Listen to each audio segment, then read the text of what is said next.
couldn't hear me, but I said silence. I understand.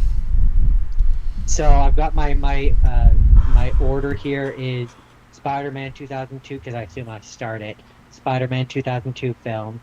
Then I have the thing which is technically a continuation of that, which is Spider-Man, the new animated series. And then we jump across the Spiderverse, if you will, and we go to the Amazing Spider-Man movie. No, I'm going first because I got the very first thing, Spider-Man 1995. Yeah, okay, but that doesn't change my order, so it doesn't matter. And then after the Amazing Spider-Man, we go to the new generation, Spider-Man Far From Home, which then leads into your friendly neighborhood Spider-Man, which is technically an alternate universe version of the Tom Holland Spider-Man. All right. You didn't need to explain any of that. And then we end Spider Noir. I'm just giving you the roadmap. So you know what to expect. Ayo, mother F. I'm not gonna finish that. That was a bit from Family Guy. No, that's a reference for Family Guy. It's a okay. reference to Family Guy. It makes it okay. It makes it okay. It's a reference. It's a reference, everyone. Everyone, it's a reference. I'm supposed to be checking the audios. Yeah, I'm trying to get into the chat. Give me a second. That was a bit from Family Guy. I don't like the red on red. That was a bit from Family Guy. No, that's a reference for Family Guy. It's okay. That's better. Okay, I can hear it. I don't like red on red. It's really ugly. There we go. I fixed it. Well, then you should make it blue. The other Spider-Man color. I mean, I can make it black. The third Spider-Man color. Yeah, but I don't think... No, wait, you did the third Spider-Man movie, right? And we did Spider-Noir. He's wearing black. Yeah, but that doesn't count. That absolutely counts. No. He's part of the Spider-Verse, Jordan. No, but I mean, he's not... No, it's not the same. The ever-reaching... But I think blue is better. I think blue with the red of your shirt, it really pops. The extending web of the... now I feel like I should see if I can find a Spider-Man shirt. No, it's too late, Jordan. It's too late. Yeah, I'd have to dig through my drawer. There's so many shirts. Don't worry, Jordan. This is a two-part special. That's true. Next time I can try and wear one if I can find one. Okay. I genuinely don't know if I have one. Let us commence. What? Stretching my muscles. Okay, and 3. Oh, it feels nice to be able to lift both arms again. 1, 3, 2. Go away. Go away, Zoom controls. Go away. It's ruined it. You've ruined it. There we go. In 3, 2, 1. In 3, 2, 1. This podcast is brought to you by the Arete Media Pantheon. Please head to aretemedia.org to see all kinds of podcasts from our great friends. And if you'd like to start your own podcast, they can provide you with the tools and resources to do so there. So please head to aretemedia.org. That's ARETE media.org. Jordan, I just realized I don't think I checked the sound. We already did. But I didn't check. Sure. That's too late, Jordan. It works. Okay, there's no echo. That's great. Welcome to the Spurr podcast, everybody. My name's Justin. I'm Justin Spurr. I'm joined, as always, by my co-host, the incomparable Jordan. He's here. You suddenly got very quiet. He's here. He's here all the time. He's here all the time, every time. Did I get quiet on the actual stream? Oh, now you suddenly got loud again. That's very strange.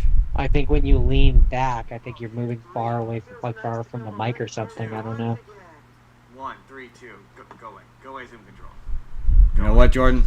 You've ruined it. There we go. Let's restart that because I checked the audio too many times. Let's clean break. Let's restart in 3, 2, 1.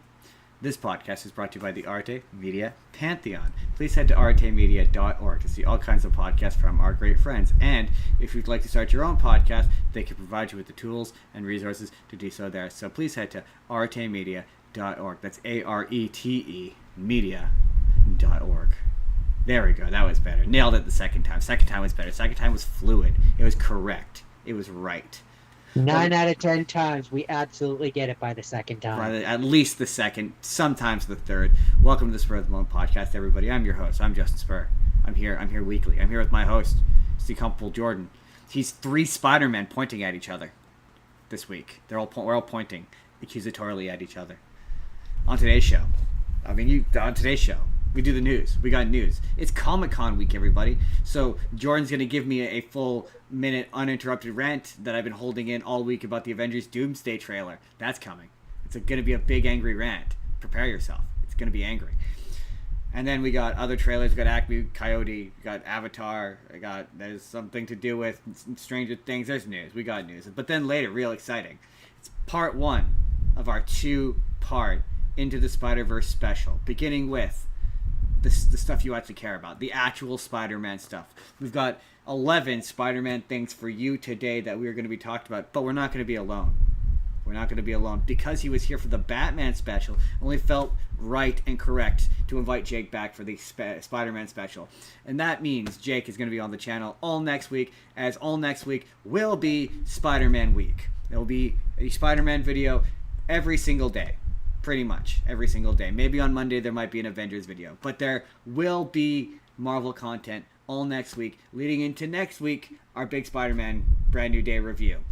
Real excited about that. Super stoked on that. It's going to be a good episode. It's going to be an all-time banger. Jake's episodes always perform crazy well because he's smart and he sounds smart. And he's charismatic. He elevates the quality of product on the show, is what I'm saying, when he's here. Him, I mean, they all do. They all do. Everyone does. Everyone is better than us. Everybody brings something unique to the table. And they're all better than us. Especially that one. They know who they are. Yeah, right. I actually believe that. They know who they are. Right. Wink. Wink. And you know who you are. You know. If you think you're the one that we're referring to, you're the one. And if you doubt that you're the one, then I mean you should. Then you're not the one. The competition breeds contempt. Right. But exactly. anyways. Exactly. Jordan. How do I want to do this? How do I want to do this? The news, Jordan. Hit the news theme. Well, let's start off with the Avengers trailer first, and then it's different every time. Then we'll do. It is different every time. We'll do the Avengers trailer first. I didn't mean to do that. We'll do the Avengers trailer first, and then we will do what Marvel announced at Comic-Con, and we shall be calling this "What's Coming Next for Marvel." That's the YouTube video. Phase 17. Look, a big angry rant. Jordan, you have to give me a minute, and you're only allowed to contribute and I agree if you agree. Number 1, the internet needs to shut the fuck up. Like, I've saw so many videos this week, irritating videos, of people being like, oh, well, but they didn't set up Doom, well, there hasn't been any set up to Doom. And Kevin Feige even came out and said this. He was like, oh, but it's not like Thanos. There was all this build up to Thanos. And I saw video after video saying this, but thankfully I saw video after video saying what I'm about to say, which is that shut up. No, there wasn't all this build up to Thanos. Like, Thanos showed up 3 times. Once, he smiled at the camera. Twice, he said, I'll do it myself, and he put a glove on. The 3rd time, he wouldn't get out of his chair, and they made fun of him for not getting out of this chair. Even Kevin Feige knew this, because in an interview, he was like, yeah, they made fun of him for not getting out of the chair. Now, if you want to be like, oh, I saw someone make this insane video where, like, but there was all this cultural lead up to Thanos. No, there fucking wasn't. Yeah, there was hints that he was coming, but it was all set in MacGuffins, like the Infinity Stones. Sure, there was a couple of movies which the Infinity Stones were like a plot point, but incursions are Infinity Stones. Just because it's not a MacGuffin this time and it's kind of a vague concept, these movies have always hinted that something is coming. Yeah, that something was Kang for the longest time, but then you people decided you didn't like Kang, so they canceled Kang. And before you're like, oh, it was Kang got canceled because Jonathan Majors did. No, they canceled Kang long before that. Like when Ant-Man 2 or 3 came out, shortly after or before Ant-Man 3 came out, they were already deciding to pivot away from Kang. They were deciding on doing Doom as far back as that. So they've always hinted that like incursions are coming. Like there's been all these. I saw a video where someone was like, there's all these incursions. Like they've been referencing incursions. So yes, they've absolutely been setting up some big bad multiversal thing coming through all of through all of Phase 4 and 5. So yes, there has been setup to this. It doesn't come completely out of nowhere. Now that having been said, does Doom come a little bit out of nowhere? Sure, yes. He didn't get a big smiley at the fucking camera cameo moment like Kang or like Thanos did, but that's the audience's fault, not Marvel's fault. The audience did that, not Marvel, right? Like, Kang was fine. Sure, should they have recast? Yes, definitely they should have recast. But like they did set up to this. Like, I saw another video. Sorry, I promise I'm almost done. I saw another video where someone was like, oh, and this is such a crock of shit. Was like, oh, everyone knew who Thanos was. No, that's a fucking lie. Nobody knew who Thanos was. Like, I was in a packed theater when Avengers came out and it got to the ending credits and he turned and he smiled at the camera. At least 5 people went, who's that? Including my dad. Like, nobody knew, who's that? Oh, he's that. I heard at least 3 separate conversations of people explaining who Thanos was. So no, nobody really knew who Thanos was. He didn't. Kevin Feige said this. He didn't become a character until Avengers: Infinity War, and that's the same thing with Doctor Doom. There, done, end. The trailer looks all right. That's my big rant. Jordan, what do you think of the trailer? I mean, I only watched it the once, and it was very brief, but it looks fine. I mean, it looks fun. It looks fun. My thing is that, and this is, I guess, maybe my headcanon, but if you know anything about Doctor Doom, he's absolutely the type who would, like, set up a big scam. So, like, my headcanon is that, like, he was, like, pretending, he was, like, falsifying the whole Kang the Conqueror shit, like setting that up as a distraction. There's been a few, whether the argument is like he was manipulating the real thing or like he was like creating the equivalent of a fake scenario, whatever. My headcanon is Doctor Doom was behind it all along. Well, no, you don't even need to do that because like they've been vague enough with the Kang the Conqueror stuff where they're like something is coming.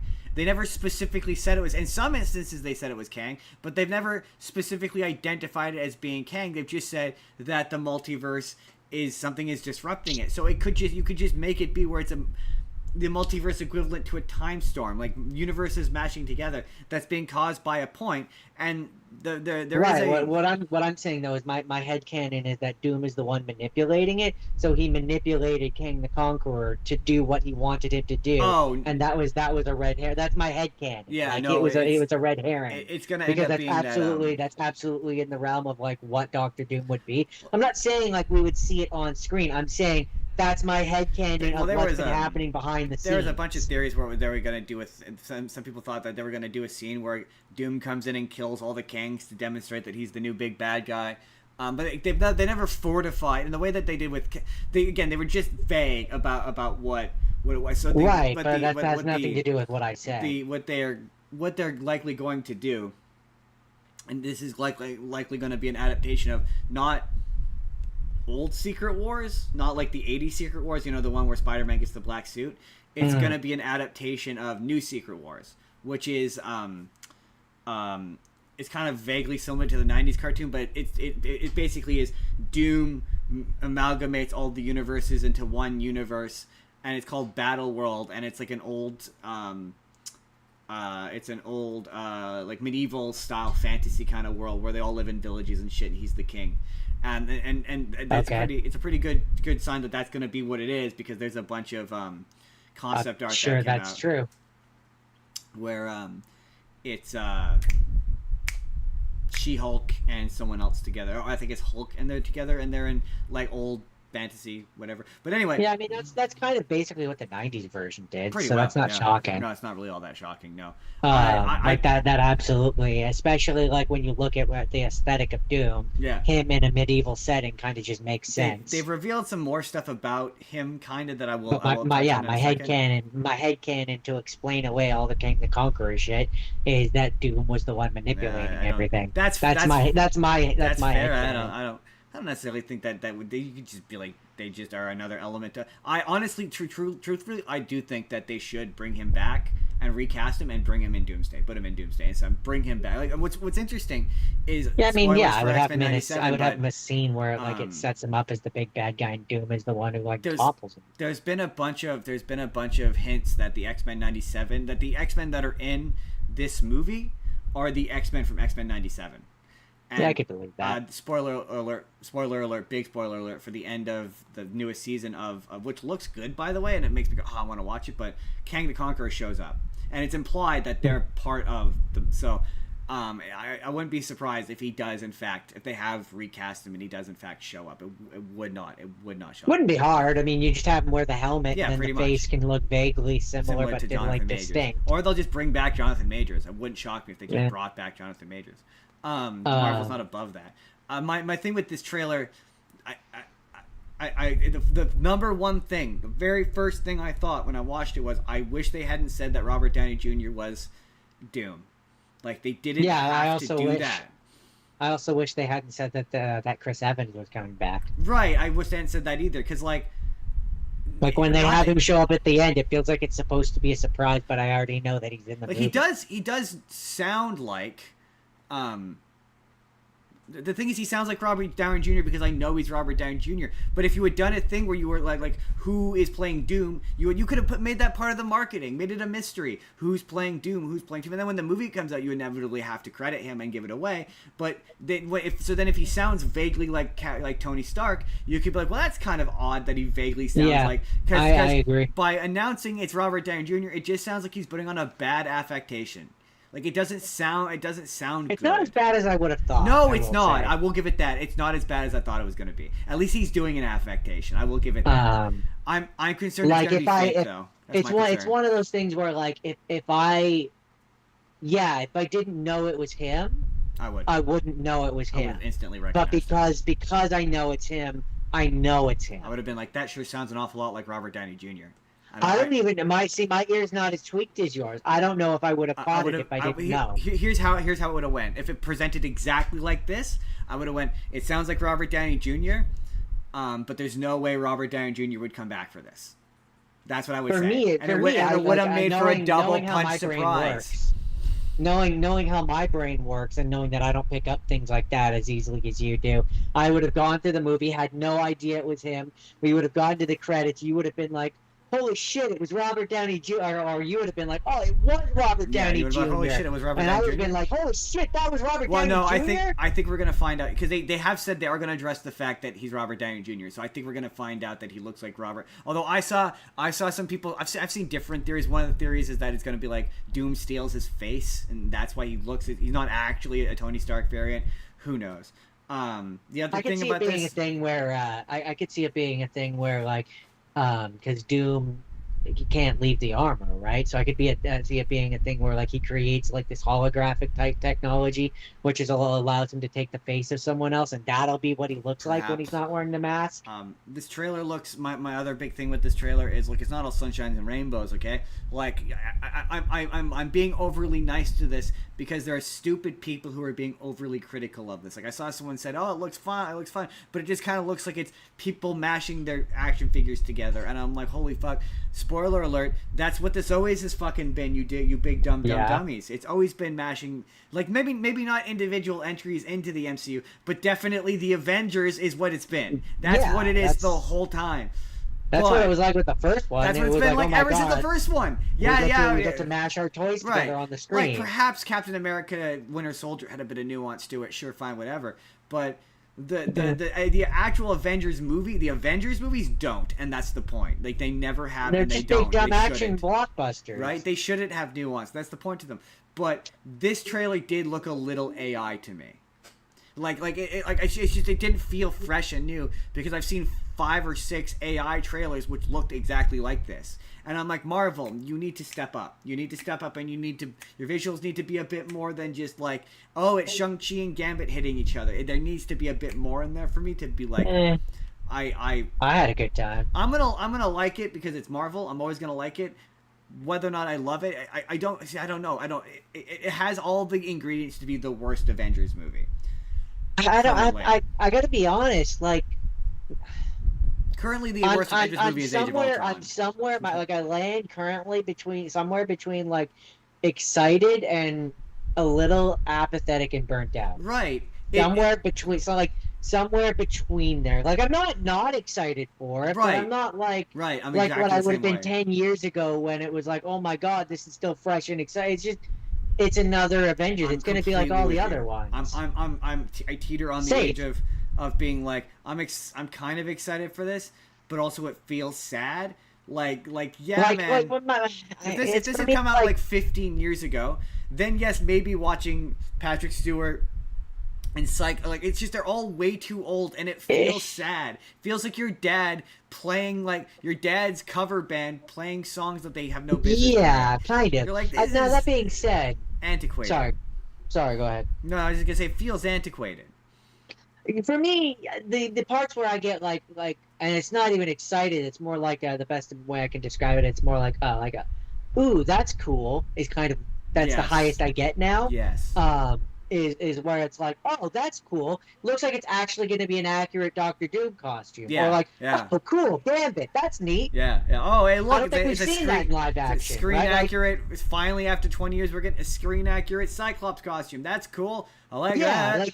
I'm like, that's kind of where I'm at. But like, I'm not. I can't reach the like, oh my god, that's so cool. I think the last time I felt that was when we got Andrew Garfield, Tobey Maguire. Oh, Spider-Man's doing that to me right now. But Spider-Man's doing that to me right now. The reason why this gives me that is it looks like it was shot in a cupboard, because it was. Like at least Spider-Man Brand New Day, Tom Holland knew that after shooting the last Spider-Man movie in a cupboard, that they needed to get on the street and shoot this, and this doesn't look like it's done that. It looks like it's all in studio. Like all of the backgrounds, it all looks so hyper. I saw someone say like, yeah, it's groups of people standing in a room, and I'm like, yeah, it's gonna be a wait and see. I'm not excited for it. It's very much gonna be a wait and see kind of thing for me. I'm not. Yeah. I'm not. But to be fair, I felt the same way about Endgame, and I felt the same way about Infinity War, where I was like, oh man, is this the point where I'm like, is this it for me? So we'll see. No, I was still excited at that point. Like, like in Endgame, when you have like all of the heroes show up, that's still a genuine. No, but I mean going into it, from the marketing. No, I know, I was excited for that because we had Infinity War, and I wanted to see the fallout from that. I'm just kind of like, if you were to tell me, I think they have said this, haven't they? That the next two movies are like the end. Yeah, pretty well, yeah. And not strictly speaking the end, but like a reshuffling. Like I'm kind of okay with like that can be it. It's also that missing. Can be the button note. It's also missing Miss Marvel. Miss Marvel is missing from this. It needs her enthusiasm. Why isn't she in this? She deserves to be in this. Like it's weird that she's not. I'm like, I like Shang-Chi, but swap him out for Miss Marvel. I think she deserves this way more than he does. So with that, Jordan. I would have preferred to have her. If I was talking about characters that I would have preferred to have in Spider-Man.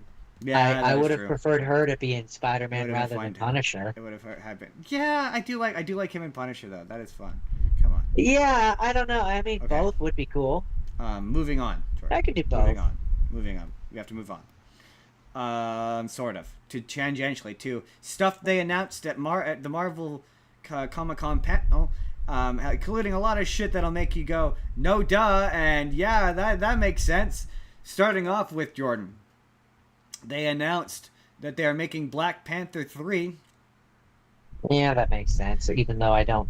And Jordan, and the main character will be T'Challa's son, also called T'Challa. Remember when we said that? Remember when we said after the third one? Didn't we pretty much just say that's exactly what what was going to happen? And people are like, I saw a video where another video from the same guy who said the stupid thing about the Doomsday trailer. He was like, I don't know how. What are they going to do? Are they going to age him up? Are they going to do a time skip? What does that mean for girl Black Panther? I don't know her name, and who cares? And I'm like, well, first of all, girl Black Panther was an avid anti-vaxxer. Shuri. And got canceled. Shuri, wasn't it? Yeah, Shuri. I don't care. She got canceled, and Marvel was looking for a way to get rid of her and very, very definitely minimized her screen time in the last one. So they're very definitely looking to get rid of her because she has fringe right-wing opinions. So, like, that was always apparent. But yeah, no. Assuming it comes out after Doomsday and and Secret Wars. It's the same thing I said before. Adult T'Challa's son, Black Panther, is absolutely going to walk out of a portal fully formed as an adult. He's absolutely going to do it, and Black Panther is going to be him adjusting to the past. I guarantee you that's what it's going to be about. I guarantee you that's what's going to happen, because there's 2 movies with portals coming. He's going to walk through it, and that's why they've announced casting. They've announced they're nowhere near filming. They've said that Denzel Washington is in it, and they've said that they've announced the guy who's going to play T'Challa, and he's like a young adult. So he's absolutely going to walk through a portal in either probably Doomsday, because I guarantee you they've shot something with him. So here's my crazy pitch They of what I would not have announced him. Can I speak now? Here's my crazy pitch for what I would do is I would make him 18, 19, 20, the age that the young Hawkeye girl, that's Miss Marvel. Right, no, I'm saying I would absolutely make him that age, introduce him as a character, have him still be like the younger man version of Black Panther, and then slowly build up to a Young Avengers movie. I mean, they've been talking about a Young Avengers movie for forever. I know. I'm saying I would include him as part of the team. Because the last time he was in this, he was like 5. Right, and there hasn't been 15 years since that movie in universe, so he's, again, cannot stress this enough, going to walk through a portal an adult in the next one, and I'm calling that. That's why they've announced casting now, even though they haven't remotely shot anything. Sure, you could have him like he came from the future. Yes, he came from the future. It'd be or very easy to do that. Another dimension. Time travel is literally a thing in this universe. Right. Well, not even just time travel. Again, he'll walk through a portal from another dimension where he got to grow up with having T'Challa as a dad, and T'Challa will have lived, and we won't actually see him, and they'll reference him as being off camera. It will there's any number of ways you can do it. He will interact with Kid T'Challa, and him, and the next movie will be about him adjusting to present day. I will not be shocked. Don't be shocked when that happens. Don't be shocked. I'm calling that right now. Again, right. There's any number of ways you can do it. In 3 months from now, and you hear me say, that's definitely probably the most likely. You hear me say I picked up that phone. I will have picked up that phone, and I will have called it. This is me calling it right now. They'll just do a time jump where he's no, because it would, 17 or 18 now. No, because that would require like a 10-year. He was 5. He was like a little kid. It would require like a 15-year time jump. But the universe hasn't moved that quickly, so they wouldn't. It hasn't like in the Avengers movie or anything. No, but who knows? I guarantee who knows? By the time that they actually make this movie, there's any number. Like I said, there's any number of ways they could have done. There's no way they're gonna do a time. I mean. It depends. It depends on what happens to Shuri. If Shuri dies, then sure, maybe I could see it. But if Shuri lives, then, they could make him. No. They could make him the MCU version of Spider-Man and have him be where he's 15 years old. No, but again, that would require there would be too much of a time gap for that to work. It wouldn't work. It would be way too much time in the future removed from the previous movie. It would make it a not exceptionally great movie, and they would have no connection to T'Challa. It would be a soft reboot. Yeah, no, they're not going to do that. Again, walking through a portal, already an adult, not doing a time skip. Anyways, we'll see. Calling the future will tell. I'm calling that phone right now. What else? I'm not disagreeing with you. Yeah, that's honestly the most likely scenario. I'm just saying there are other ways to do it. Oh yes, that was the other thing they announced. They announced that they're doing a Jordan. Say it with me. Sorry, okay, Jordan. They announced a Peggy Carter show. Say it with me now, Jordan. Who cares? Why? Who cares? Who cares? Who wants that? Nobody wants that, Jordan. Didn't they already do that? They did. They already had a Peggy Carter show, and it got canceled because nobody wants it. Like, are we doing like the alternate universe? Like she's the superhero version? Because that I could maybe see. I could see how you could do that. I should say. I suppose, but no, don't. Or she's Captain America or whatever, Captain Britain. Captain Britain. Nobody wants that. Nobody wants that. Nobody likes that character. I don't understand it. I don't understand her presence in the MCU. Nobody likes her. I suppose you have to have probably in that show, thinking about this logically. Probably in that show, what they will do is it will explain how Steve Rogers is a young man again to show up in Avengers. Well, and I imagine he's just going to come back. Well, okay, that's another thing with that trailer. I think that's evil Captain America. I don't think that's our Captain America. I don't think it is because he takes the he's able to use the. No, because I think that's a red herring because that scene, that shot is framed in film language as being sinister. His demeanor, their interaction. He wouldn't be able to use the hammer. I think that's a red herring. I think that I think that there is that they will explain why he can carry Mjolnir, but I think that will be a fake out. And I mean, I that's not suppose actually you could Rogers. give the explanation that worthiness is an ill-defined It's an trait. ill-defined concept. Like, there'll be some sort of workaround, but I don't think I think it's gonna turn out he's evil. It's weird. That scene is framed as being sinister. It would also explain why he's young again. It's not framed as two people who are. Well, it's time travel. He can come back from at any point in his timeline and just arrive. Him being young, there doesn't need to be an explanation for that. Yeah, that does. No, he came back at the end of his timeline. He's at the beginning of his timeline. It's no. What do you mean? I don't understand what you're saying. How would he know to come to this point? He's old. Maybe he always. What are you did. talking about? Maybe he always did. No, when he comes back at the end of That Endgame, doesn't make any sense. He comes back from the past being old, but he still traveled around and dropped off all the Infinity Stones, so he could come back to this moment. He would have no idea to come to this point. It would be in his future. Right. That's what I'm saying is maybe his future is he does this and he goes back to the past and then he comes back as an old man. You're hurting my brain. I can't. Like a Doctor Who kind of situation. No, it doesn't make any. What you're saying doesn't make any sense. Like he could be from a different point in Steve Rogers' timeline. The far more likely thing is just that he's not the same version. I don't think he's the same one. I think that's a red herring. I don't know if he's evil, but I don't think he's our version. Either way. She's come back. Yeah, Kaylee Atwell is coming back as Peggy Carter for Doomsday, and something about a show, which she already had a show that nobody watched, so I don't understand. And apparently, well, not apparently, but Ryan Reynolds showed up dressed as Deadpool in a gray Deadpool. His gray Deadpool, which people think is what he's going to look like in Doomsday, because he's rumored to be in Doomsday. Same thing with Tobey Maguire. He's rumored to be in Doomsday. And like he makes a joke about, is it too late to show up to shoot? So I think that's like a joke that he's definitely in it. And then this is the final thing that's kind of interesting. They are the real question is as to what level is he in it. Like, I agree, he's probably definitely in it. He's definitely just about like the how theory much was that he was only in the opening scene and that he pretty immediately gets wiped by the incursions or Doom or whatever. Mm-hmm. And then they would finally, explain why he's wearing the gray costume. Yeah. Finally, they announced that they are making a Ghost Rider movie starring Ryan Gosling. Directed by... I know them. Hold on. I can't picture it. Directed by Sean... I never know how to pronounce this guy's last name. Sean Levy? I think it's Levy. Directed The Atom Project, Deadpool and Wolverine, Free Guy, and a bunch of different Ryan Reynolds movies. He's going to be directing Ghost Rider, which tells me that Ghost Rider's definitely going to be in Doomsday or Secret Wars. Like, he's going to be there as a cameo. But I'm curious as to which version. Choice. Yeah, I know. It does make sense if you're doing Johnny Blaze. He does kind of have a kind of. He kind of has that look. Yeah. He does kind of have that look. Yeah. He looks like a younger. I like the Nick Cage. Well, no, that's the thing is Johnny Blaze doesn't look anything like Nick Cage. Nick Cage is in fact a terrible Ghost Rider. Those movies are fun and I like them, but he's a terrible Ghost Rider. And that's funny because I saw someone being like, "Whoa, what does Sean Levy do that's like any good?" Basically, the way he directs really competently made action movies. And I'm like, name one action sequence that's memorable from either of those Ghost Rider movies. The only thing you remember about it is Nicolas Cage's weird-ass performance, which is the only thing you remember about 90% of the Nicolas Cage movies.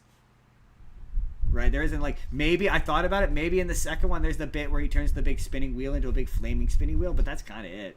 There really isn't anything all that interesting or like defining about those movies. So like, yeah, to have a really tight action sequence where I can see everything happening all at once in the frame, that would be nice. That sure would be nice. I'd like that. I mean, I'd be excited by that just because, like, the sheer different amount, if it's being made by Disney and Marvel in them, then, like, the sheer amount of cameos that you could get in there. Yeah, I mean, they like, you can get, like, the thing that makes it cool, not that you have to, but, like, I'm just, like, the thing that makes it cool now is, like, if it takes place in the MCU, I could see the argument that it might be, so go ahead. You could have like I'm trying to think of like he lives near New York. Yeah, but right? I wouldn't put your headspace in the idea of any other characters showing up that aren't related to Ghost Rider. Why? because that's just not how these movies work anymore. They don't do Yeah, that. it is. Not really. Look at Spider-Man. Yeah, but that's because he contractually has to. I mean, who's you can't. I'm not going to instantly say they wouldn't do it. That'd be pretty. The only thing that would be interesting Why? about it, I just don't think they would, because Ghost Rider's not that kind of character. He's Yeah, he pretty. is. Not really. He's a pretty insular character. I just don't think that they. I wouldn't. I mean, he's wouldn't- literally fought like Galactus before. No, but I wouldn't get your. I wouldn't get your hopes up on there being any connectivity with these movies going forward. They're going to be individualized way more. Well, that sucks. I don't need that out of Ghost Rider. If Ghost Rider shows up in Avengers, sure, that's fine. But I don't need. He's not one of those characters where I need other characters to show up in his. I mean, it makes it more fun. But you don't need it. It doesn't add anything. He's a character who doesn't really Yeah, add anything. it makes it more fun. Nah, I'm okay. But I would like to see some nice, clean, easy to follow, and that makes me much less excited. why? I mean, we don't. I mean, maybe they might, but that's never how these Marvel movies have worked on an individual level. Like, you're not gonna get like Spider-Man swing on by through a Ghost Rider movie. That's never gonna happen. So I wouldn't put your hopes up in it. I mean, fucking Punisher is in Spider-Man That's movie. different. It's different. It's not different. It's different. They're both MCU. No, but that's not how the Ghost Rider is not a character that's a real crossover. I mean, he does have crossovers, but like rarely. He's not that kind of character. He's just not that kind of character. You know, that makes me less excited. I don't know why. It's not a thing going to every other. I don't go into every other MC movie expecting it. It's nice when it happens, but I don't. I kind of do at this point. I don't. To be fair, I never. Anyways, did. go on. I think it was it. I think it was the final thing. These cast announcements mean that these characters will definitely be in these Avengers movies. Just definitely, and for sure, and they will be for sure, definitely. Some of them, anyway. All of them. All the ones that they announced at Comic-Con will be. The Black Panther will be. And definitely Ryan Gosling as Ghost Rider. And I can say that pretty comfortably because there was a bunch of leaked script rumors that said that he was going to be in it. One of them, whether that Nicolas Cage as Ghost Rider was going to be in it, and apparently, Ryan Reynolds asked him like 3 times if he would do it for Deadpool and Wolverine, and he kept saying no. So my theory is, because the original. Apparently, the original script for the Kang Dynasty was going to be like they were separated into teams, and one of the teams was Tobey Maguire, Ghost Rider, and there was one more, I don't remember who. And so my theory is that a version of that is still going to happen, but instead of it being Nicolas Cage Ghost Rider, it will be Ryan Gosling Ghost Rider, and that they've recast him for this.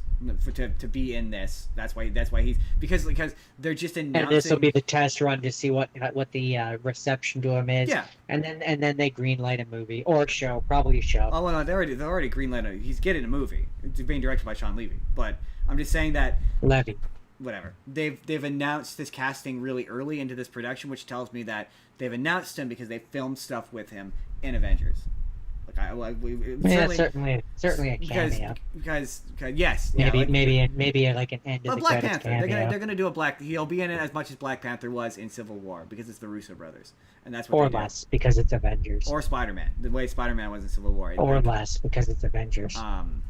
They'll get one scene. They might get like one end of credit scene. No. It's the Russo brothers. They will full bore in the way that they use Black Panther or Spider-Man. You're definitely going to see new Black Panther because they're the ones who introduced old Black Panther to the world. So you will definitely see Black Panther. And I'm not 100% on Ryan Gosling, but they might save him for part 2. Yeah, you're definitely if you don't see him in part 1, you will. Well, for both this goes for both them and Black Panther. If they're not in part 1, they will likely be in part 2. Like that, I agree with. You don't announce casting like this far in advance if you haven't already. I'm just looking at it like I know there's a 2-parter, and I know the second part is probably where we're going to actually have Doctor Doom. That's where I expect we'll get more of the cameos. Like most of the cameos is in part 2. Absolutely. Like we might see one of them in part 1, and if it's one of them, then yeah, you're right. Anyone you didn't Black see Panther. get announced in part 1 is going to be in part 2. So like Miss Marvel, Tom Holland, all those guys, all going to be in part 2. I don't think we're going to see a Doomsday tease for Brand New Day. I don't think we're going to see that, but he's definitely going to be in Secret Wars. Like definitely guarantee you, definitely. And he'll get No, in Brand New Day we wouldn't see Doom, most we would see, and no, we wouldn't. No, but no, most not we would see Doom, see, but a hint towards Doom, like a right? No, but like I'm saying, we wouldn't. The most that I could see is like it's the last. Okay, so this is if I did it, this is what I would do.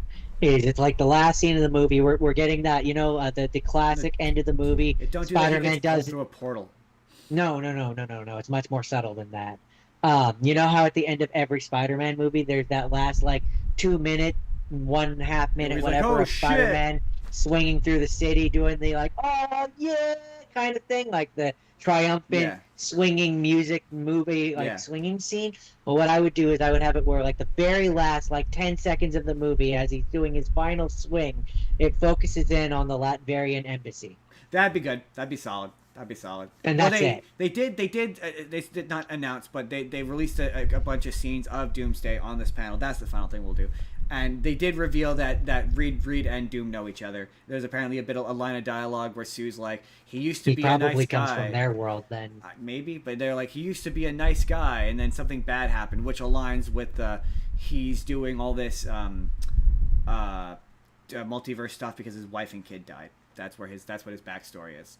That's been done before, so that makes sense. Apparently even him looking like Tony Stark, apparently there's a comic book storyline. It's funny because I saw a video that said this, where it said the same thing we did, where it's like I don't hold, like when we talked about like Superman, where like we see that Superman movie as a particular comic book run. Like it's not going to be the same as or Batman is a better example. Like an Alan Moore Batman story is not the same as a Frank Miller Batman story. So you don't hold the Frank Miller Batman story to the standard of the Alan Moore Batman story. You hold the Frank Miller Batman story to the standard of the Frank Miller Batman story. That's what the MCU is like. And I'm like, yes, that's exactly. Holy shit, he said it exactly the way we did. Oh my god, we're so smart. Speaking of DC, that's it. That's Marvel. That's what's happening with Marvel. There we go. It's probably going to be a video.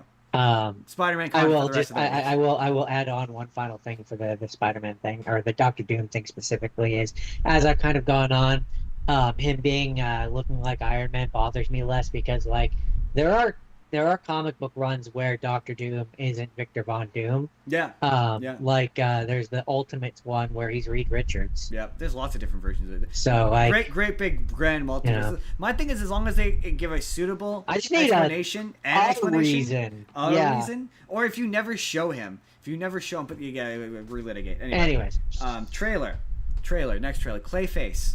I don't know how to feel about that. I don't love it. I felt like the first trailer was really good. It was a really good trailer, and it really set a tone. This is giving me Sony spum. It's giving me spum. Yeah, it's giving. I had that spum. same thought. It's got all the hallmarks of like the not very good acting. It looks like it's trying to do horror, but it's trying to be PG-13 to get the audience who would go to see this, the comic book audience, but it doesn't look like it's going to please in that regard.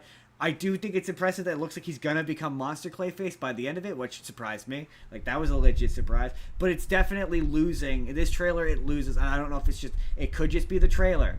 It could be a bad trailer. But it's losing a lot of the atmosphere that the first trailer had. It's not as creepy. It's not as unsettling for me. Like, he does the face thing too many times in the trailer. Okay. Here's my thoughts, and I'll do this fast. My thing with when I watched the first one, and I was like, this is a good like horror movie. It feels creepy and unsettling, but it feels weird when you connect it to the DC element of it. And it realizing that it's supposed to be in the same universe that Superman movie that we watched exists, and that was weird to me, right? That felt weird. And it feels like Sony realized that, who's making this, James Gunn, Warner Brothers. I don't know why I said Sony. Maybe because spum. Spum. Anyways, spum. You got a little spum on your body. It feels like some executive saw that trailer and then immediately kind of had that same thought where they're like, oh yeah, no, right. This is supposed to be connected to that big dumb Superman movie thing that we got going on. Yeah, so we need to lighten the tone up. We need to lighten the tone up and make this back into a comic book and not into a horror movie. Yeah, and it's not. It's not working. I can't decide how I feel about that. I need to see the movie now because I need to actually watch the movie. This feels like It feels like that first trailer was a good trailer, just a good trailer, and it's going to be a bad movie.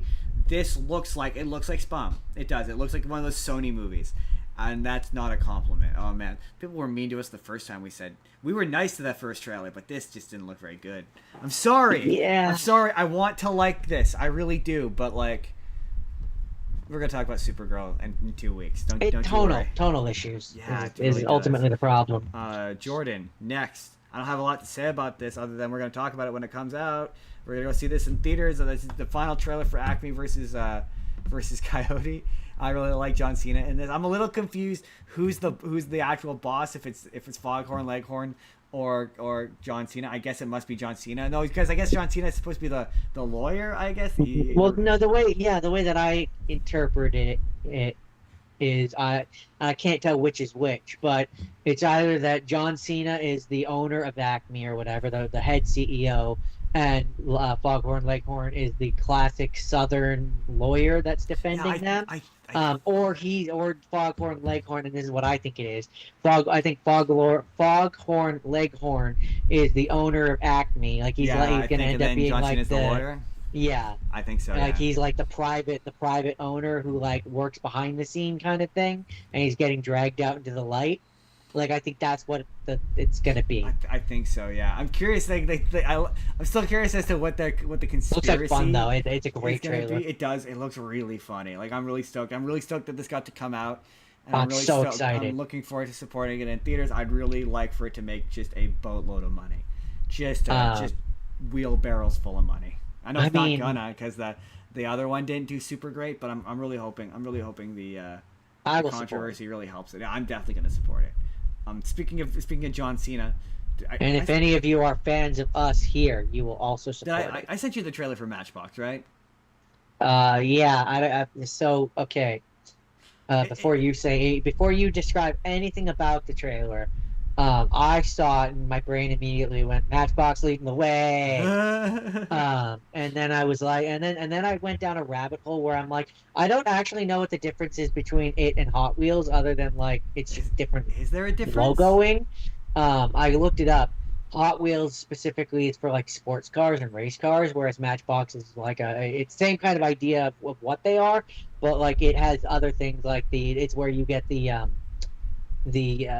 box vehicles and like the construction vehicle. Like it looks like other a kinds fake of movie. cars. It looks like a fake movie. It looks like, you know, like when they do an SNL sketch and they're doing a fake movie. It looks like a fake movie from like a fake movie trailer in another movie. You know what I mean? Like that kind of movie trailer. Yeah, that's what it looks like. Parody. It feels like a parody. Yeah. To me, it feels like a parody of what Fast and Furious has become. It's so bizarre. Like, there's so many disparate ideas in it. Like, John Cena is a spy, but they all seem to be spies. And they're part of the Matchbox. They all play with something? Matchbox toys as a collective 5-unit group, which feels weird to me. If it's anything like Hot Wheels, it's not really how those things worked. There's so many. There's like 50 billion ideas shoved into this. It looks awful. Like, genuinely looks terrible. The trailer and I was just like, this looks like slop. All the comments. It has another thing. It also looks like AI slop. It absolutely looks. It looks like I wasn't even talking about AI. I just meant like the movie looked like slop. Like someone put into Sora, make me a Hot Wheels trailer. That's what it looks like. But they just slotted in the word Matchbox instead.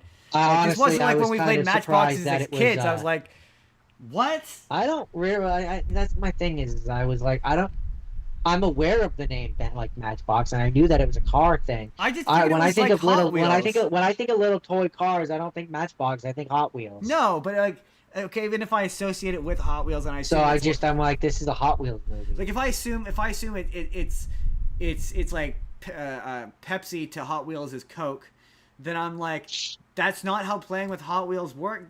Kinda. I mean, yeah, I guess there was the occasional time where we would like construct Hot Wheels tracks together, but like it wasn't a game. Like this is treating it as though like they grew up playing like Yu-Gi-Oh together or something, and now it's mad. You know, it's like one of those movies where it's like taking a childhood game or experience and committing it to a real life action. It's like, I just don't think Matchbox was. Hey, but maybe if you're a big Matchbox fan. I mean, I remember Matchbox not so much. I mean, I remember Hot Wheels for the for the making the tracks and doing that. But Matchbox, it was a car collectible. It came in a thing. little Like you just box thing that you pulled up. yeah, and you collected the different cars. Yeah, like yeah. that. It It was wasn't like with Matchbox, it wasn't so much about the the playing with it as it was the just having the cars. Right. It wasn't. The point was it wasn't a game like, that you played Hot Wheels together. was about like you had dozens of different crazy tracks that could do all these cool things, and like you tried to make them really impressive, and that's what that was about. But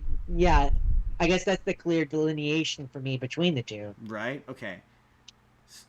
So I saw this. We're not going to delve too deep into this because I don't have anything to say about it. But I kept it because it's another example of the headline is confusing, and I wanted to experience this live on the air. So it says a new Jim Carrey movie reboot adds Huge the White Lotus star to cast of Hulu TV show, and I'm like, Jim Carrey reboot? What? So I'm reading through this, and it says they're making a new popular TV remake of a popular 1996 Jim Carrey comedy. What do you think it is?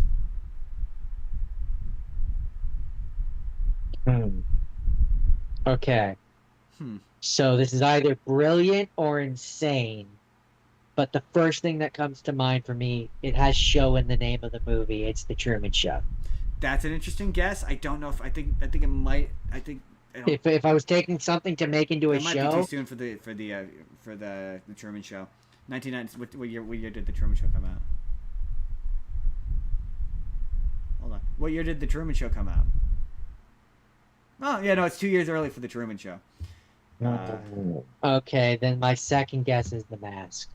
No.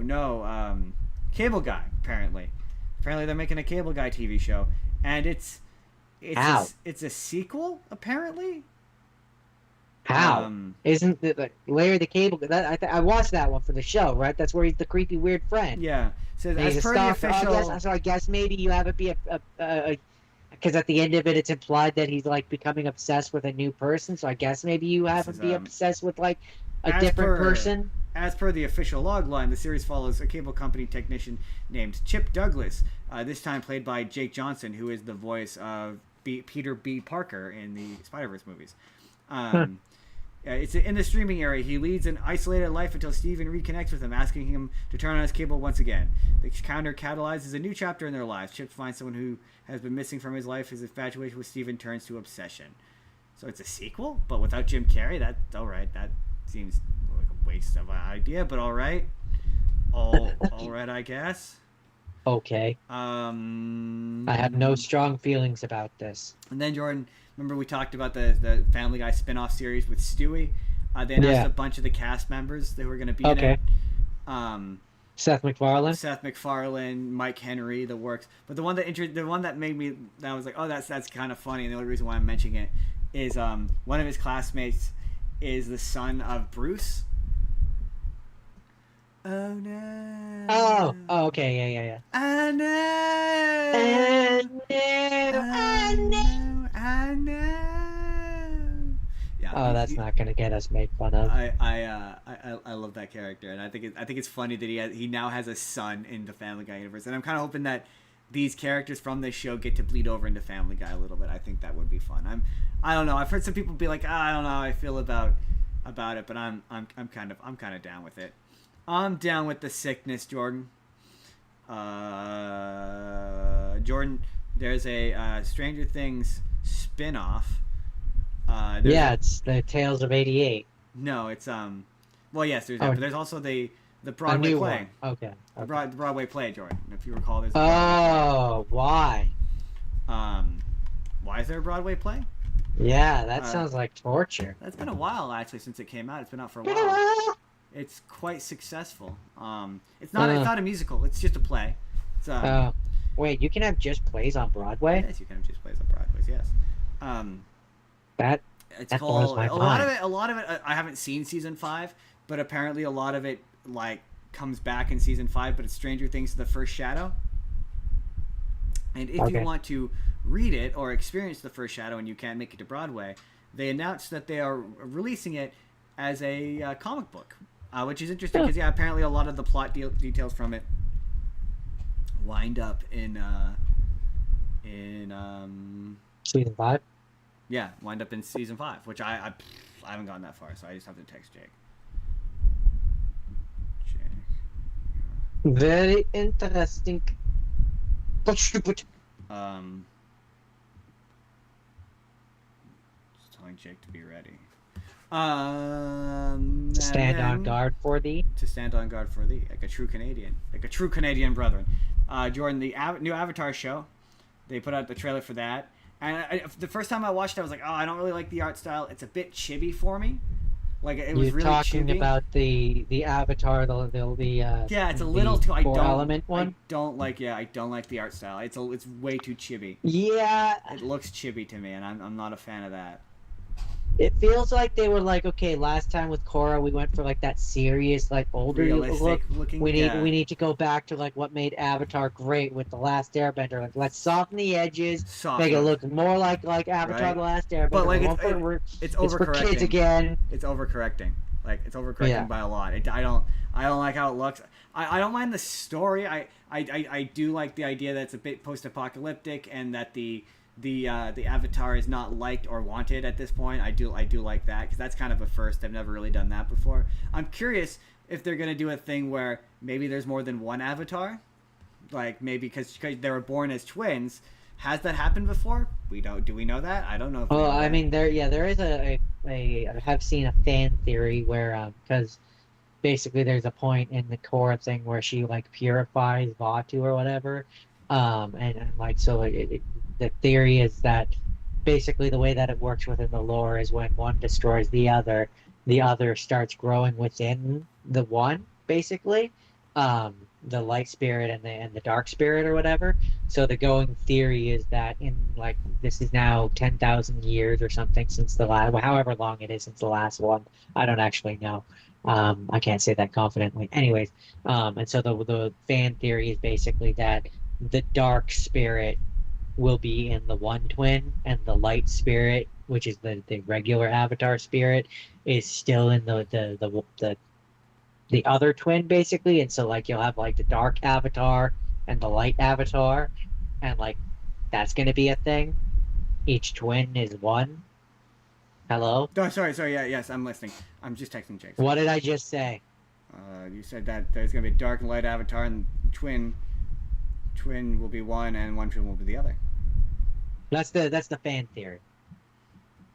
But I don't know. Maybe now that the trailers, maybe now that the trailers come out, maybe that's disproved. I don't know. No, yeah, that's what it kind of seems like. Well, it definitely looks like it's like they got yanked away from each other as like babies. So maybe I definitely do think that maybe they're gonna do something of maybe the Avatar power got split in half. Maybe they have to learn half of the cycle. Well, because like in the Korra show, her uncle, the dark spirit, like binds himself to the uncle, like the light spirit does with Wan in the past. Yeah. And then like she supposedly purifies the uncle or whatever, takes the dark spirit out and purifies him, and does away with that, like with the dark Avatar, that was created, right? But like, to me, that's an interesting concept.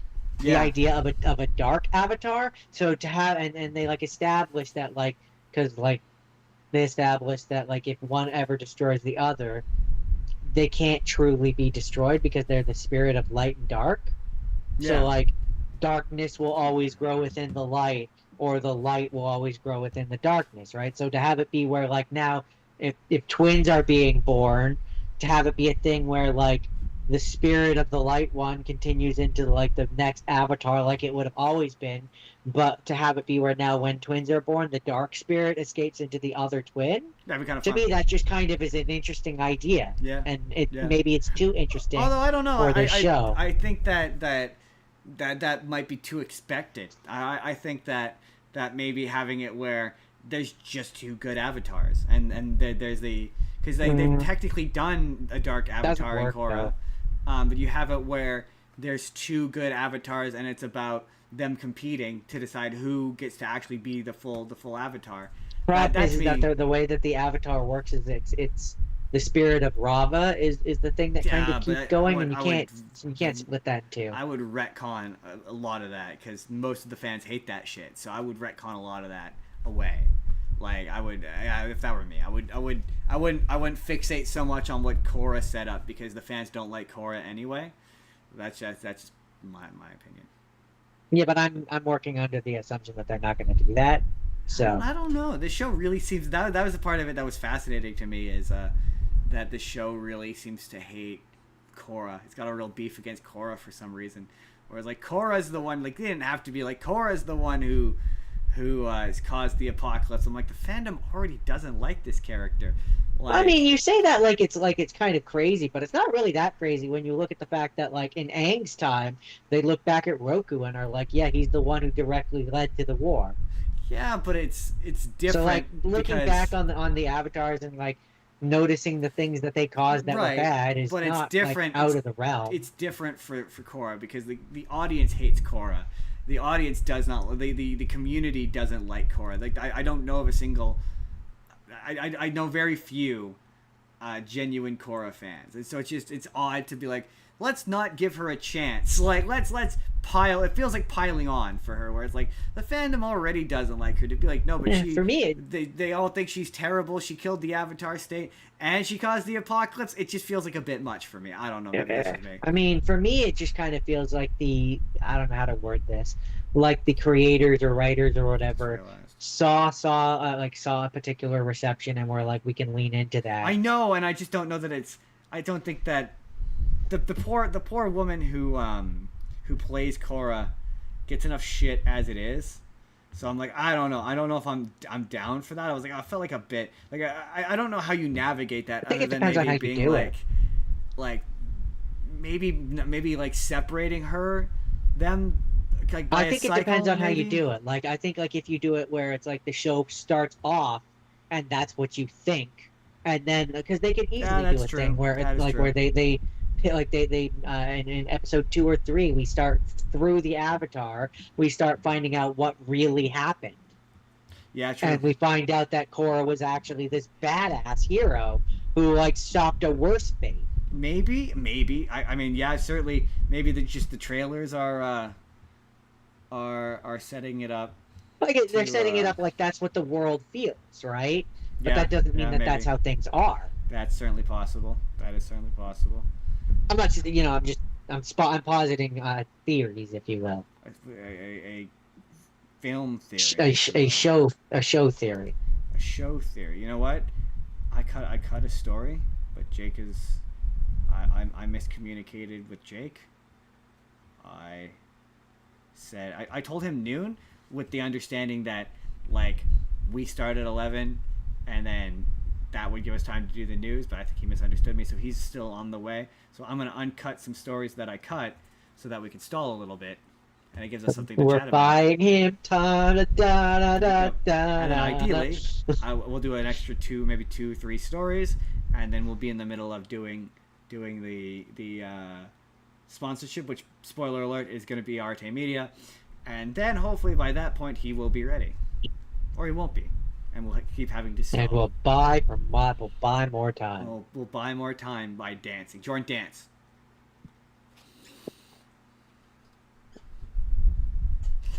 Jordan, I put this story in. It's funny because we don't do. I mean, no, that's not fair. We have done a bit of celebrity gossip. We try to avoid celebrity gossip as much as possible. But just last week you were like, Rebel Wilson is awful and I hate her. And so did I say that in quite those words? You did. You said it. You said exactly that. You're like, she's awful and I dislike her. And she's I mean, never I been believe good what in I said was I've never seen a thing that she's been in that I like her in. Yeah, okay, sure. You can rephrase it and repackage it as much as you want. But then again, maybe you should, because she very famously sues people for defamation. So, maybe we ought to be careful. Who's to say? But I'm her greatest fan. What are you talking about? Everything she's ever been in is great. Oh, interesting. Oh, wow, that's interesting.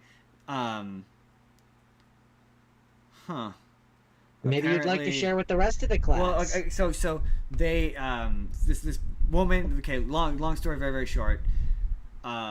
Rebel Wilson had this beef with the producer or actress of a movie she was making, and Rebel Wilson said that the producer victimized one of the guest stars, and then they were like, that didn't actually happen, it's a huge misunderstanding. And so there was this defamation lawsuit that came out of it, where it turned out that Rebel Wilson had created a bunch of fake websites in order to smear campaign this poor woman, and so she sued her over it, and apparently they threw it out of court, which surprised me. In the original lawsuit, McGinnis claimed that Wilson's posts portrayed her as dishonest, implying that she had withdrawn a sexual harassment complaint against the firm's producer, Amanda Ghost. McGinnis also denied ever making the sexual harassment complaint against in her defamation case. Okay, so I guess the post. See, this is what makes the internet fucking stupid. So I guess she sued because on the internet she claimed that Rebel Wilson had said these things, and the judge determined that what she said on social media was not defamatory, which is interesting because that enters into that weird gray soupy legality area of what can you do on social media, where it's like, yeah, what does saying something on social media count as saying something? Is always a question when it comes to. Is it still your words, and can you still be held accountable for them? Exactly, and that's what cases like this sort of demonstrate. Is that no, you won't be. It's hard to prove. What's hard to prove intent? When it's typed on a website, it's hard to prove what Rebel Wilson's intent was. It's hard to prove whether or not that's she meant it, or did she mean it as a joke? That defamation, well, it depends on intent, right? And you also have to make sure that it's actually Rebel Wilson and not like Rebel Wilson's manager who was using Rebel Wilson's account, exactly, because exactly, it makes it sticky and like. But no, it amused me that it turned out that she sucked. It was like, oh yeah, I know Rebel Wilson sucks. That makes sense. She seems like she sucks. We don't want her to come after us. That's true. No, I don't want her to come after us for defamation. She seems like a very lovely individual. I'm sure she's. I have no problems with any movie she's ever been in. I was gonna say, it's funny. I meant to send you. The last Green Lantern trailer. There's a new one that came out. Oh. And I'm sure we didn't really see anything anyways. So. Yeah, it's still not. What's funny because I'm always like I don't want to share lots of like extra trailers, but when I don't like it, I keep wanting to go back to it to be like, maybe this is the trailer that convinces me to like this. And the interesting thing about it is Sinestro shows up. Sinestro shows up in the trailer, which surprised me. I didn't think we would get to see Sinestro like at all. Like, it shocked me that he showed up in this. He looks mostly all right. He's in jail. He's been captured, and it's a thing of, are you sure you want to be a Green Lantern anymore? It's like, no, I don't want to be a Green Lantern anymore. You're not going to be a Green Lantern. You're training, what's his face, to be Green Lantern, not because you want a partner, but because you want to. It's basically he's it's implying that he's basically K from the Men in Black. He's training his replacement. He's training a replacement, which not what Jon Stewart is. Jon Stewart is not Hal Jordan's replacement. Like, he never has been. Even in the period of time in the comics where Hal Jordan was a bad guy, which existed and happened and was a thing. We don't like to talk about those dark times. They replaced him with a different guy named Kyle Rayner, who was the Green Lantern for a while. And I like Kyle Rayner. Kyle Rayner got to be doesn't he become the White Ranger? The White Ranger. Yeah, there's a name for it though. Basically, it's revealed that all of the contained within all of the batteries are. It's a dumb plot line, but contained within all of the monsters are batteries are monsters. So like that's where Parallax comes from. It turns out that they revealed that it turned out that Green Lantern didn't suffer psychological trauma and just snap and go evil. He was possessed by Parallax. Was possessed by an evil spirit demon called Parallax, which was making him be evil. And yes, it turned out that there was one inside the regular Green Lantern, and it was called Ion, I believe. And it was sick. I think there ends up being one for all of them at some point. I don't remember the other ones. I just remember the Green Lantern one was Ion and and it was like he got to be it for like a very short time. Like, for a very short time. He absorbed it, and he had all the... Basically, he could, like, summon Construct without a ring. It was super badass. And then that was around the time they introduced the other Lantern Corps. and the Black Lanterns and the White Lanterns, and pretty immediately after that he gives up the power and becomes a White Lantern, and it's way more boring and way less cool. He's not it for very long, like, at all, and it's super disappointing because it's a super sick costume and it's a super sick power set. And I really like Kyle Rayner because he's different. He's different than It surprises me that there must be a reason why they've never brought him into. Maybe he'll show up in this. That would be interesting if he did. Because they've never really, like, you know, in Green Lantern's thing, they always inevitably bring in Guy Gardner with his stupid bowl haircut. Like, Guy Gardner even showed up in that 3D Green Lantern show they did. He showed up in that. They always do. Hal Stewart shows up way more often. Right, but they never do Kyle Rayner. Like, they never do. And Kyle Rayner's costume was different, too. He had a different Green Lantern costume. His thing was he was an artist, so his constructs were completely different from Hal's. So it was really cool. I really like, for most of my comic book reading time, Green Lantern was Green Lantern was Kyle Rayner. Just like how, for most of my time, Green Lantern was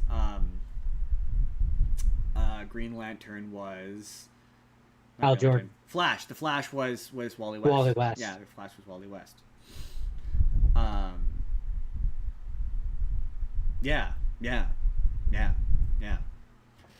that's because I'm regretting not communicating with Jay. It's okay. That's because the first Flash was over in the Marvel Universe just at that time. Yes, he was. That is a canon thing. That's a canon thing. Yeah. He is technically the Flash. It's the Marvel Universe, but it's the Marvel Universe. Both sides of the coin kind of heavily imply it. So right. So what's the other cut news thing? Well, have we reached the bottom of the proverbial barrel? No. This wasn't cut. This was the last story, but Seth Green announced at Comic-Con they made this show, which was basically George Lucas wanted to do a Star Wars show that Seth Green describes as basically being or George Lucas, I should say. Basically wanted to do The Simpsons, but in Star Wars. Like, that's what he wanted to do. And so he came to Seth Green, and they created a show called Star Wars Detours, which I think you can find clips of it. I don't know if you can find full episodes, but you can definitely find clips of it on YouTube. And it's really funny. It's got the general vibe, tone, what have you, of a Robot Chicken or a Family Guy or whatever. But it's Star Wars. I've seen bits of it. It's actually really funny. But they announced that it's going to be in the Lucas Museum of Narrative Art, which is apparently going to open in Los Angeles on September 22nd. Cool. Yeah. That's pretty cool. I do think that Star Wars does lack comedy. That's not me being sarcastic. I genuinely mean that. It lacks comedy. Like, there needs to be more comedy Star Wars. Like, and it's... Well, I like that Lego show. Yeah, well, not even just a Lego show, but there's not just that Lego. It's always the Lego shows, but there's another Lego show. I can't remember what it's called, and I don't remember the exact context of it. But there's an episode where you meet young Han Solo, and he's like teamed up with. Yeah, I think that was Tales of something. Or Tales of the Empire. I know what you're talking about, though. Yeah. And it was very funny. It was genuinely very funny, and it always makes me go like, yeah, there's not enough. Like, why can't we have a comedy movie that's Star Wars? Like, Star Trek has no problem making fun of itself, taking the piss out of itself, although Star Trek is kind of a similar situation where, like, they only have the one show that's a comedy. But, like, yeah, like, I keep saying it, I really want that Taika Waititi Star Wars movie to come out. I think that it will be good. Like, I maintain it will be good. But, like, I would love to see a Wes Anderson Star Wars movie. I said that when I walked out of his last one. I can't remember what it was called. I'm totally spacing on it. Asteroid City. After Asteroid City, I walked out of it and I'd be like, I would totally watch a Wes Anderson Star Wars movie. Like, I think that would be really, really, really fun. Wes Anderson Star Wars movie. Wes Anderson did Fantastic Mr. Fox. That'd be weird. Yeah, no, that's what would make it funny. It had that weird. I'd make it if I was gonna let him do something. I think you've suggested a similar idea. If not, then anyways. I would have it be like he would do maybe a show where it was like a Gungan Wes Anderson. ship. It's got to be a movie. Wes Anderson's. Okay, it works as a movie or it doesn't matter either way. But have it be where it's a like a Gungan led ship. Because like Oh they're no, just see, I weird. want Taika They're Waititi just to do weird that. and like and different enough that his style I think could really work for I want them. Taika Waititi to do the Gungan Captain movie. That's the movie I want him to make. Wes Anderson, I want it to be about.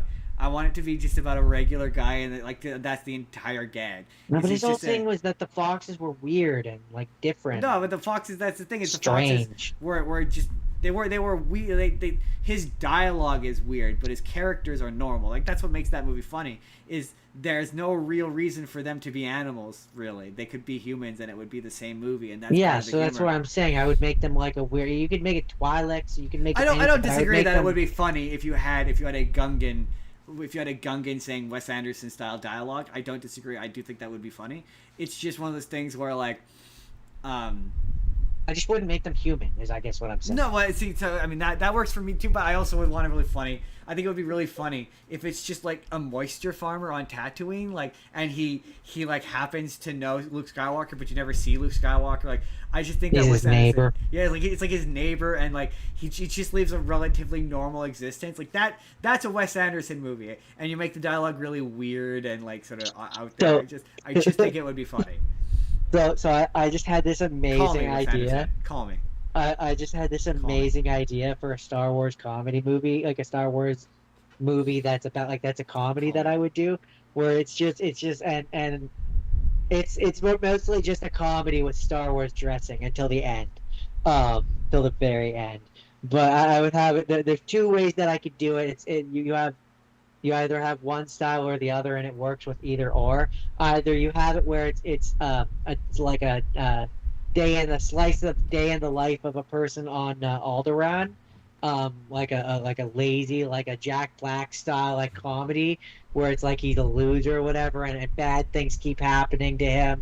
He's having just the worst That would day be ever, fun. and then no, the ending is the ending is the thing that really sells this. And then he gets to the end of the day, and things are just starting to turn around for him. He's like, you know what? I think things are only going to go up from boom. Alderaan explodes. and he said and Alderaan. Oh, I was gonna be like he's on the Death Star. That was the other way that I see it is you have it with the Imperial style where he's the janitor cleaning the Death Star or whatever. His day is going like really really poorly and like or whatever. It gets to the end, he's like, yeah, things are just gonna start getting better. I'm gonna climb the boom, and then the Death Star explodes. Well, You could have it be either way, but that's what I would do. That's one of the few things I liked about conceptually. The execution of it left something to be desired for me, but conceptually, I like my joke show for Star Wars is always it's just C-SPAN, but it's in the Star Wars universe. C-SPAN is boring political them doing. But yeah, just Senate. It's Senate hearings. It's just every episode is boring Senate hearings in the Star Wars universe. I think that would be very. But you essentially do it, like almost not like a court show, but like almost like a court show, but for like politics. Well, no, you have no narrative, the Star no nothing. Wars It's universe. just like like when you see the clips of like the American Senate people like standing up and debating or whatever. It would just be that, but in Star Wars. Like but it's only funny for me if you play it 100% straight. Like there can't be characters. It just has to be just C-SPAN. It's just C-SPAN. Like I just think that would be funny. But my other idea, I got it after I watched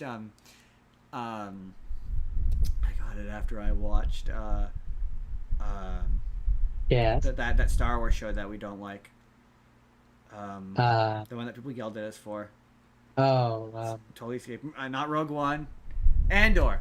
I got the idea when I was watching Andor, where I think it would be really funny if you did like The Office, but it's Star Wars and it's in the Empire, because there's a lot of scenes of that in that show of just like regular people going to work at the Empire, and you're like, oh yeah, right. There's gonna be a guy named Jerry who like he just works in the office. He just works in the office, you know. Yeah, I would have it take place on Coruscant, and I would have it be like them just doing the day-to-day shit. Right. That would just be very funny. Either that, or I would make it about like a group, and it's during the Empire days, so stormtroopers are people, not clones. Yeah. And I would have it be like a particular like they're just a bunch of stormtroopers. I would just do The Office. I would do The Office, but like The Office or Superstore or like a show like that, but it takes place with people Right, in the but I'm Empire. saying those are the two flavors that. Yeah, I would no, do. you've got like a Dwight, a middle management. You've got a Steve Carell. One of the guys is a stormtrooper who takes off his helmet all the time. I would have it take place on the Death Star. Yes, absolutely. Have it take place on the And Death then, Star. like, because then them having a bunch of different, like, they're just But Darth Vader a never bunch of shows different- up. He never shows up. maybe like in like I would have it where they Like, refer you know, like, to him you by know how, name, like- or they'll reference him, but you never actually see him. Or the the Emperor. only way that I would maybe do it is like it would be the equivalent in The Office of like when the corporate comes in, basically. Yeah. Where it's like it's in that one episode maybe where it's see the a hint of episode a where cape. corporate That's comes it. in, and like you maybe see like the cape and like the voice of him yelling at someone. Off camera. he's Though, like- off camera. yeah. You can't directly see him or the Emperor at all. Like I just think Or like you I see his just think it would be feet or funny. something. I think it would be. I think you're gonna. That's the thing about a lot of these franchises. Like, they're if so we're doing it like it's a rigidly- comedy, I see like maybe there's a jokey episode where it's like they're in the bathroom right? and you see his boots or whatever. yeah, and it he's in the stall. He's in the stall. leaves you questioning So questions funny. that you've never thought It'd be about so before. funny. It would be so. Yeah, a lot of these universes are so rigidly defined by what. Like, oh yeah, it either has to be By the lighthearted and archetypes. childlike, or it has to be dark and gritty. And it's like, what? Why can't we have something in the middle, which is a little lighthearted and a little funny, Silly and a goofy. little silly and a little goofy? Like this universe is goofy. Like we can make fun of it, like, and not just make fun of it and stuff for children. Like I'm like, why? Like I get that's because sincerity is like dead to people. I mean, clearly, Justin, this is the universe's sign that you and I need to write a script and make this movie happen. Clearly that's a sign. I'm gonna let Jake know that we are ready whenever he gets home, and we will move into. We'll do some comment response time, and we will read some comments while we wait for Jake. I realize that's the thing we can do while we wait for Jake, and then Jake will pop in, and then it will be time for Spider-Man. Spiderman? Dave Spiderman? You are Dave Spiderman? I am.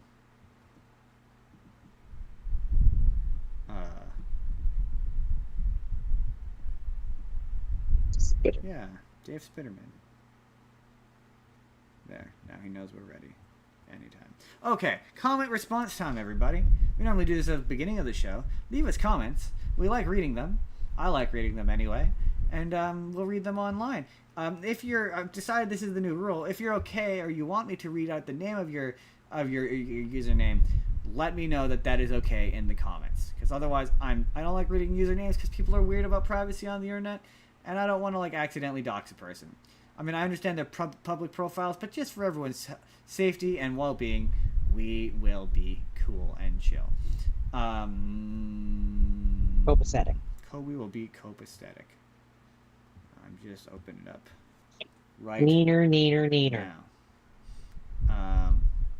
In reference to us talking about the guy from the Twisted Sister music video being an Animal House, I forgot that when I talked about that movie, that the character, it says, remember how I said at the end of that movie that there's a bunch of text saying what happens to each of the characters? His character goes off to Vietnam where he is shot by his own platoon. So I forgot that he dies in that universe. But this comment says that even though the character died in Vietnam, I believe that in a separate universe, which I like to call the Twisted Universe, he survived and became a teacher and had a family. And that's why he was in the Twisted Sister music videos. It's like that. Maybe he has a twin. Secret twin. I'm just saying. Separated at birth. I'm just And that's saying. who we see in the music video. What I'm saying. A secret, separated at birth, identical twin. Identical twin. Apparently it was French-Canadian producers who created Tripping the Rift, which I feel like I knew. I feel like I knew that because it's produced by Cinegroup, and I'm pretty sure Cinegroup is a Montreal-based production company, or was. That sounds likely. Yeah, they've produced other things. Usually when you see Cinegroup, it's typically like a French dub of something, and you're like, ah. Yeah, like I think they made Yvonne of the Yukon. I think so. I'm pretty sure they also did Donkey Kong. But yeah, now that you're saying it, that sounds like it could be a thing. I'm pretty sure they did Donkey Kong. Somebody That said very that, well could be the truth. Somebody said that the Assassin's Advent Children would work really well as DLC for Revelations, the new Legend of Zelda game. Right. What? Advent Children. Final Fantasy. Clearly talking about Final Fantasy, Jordan. There was a joke. Skyward Sword? What? Exactly. I'm confused now. Exactly. You've lost me. Apparently, Jordan, we got a comment when we said that there is no references to Matt Mercer in the Dungeons and Dragons movie. This person says, "Fresh cut grass was the reference, bro." And I went, I don't know what that is. So I said, was it? Could you explain it to me? He says that. I mean, I know. Okay, so I know that he's the name of Sam's character from Campaign 3. I'm struggling currently. I'm now removed from that movie again. I don't remember the context of when one of them says fresh cut grass. Neither do I. To be able to be like, that's a definite.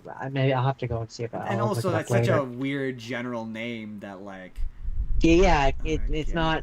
Okay. It's not like they said Keyleth, or like an actual name. Like that's where I'm like, I don't remember the context. Like if he's like, we need some fresh cut grass for this spell. Wasn't it like a code word or something? No, that's not a reference. I wouldn't say. Remember. It's Like, been too long since I've seen it.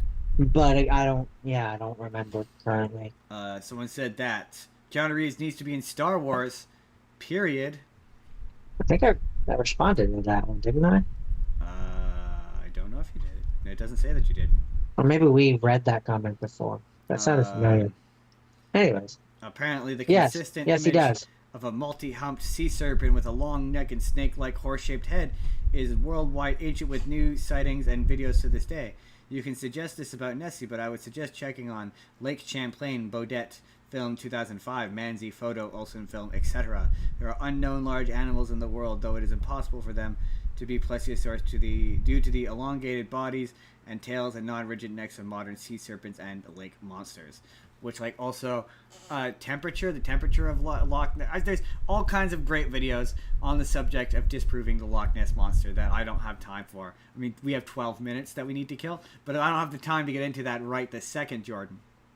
I mean, it sounds like you have nothing but the time to get into it. But, yes, there's a fact that there's no anything that would be the size to be constituted as the Loch Ness Monster. There's not enough food in the loch to sustain such a creature in any form. Perhaps maybe there might have been back in the day when temperate climates were different, but as of today and within probably the last 100 years, likely not. It could be the Ogopogo. Ogopogo, probably the same thing. Probably the same deal. There's just nothing in Lake Chilliwack. Depends on what they eat. It depends on the size of the Ogopogo is different. I don't know the size of the Ogopogo. I know that the Loch Ness Monster Plesiosaurus or whatever. A big serpent. I just don't know what is an Ogopogo. Lake Chilliwack freaks me out, man. Like I remember swimming in it, and there's this big drop off, and you can't see the bottom, and it's scary as shit. So like maybe on the bottom there could be. I've not looked into Ogopogo a ton because. I've seen some pretty convincing videos that turned out to be fake, but. So I looked up Ogopogo.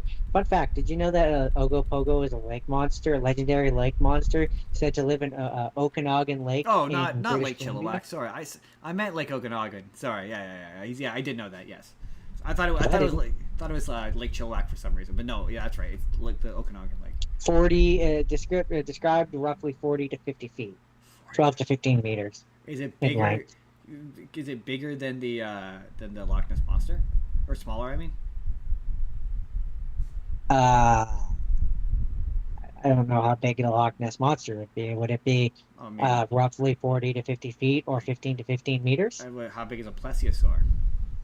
How big was a plesiosaur? I mean, you also have a means to look up Google. You're already Googling. You're Googling Yeah, already. but then. Now I have to then open a new tab so I can keep both of you're making. I'm on a tablet here. You have a mouse and keyboard. You're Googling, Jordan. Already Googling. How big is the Loch Ness Monster? There it is. Loch Ness Monster Most people who claim to see it say it's about 20 feet, 6 meters long. So the Ogopogo is bigger than the Loch Ness Monster? That seems Well, it's impossible. certainly longer. Longer, I guess, yeah. Jordan. Because like the Ogopogo, as I understand it, is like, you know, like a giraffe, like a dratini. Like a Dratini, this is true. It is like a Dratini.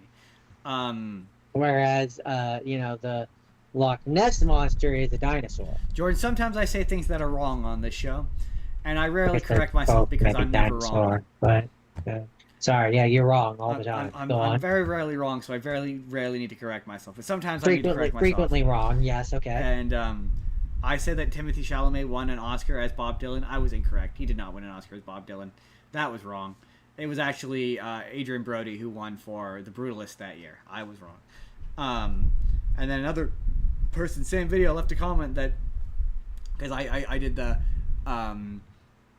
Mandela effect. I swear to God, he was dead. Like I thought he died. Like I very vividly remember like the radio playing his music in memoriam of him dying. I remember hearing anyway. Who?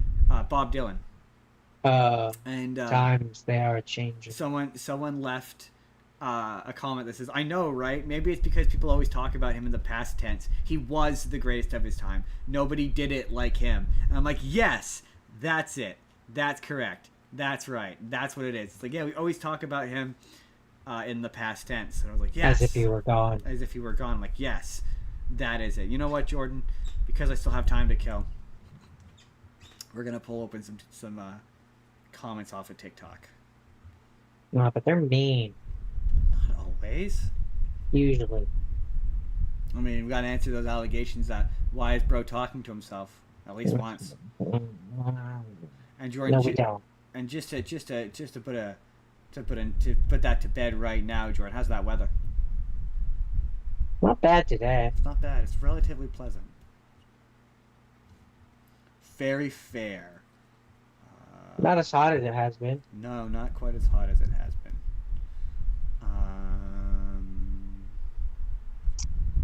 It's getting awkward. So someone said that Robin Williams would have been in the Star Wars sequels. No, I don't think he would have. In the prequel movies? Yeah, no sequel. Oh, in what context? As a character, I assume. No, but like, I mean, I don't know. It would depend on the character. Who would you have as? In the Star Wars sequels? Yeah. And You can make up a character if you want.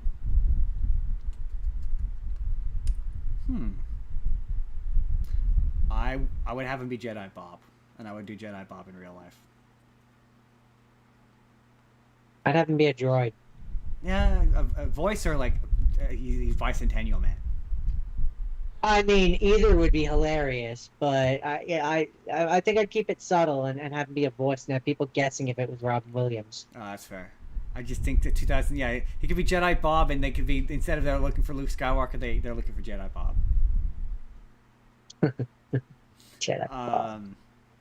I mean, that would be funny. I'd make it a buddy cop road movie, though. Yes, I would.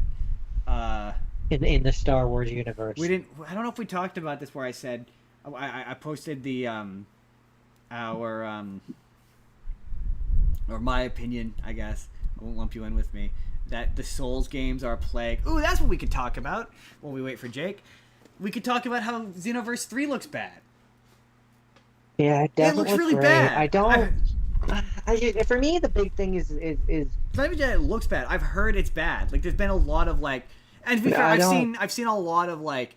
I'm gonna jump on this bandwagon. I don't love the time limits on the transformations thing. Nobody likes it. I'm firmly on that bandwagon.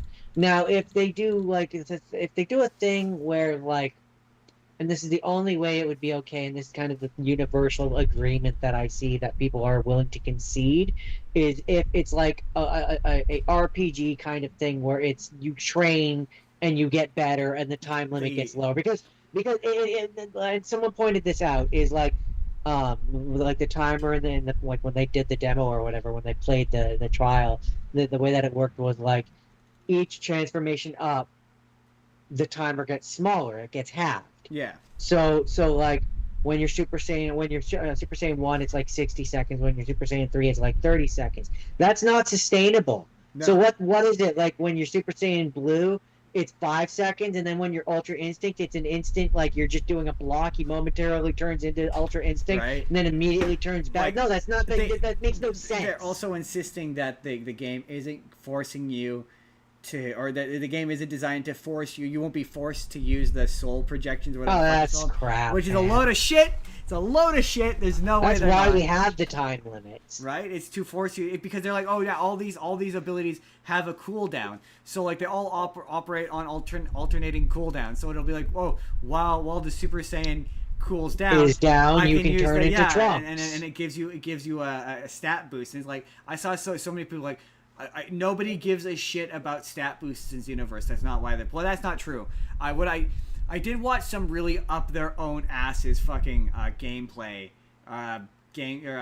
impressions from people who are in the Xenoverse 2 community, which like absolutely exists, and they're like, oh yeah, man, it doesn't have like that same elitist fucking fighting game bullshit. It doesn't have freeze frames, and it doesn't have this, and you can't do lockstep, and you can't do all this really bullshitty exploitative shit. I don't care about to make the fighting better. Like that's what separates the actual hardcore Xenoverse players versus just the fucking casual players. And I'm like, oh my god, you guys sound like elitist asses. I mean, I'm a casual. I don't care. I'm playing it for the story. Right. I could give two shits about the PvP. Like I don't really care about any of the online shit. Well, even then, fighting in these games is clunky as shit. They're not good fighting games. Like what fighting actual people is not fun. Like it's not like doing a Fighter Z or what. Yeah, but I'm saying like that's not a metric by which you should measure whether or not this game is good or not.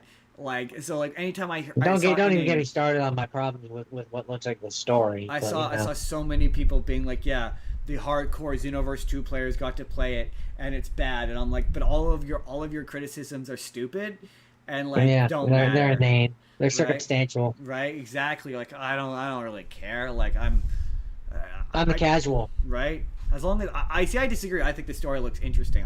Do I think the story looks interesting in a Xenoverse game? That's debatable. That is the debatable part of this. Would I enjoy the story more if it were an anime, and we were introducing new characters into a brand new anime, which is what I basically view this as a new anime. So because like that's what this clear. I'm guessing that's what this was. Like this began its life as a anime written by Akira Toriyama, and then he died. Like that's what this.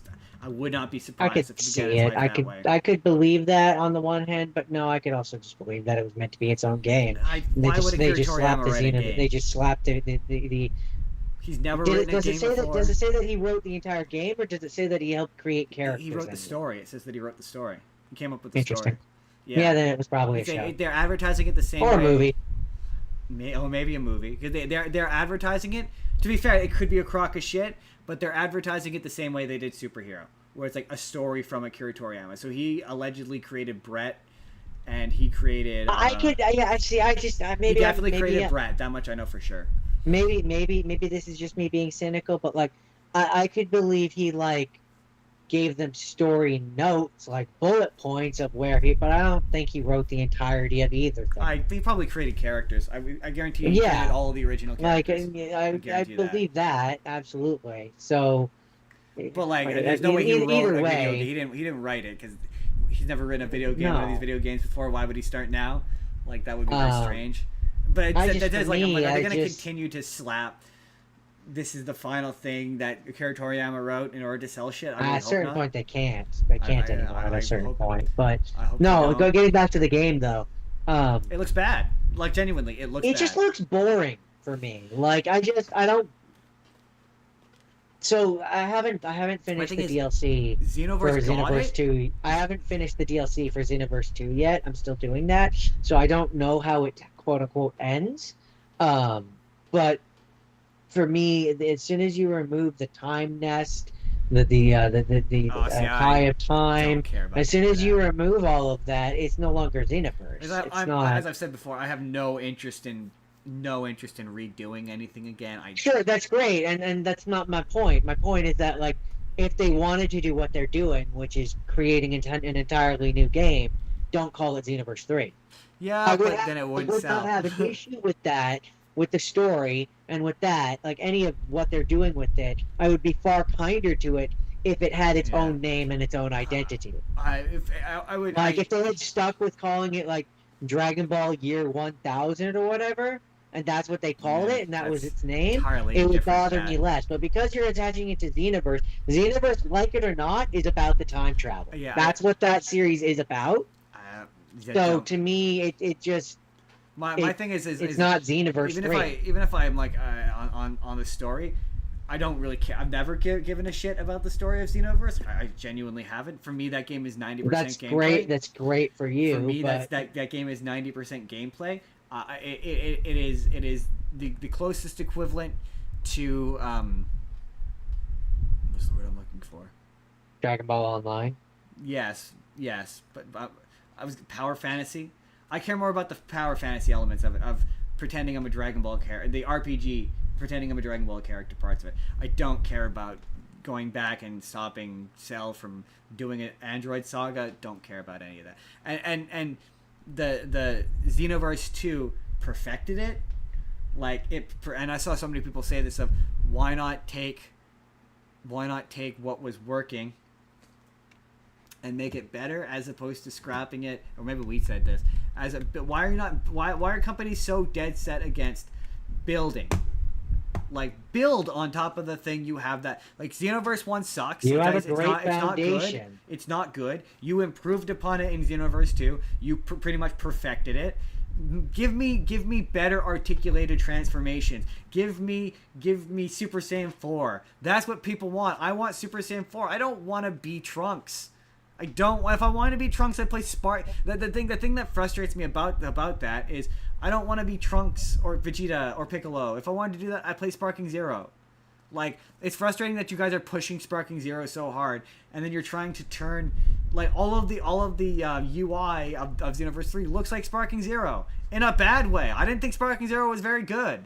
I thought it was a worse version of Xenoverse. We said that when we played it. We were like, it's a worse version of Xenoverse. Like it's just a worse version of Xenoverse. What? I said it was a harder version. And it's hard, exactly. It's like I'm not like I know there are people out there who are playing these things for the challenge and like sure, but that's what Fighter Z's for. Like that's what that game could be for. That game can be for being an actual fighting game. I don't want this to be a fighting game. I want it to be a simulation game where I simulate getting to be a Dragon Ball character. Like no, I don't want to be Goku. I don't want to be Goku. I have no desire to be Goku. I never pick Goku. For me, unless it's like I'm in Xenoverse 2 and I need to beat something easily. Then I pick Goku. Well, for me, it's like I don't mind having the. This is where my issue with the turning my character into these characters thing is like in Xenoverse 2.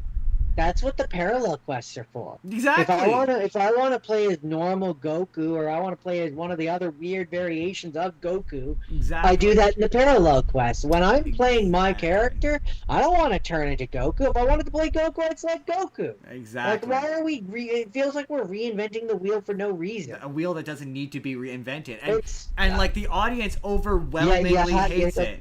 You had a car. And now you have a 5-wheel car. Right.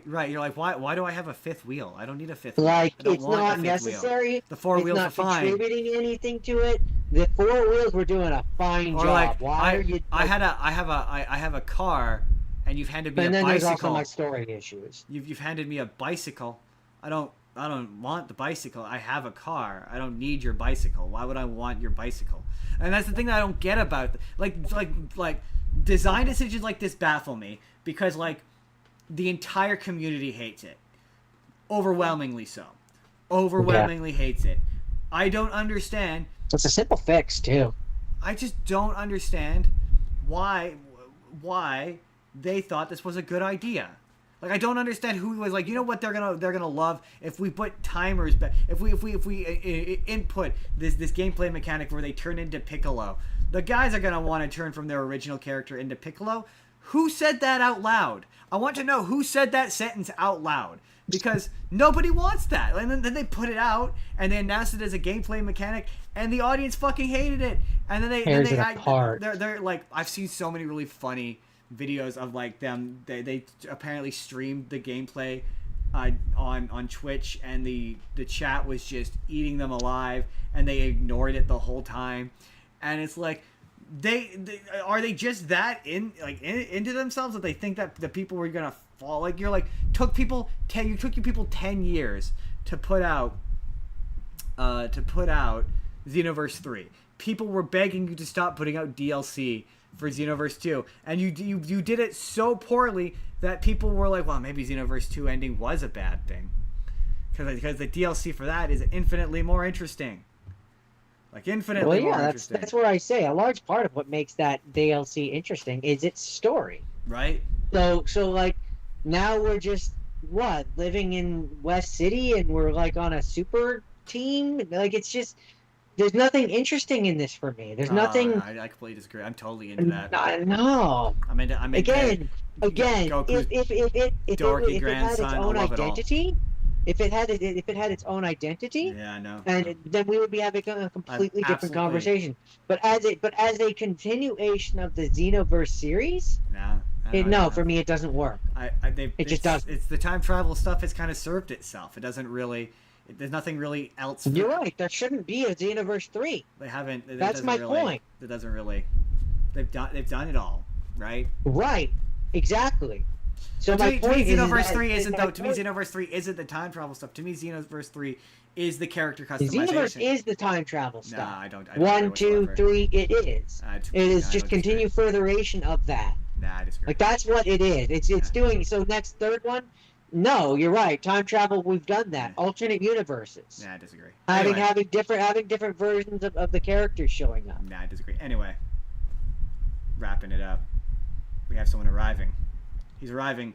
Jake never is late. He's not late, but he never is late. He arrives at the time he is meant to. Much like a wizard. Much like a wizard. He arrives when he is meant to, which is now. This is the moment. Well, maybe, assuming my video cooperates. I was just gonna say, currently we're talking to Jake's voice, but that's fine. We're talking to the void. That's fine. So there he is. There's Jake's face. No. Well, this is my crummy laptop camera, but that's not that bad. That's not that bad. That's fine. Well, Jake works out his tech. That'll give me a prime opportunity to say the sponsor of this week's episode, which is the sponsor of every week's episode, which is the Arete Media Pantheon, headed by our fearless leader, Jake Arete. I wish my last name was Arete. Much cooler than Bogart. Bogart, yeah. Bogart. I always fear I'm gonna fuck up the pronunciation. It's okay. Everybody does. Did when you were a kid? Was it okay? It works. I'm not gonna say shit. when you were, I know it's the Spur of the Moment podcast. We live for tech issues here. They happen frequently. When you were a kid, did anyone ever call you Bogey Jake? Because that just feels like a natural. No, but there was one person that referred to me as Bogey. Really? Oh, see, my whole life it was you're just in time. That was my whole life. You're just in time. I would prefer. You're always my just in case. I like that. That's good. I'm okay with that. I'm good with being a just in case. Or perhaps you may, as a wrestling fan, you might be apropos to just incredible. Oh, I like that as well. That's a real wrestler, by the way. I like to refer to myself as nobody's favorite substitute teacher. That's. Oh, I don't agree with that. You would have absolutely been my favorite substitute teacher. Oh, that's nice. That's nice. I feel like if I was a substitute teacher, they'd be like, "Oh, we're gonna make that one cry." I mean,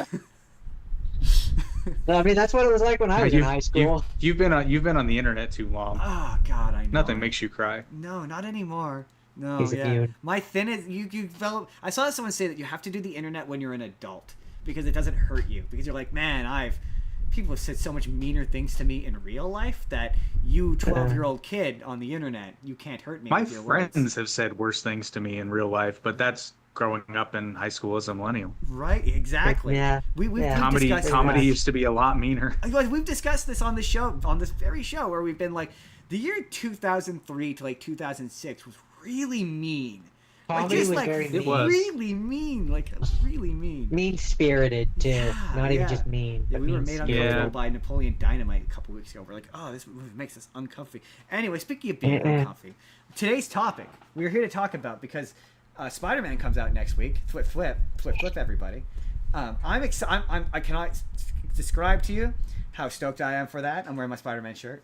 I'm going to wear my Spider-Man shirt to it. I maintain, I think it will be the best Spider-Man movie. Now, today, you missed an opportunity there. You should have been like, I think it will be spectacular. We're not talking about that today. We've curated a nice broad spectrum of Spider-Man shit, from cartoons to movies. I'd like to start from a place of Jake. I never asked you, what is your favorite superhero? I mean, so that's kind of a loaded question. Really, for me, Spider-Man. See, Spider-Man. here's the thing. Spider-Man is an answer, and I think it's one of those things where, to quote the philosopher Jordan B. Peterson, most truths or lies are acted out rather than said. And as much as I'm a massive Green Lantern fan, that came later in life, and I think you can make the case that in terms of how I've acted my entire life, it's Spider-Man. I would say the same thing. Now here's this follow-up question. We're gonna get into each of them. We have got a cross selection of all the Spider-Man, of many of the Spider-Man as we possibly can. Who do you think is the best live action Spider-Man? Ooh, Loaded okay. Question. This is a loaded question. Oh no, I mean it's Andrew Garfield, but Really? so long as you don't, Interesting. so long as you don't take into account The movie? that other movie. Interesting. Okay, we're gonna get into Andrew. We're gonna get into the individuals. I thought a great place to start that I'd like to start when it comes to Spider-Man for me is the beginning, like any place. My very first Spider-Man thing, my love of Spider-Man, it all originates from the animated series, and I just felt like that is And honestly might be still to this day the most accurate comic book. Why am I blanking on this word? Show? Adaptation. You're not wrong. You're not wrong. I was. It find it feels funny like how a comic book. It feels like a Yes. comic book It absolutely as, does. as you pointed out when we were talking about Spider-Man off screen, you're like, yeah, but that's Spider-Man because I had feared that the new one's gonna be a little all over the place, and then Justin rightly pointed out, yeah, but that's Spider-Man. One minute he's fighting Vulture, the next minute he's fighting Rhino or Scorpion, the Yeah. next Yeah. minute he's late to work, and I'm like, well, yeah, that's Yeah, like I watched a curation He's of kind of episodes. he's like your early 18 or 19-year-old man, where Yeah. even when he's an adult, like when he's older, he's still got that energy where he's like he's all over the map, I like just all don't- over it I don't love high school in the Spider-Man. best way. And I couldn't figure out why until this week when I was. I'm like, that's because for me, Spider-Man was never high school.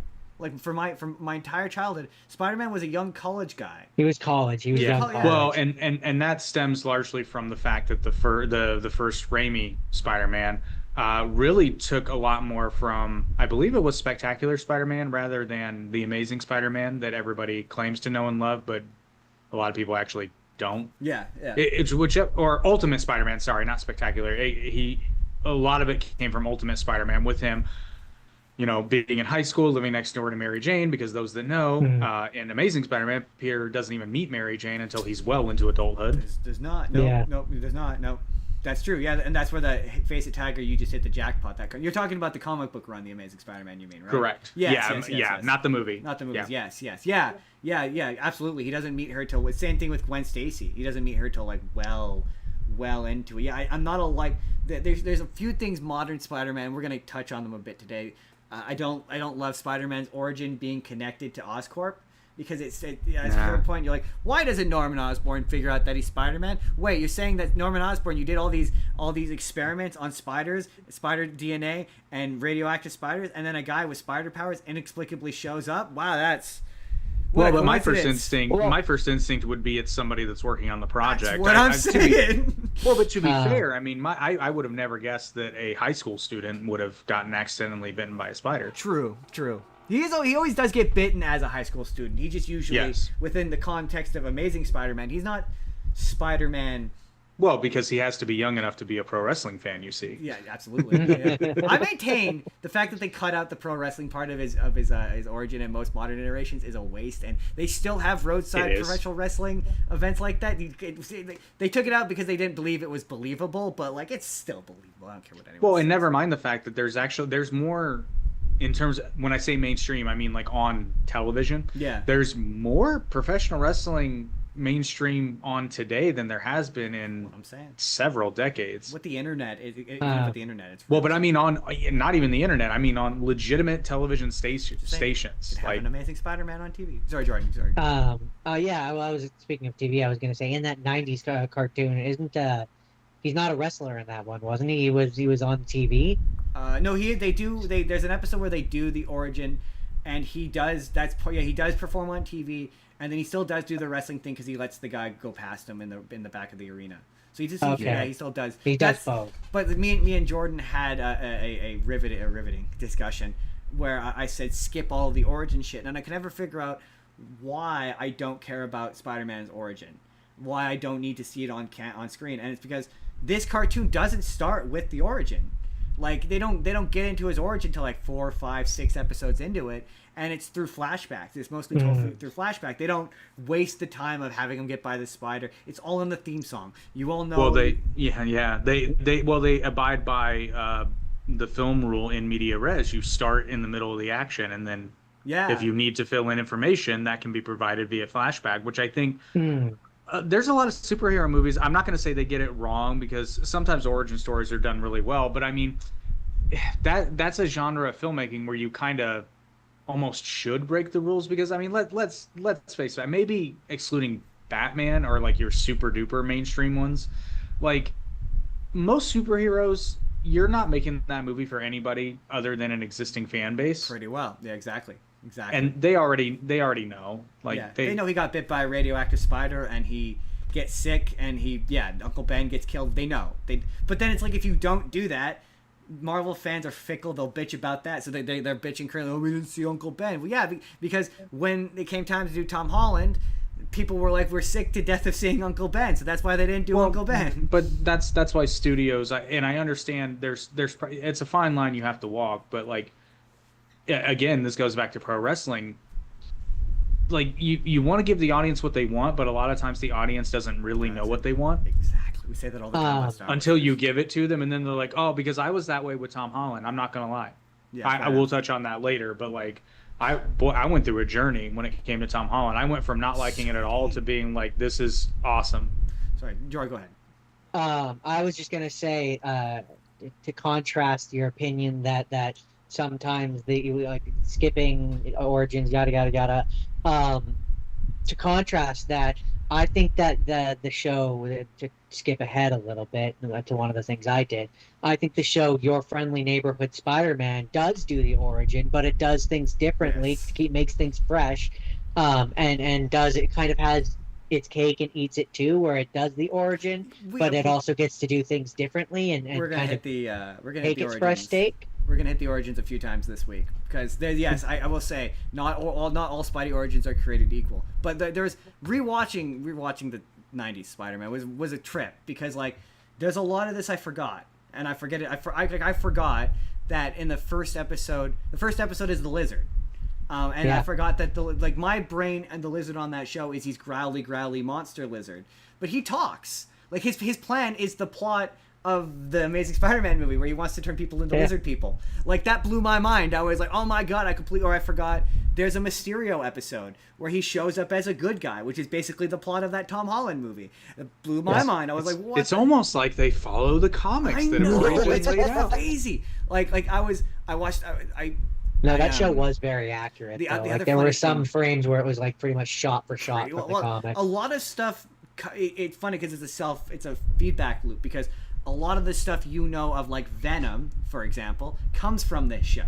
So like him turning Spider-Man evil, him being a space alien, all that shit, all comes from his antagonism towards Eddie Brock. Like Eddie Brock in the comics wasn't really much of a character. He was kind of a muscle-bound meathead. He didn't have a specific beef against Spider-Man in the way that he does in this show. The thing that got me this time was I forgot he's played by Hank Azaria. Like as a kid, as a kid, you wouldn't even notice that it's Mo Sizlak as Eddie Brock and Venom. But I'm like, holy shit! Now that you're saying that, now I can picture it. Yeah, that's weird. Yeah, every third character is just Hank Azaria. It's really fun. And then every second character is Jim Cummings. Like every second one, like he's Shocker. He's a bunch of random thugs strewn around the show. The one with the purple mask. Yes, He's the one with the purple mask. Yeah, that's my favorite. The run of 3 He just sounds like Tigger. It just sounds like Tigger, exactly. That's one of my favorite moments where Kingpin is trying to sell the Prometheum X to the two thugs. Yeah. And they're just random guys in masks, and you're like, I just feel like there's more better people, like governments or like better suited criminal organizations who could have paid more money than 1 and 2. It also still contains my favorite Spider-Man line of all time, which is "Get back here, Shocker." Get back here, Shocker! I'll hunt you to the ends of the earth. I'll hunt you to the ends of the earth. Also, it's the first Spiderverse thing. The end of the show contains the various with the spider spider armor, which I had the physical toy of, Yeah. and like the mask would flip up and you'd see the face and stuff. It was really cool. I remember that toy. Yeah, there's a reference to Spider. I love Spider. I love that show as a kid, man. Such a good show. And it still holds up.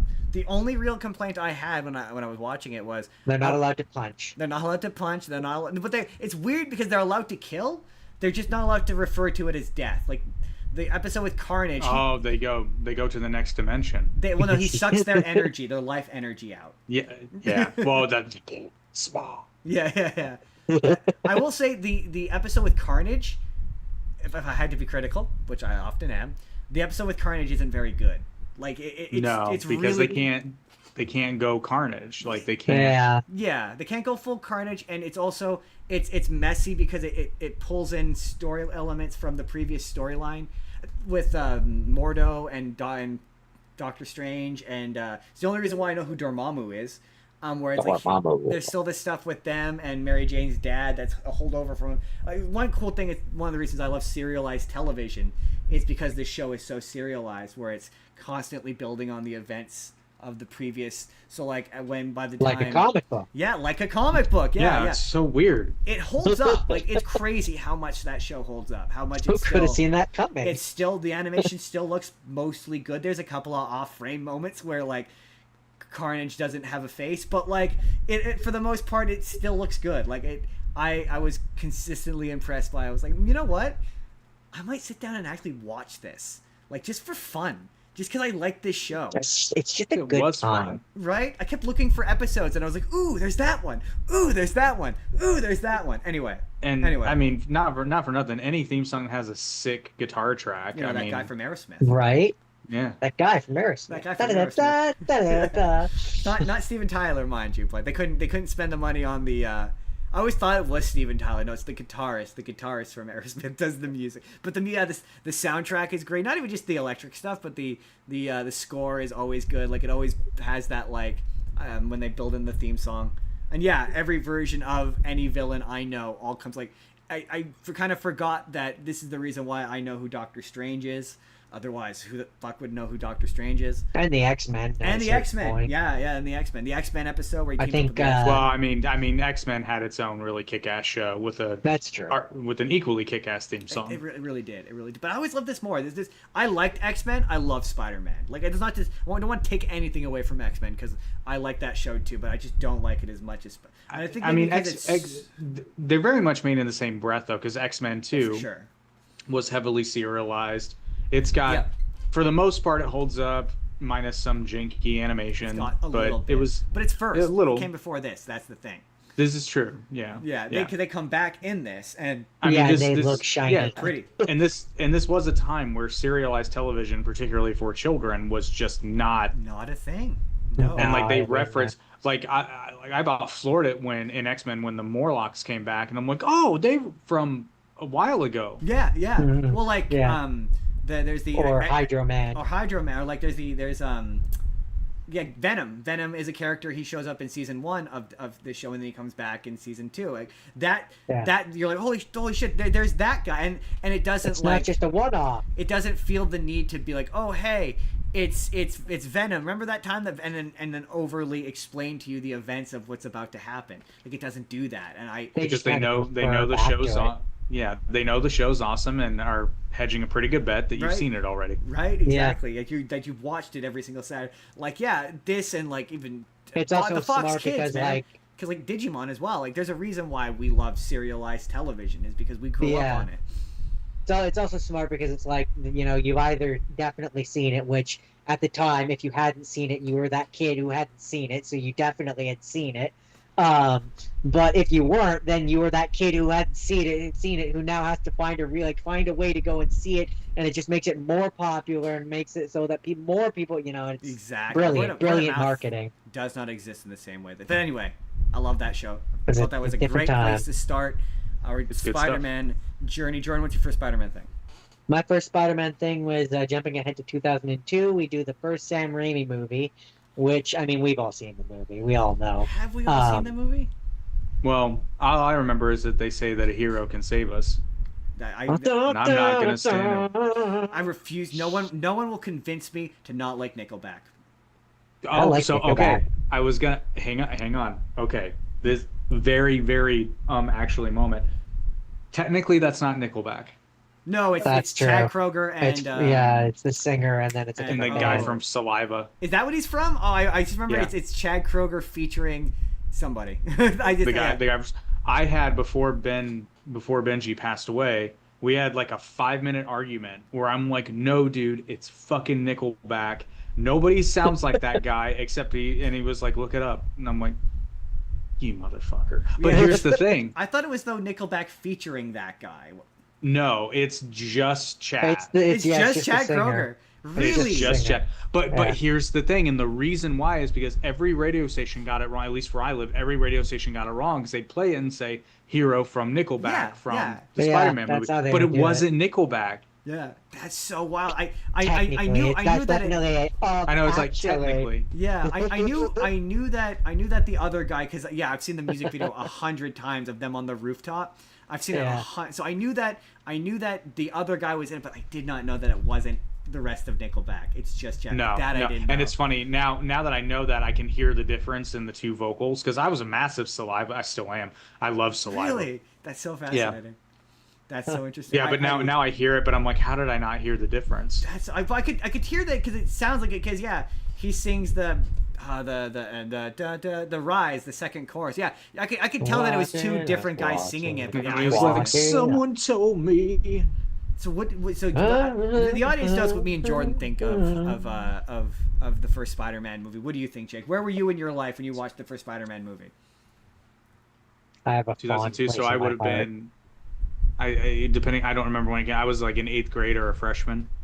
And Okay. it's good. It's really good. Like there's nothing wrong with that movie, especially when you consider this was a time where superhero movies they weren't a thing. They weren't a thing. We'd had X-Men, Exactly. but I mean, this was unprecedented territory, and it's great. There's nothing wrong with it.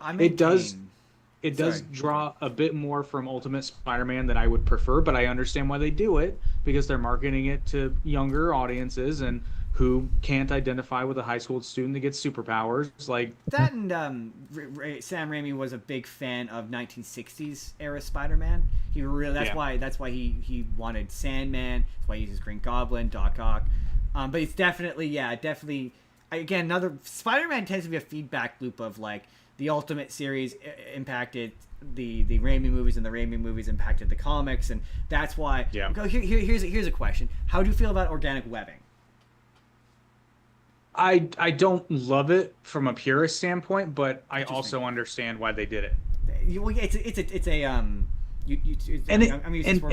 To be fair, well, and I'm also a lot less cynical now than I was because, like, if you think about it. It makes sense because Peter, quote, gets the powers of a spider. Yeah. It makes sense that his body would mutate some form. Now, my running joke is that if it were arachnid accurate, he would shoot webbing from his ass. Also, anytime he was dehydrated, he'd run out of fluids and then he'd be dehydrated. I mean, yeah, but I love the visual of Peter being like, "Get back here, you." And then just swinging. Yeah, it's so funny. it makes sense. It makes sense that he has them in the hands, but I understood It also it makes from sense when once you become aware that Sam Raimi is really into horror. So the idea that it would be like a body horror thing, where it's it's coming like in the mental image of it, it makes sense in that regard too. Yeah, he loves his body. It's horror. a practical issue, but in the comics, it's a bit of a MacGuffin so that Spider-Man can be put in peril because he runs out of webbing, or or the villain crushes his But web to me, shooters. that adds to the drama of being It does. Spider-Man. Like we do the jumping ahead thing, not to jump ahead, but like, yeah, there's a bit in the 2017 animated series. We're gonna talk about that show, but there's a bit where Miles Morales becomes Spider-Man. Spoiler alert! And he's like, I'm waiting for my webs to come in, and he's trying to web, and nothing's happening, and so he's just doing the flips and shit, running around, and Spider-Man has to be like, yeah, I make my own. And he's like, shit, basically. And yeah, the part of the drama of being Spider-Man is worrying about running out of webs and conserving your webs, and like, webs are expensive. That's part of being Spider-Man. And I think like Peter never, the Raimi Peter never has to worry about that. And I think that denies him an element of drama. I think where it takes stakes out of some of the action sequences where he never has to worry about running out of webs.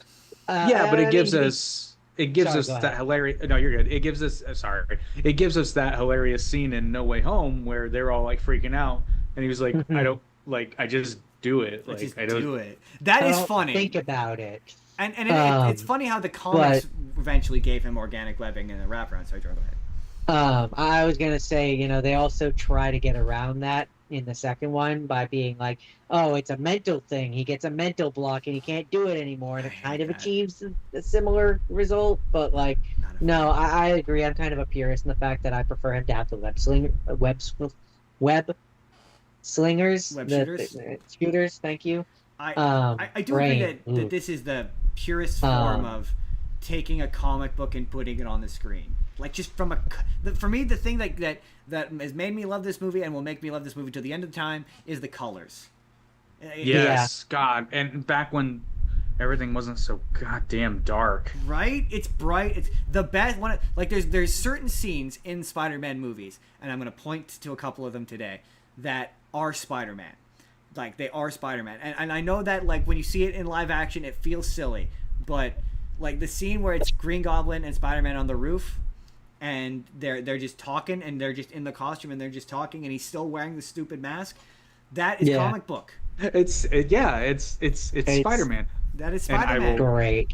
Well, and speaking of things always being fucking dark now, I will never waste an opportunity to complain about Game of Thrones last season, specifically the Battle of Winterfell. You mean the battle of what's that?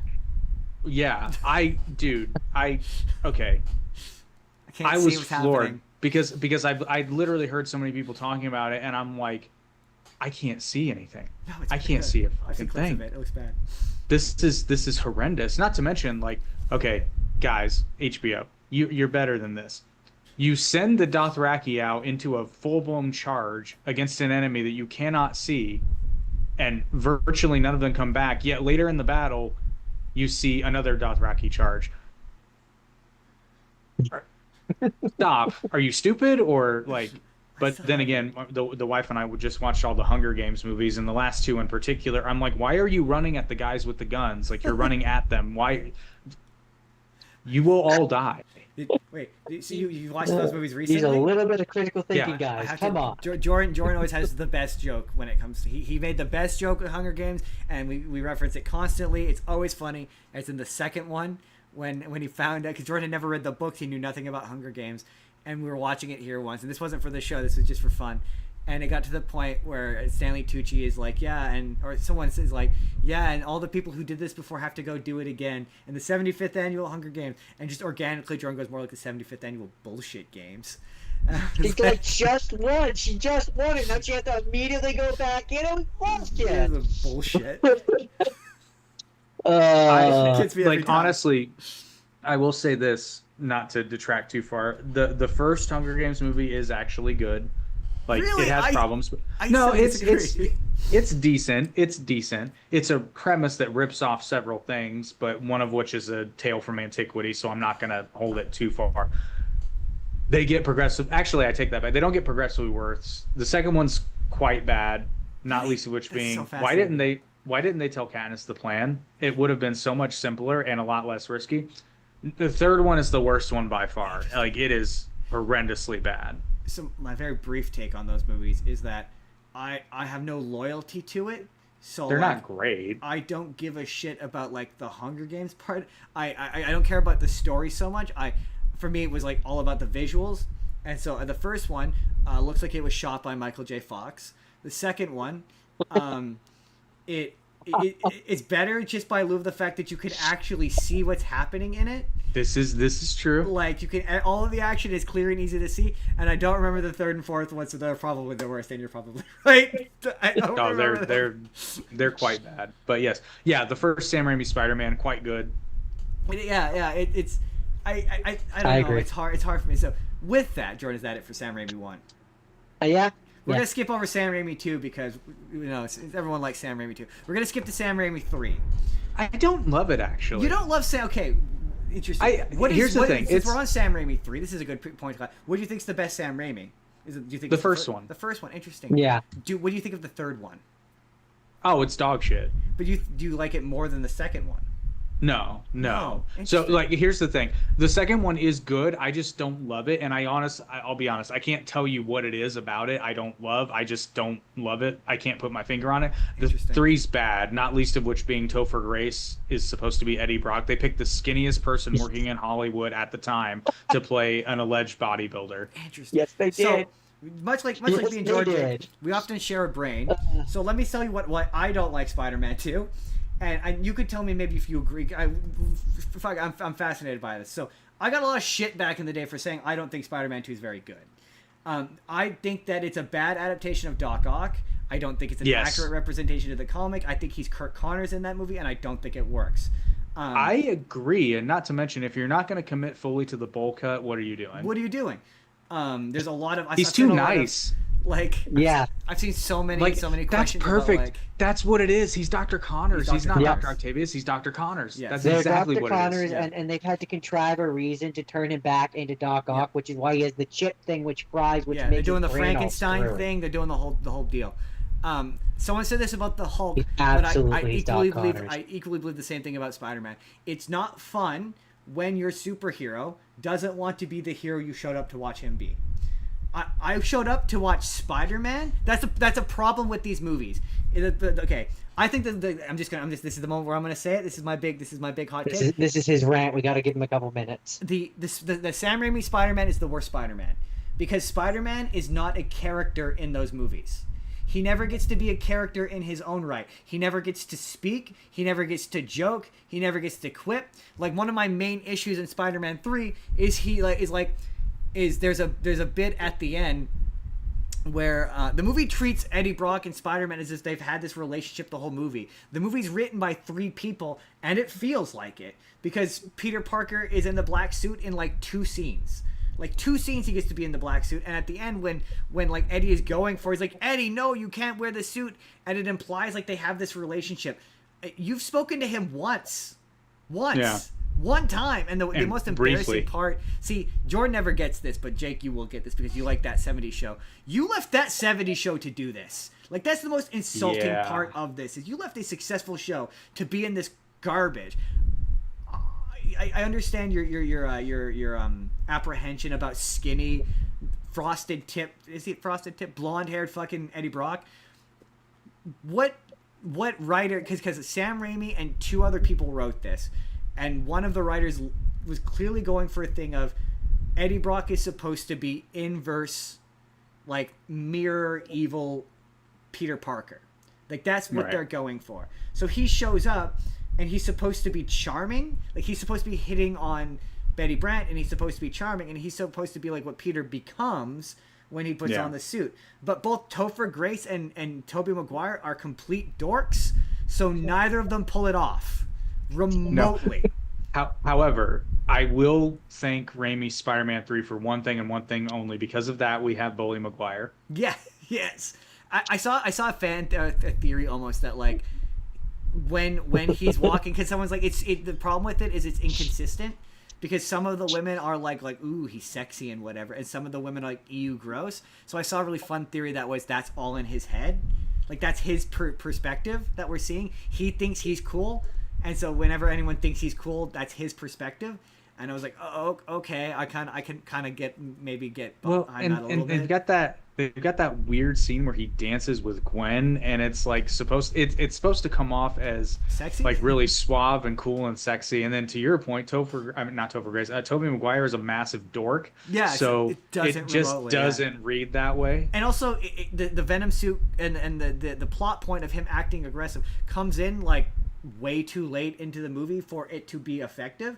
Like the problem with a lot of Spider-Man movies is it's 1/3 of a good movie that if you stripped away, like if you just focused on it being about his connection to the Sandman, and you just focused on it being about letting go of that, then it maybe would have worked better. But you're trying to the movie will stop so other characters can do like the stuff with what's his face, canceled guy, James Franco. James Franco, yeah. All that stuff with him is awful. And then he shows up at the end. Right? Who's the worst? Okay, who's the worst Green Goblin on screen? And why is it James Franco?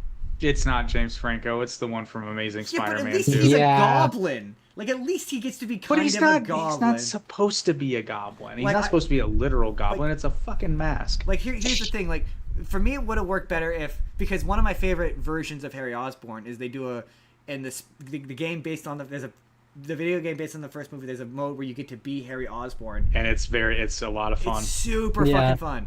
And it's after... It's a lot easier, too. Right? It's so much easier. But he picks up the Green Goblin gear, and he's trying to turn the Green Goblin in. That is also why it drives me crazy whenever anyone's like, oh, but Tobey Maguire doesn't clip. But I'm like, but you've never played the video games. He's got one of my favorite Green Goblin lines where he's like, who are you? The Emerald Elf? Great. I love it. It's a great line. But I think it would have been better if, as a way to give him a character arc in this movie, where it would be to have it when he first shows up and he attacks Peter, he's in the lame Goblin 2 costume.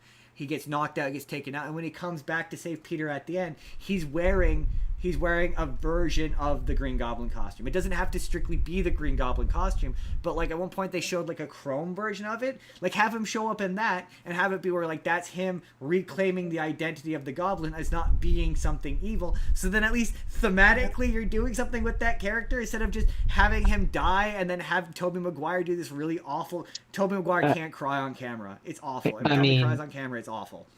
I mean, if I'm putting him in a goblin costume, I want the rubber mask.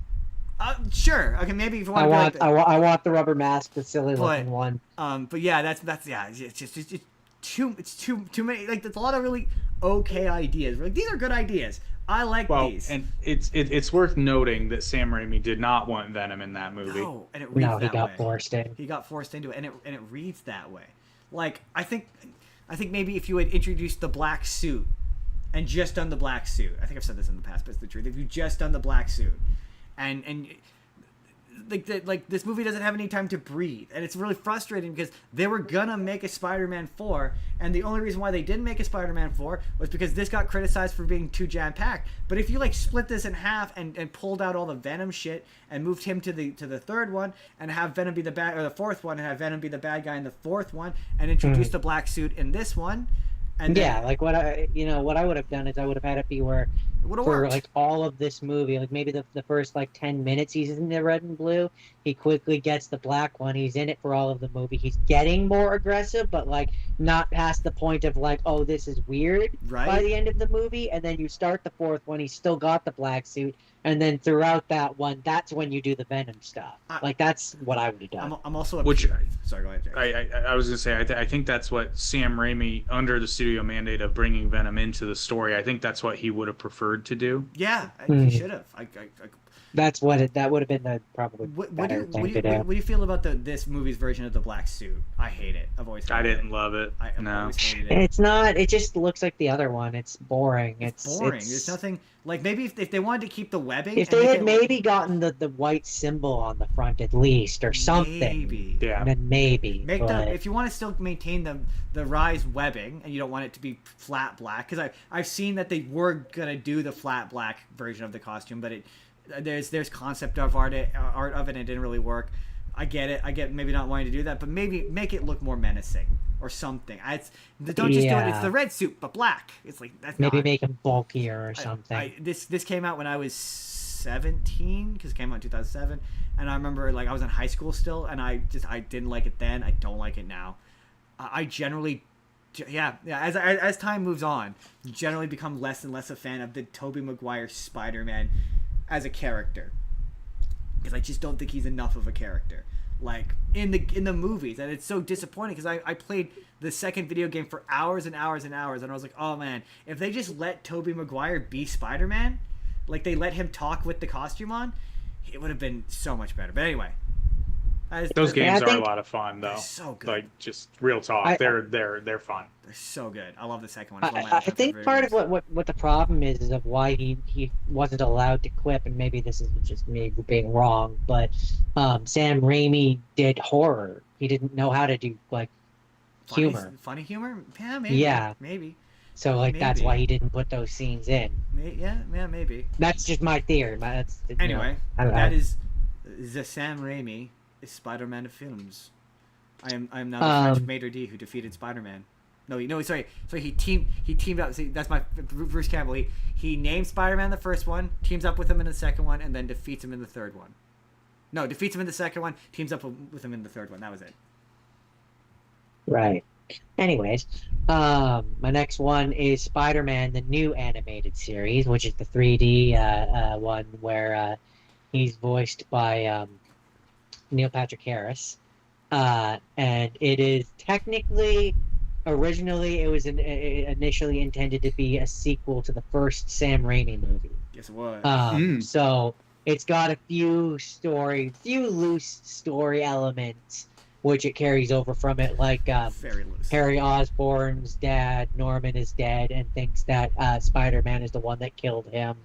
I think they imply that Mary Jane and Spider-Man did the upside down kiss in the rain, things like that, like small things like that. But it was produced, I should say, by Mainframe Entertainment, so the people who did that show Reboot. And it came out in America. It was on MTV, and in Canada, it was YTV. I maintain it somehow looks more dated than Reboot at times, which is odd. Yeah, it's one of those things where, because it's New York, obviously, so there's just times where it just looks barren and flat, like very. Because this came out. When did this come out? 2003. Yeah, right around the time when the Sam Raimi ones were around, and it looks very of the time when it comes to TV animation.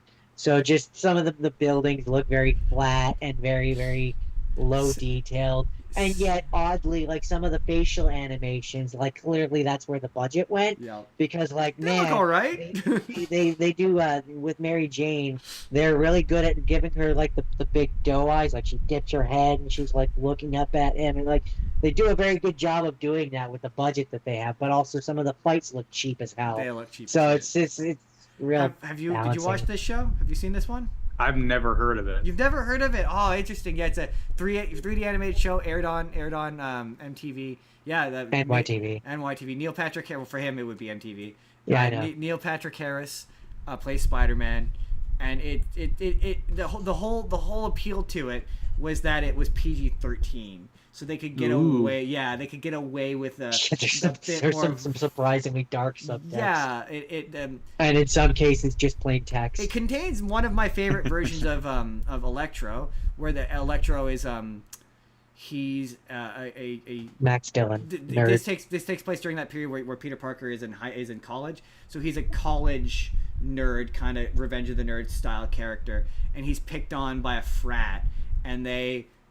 Correct me if I'm wrong, they put him they tie him up and they blindfold him and shit, and they put him. They put like a helmet on him with the headphones. Yeah, they put him in the back of a limo or something. Yeah, and they were gonna take him somewhere to torture him, basically. They crash him into like cement or something, and that's what turns him into. That's not what turns him into Electro. That's actually just the beginning of the story. Then later on, he gets invited to the party at the frat. That was it. And they bring him down to the basement to either like, oh, this is you might go on to the next stage and be accepted or not. And they do of course they do, reject him and then like do paintballs at him. He runs away and then he goes up to, there's like a billboard, an electric billboard or whatever. And he tosses a thing at it, and then he gets struck by lightning, and the thing explodes, and then he's Electro. It makes me wonder if the Amazing Spider-Man movie took any inspiration from this, as seeing Electro as a put upon character. Nerd. Like that. Yeah, nerd put upon character. Because as a nerd, I identified with this version of Electro. I'm like, you know what? Maybe those jocks do deserve to get fried. He killed the one. So like just straight like that's where I'm like, yeah, this show is like PG-13. It rides the line sometimes where it's like, man, like that's dark. That's like, dark. Literally, there's. So I can give a few examples. I can cite a few sources. So yeah, there's the one with Electro, where yeah, the kid. It's the equivalent of that movie. Justin, remember the one where the kids get all the telekinesis power, and the one kid goes on to become like essentially a school shooter. Chronicle. Thank you. Well, basically, that's what Electro is in this. He's the kid that got tormented for all of high school and then continues to get tormented in college, gets superpowers, and goes fucking crazy. But he goes back immediately. Of course, he gets the powers, goes back to the frat party, and fries, like uses his electricity power to literally electrocute and fry the one leader of the frat that had been tormenting him to death. Like he murders him, and I'm like, for a Spider-Man show, that's oddly like that, like dark. I mean, as one does, you know. Yeah. Or in another episode, there's I don't remember what the character's actual name is, but like she's essentially like a female Kraven the Hunter. And that's the thing with this show too, is like they make a lot of their own ones. Like I don't recognize them from comics. I think it's Electro, and then they do the Lizard, and then they do Electro, they do Lizard, they do Kraven. And I think those are the only three like actual. Oh, and Kingpin. This movie does. Oh yeah, Kingpin. Right. It does. Michael Clark Duncan Kingpin from Daredevil. Yeah. He's in this as Kingpin. Well, he's not. I think it's kind of Michael Richardson. No, I think he might be Michael Clark Duncan. I think it might be played by Michael Clark Duncan.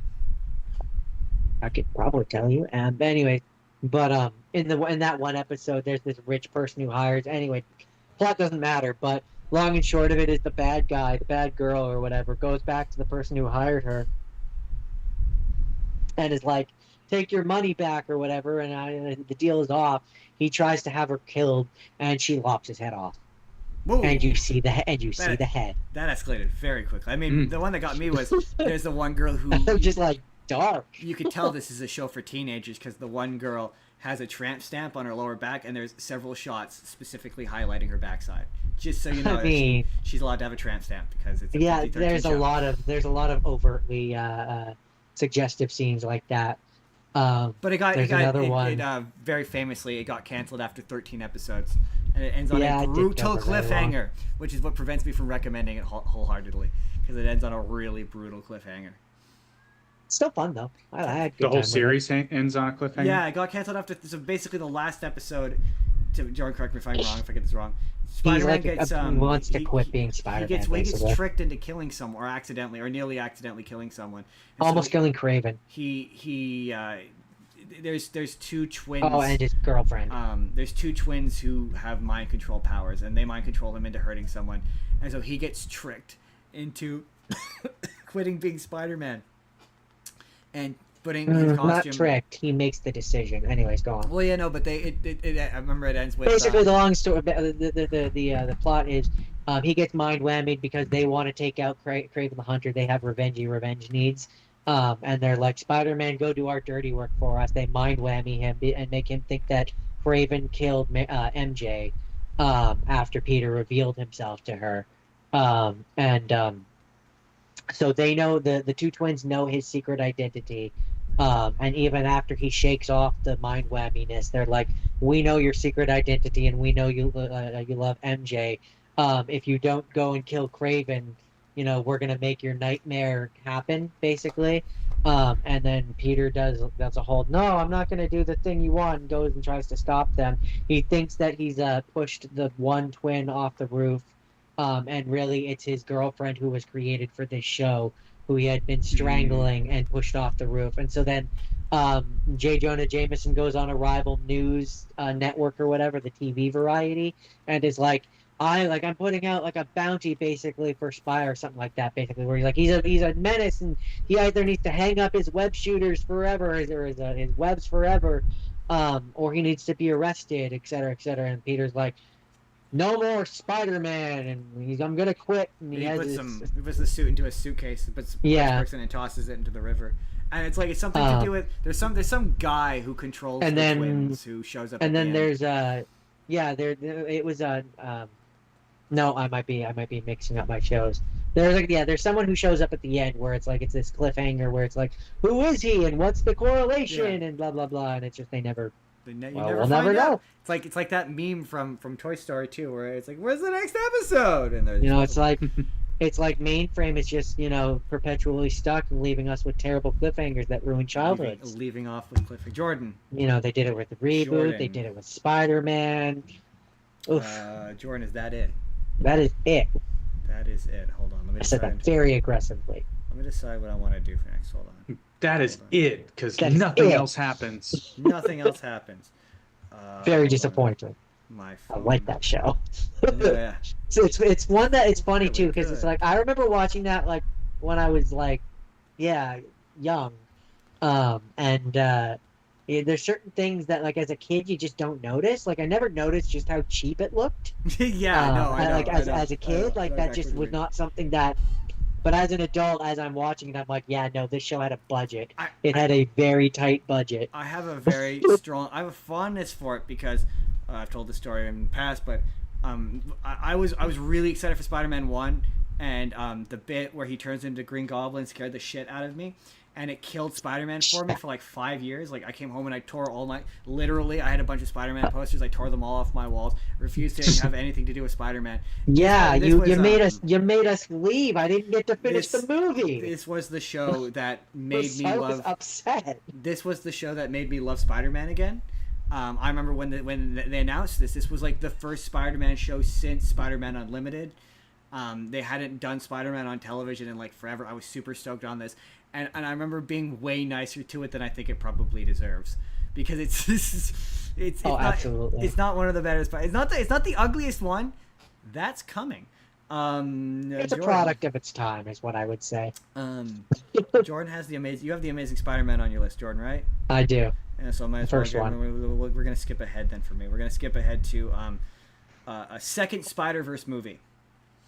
The second Spider-Verse across the Spider-Verse, which is what made Jake famous. Is you had a bunch of videos go viral talking about the Spider-Verse, second Spider-Verse, and this is now the third time I've watched it. I watched it once in theaters and I watched it once for fun. And me and Jordan always say that watching something for this, I don't know if you experienced this, Jake, but watching something for this is just kind of a different experience. Because you start to notice things, and for me, I notice things in the screenplay. When you're watching it critically, yeah. I notice things in the screenplay. I notice things in the writing that I didn't notice the first time.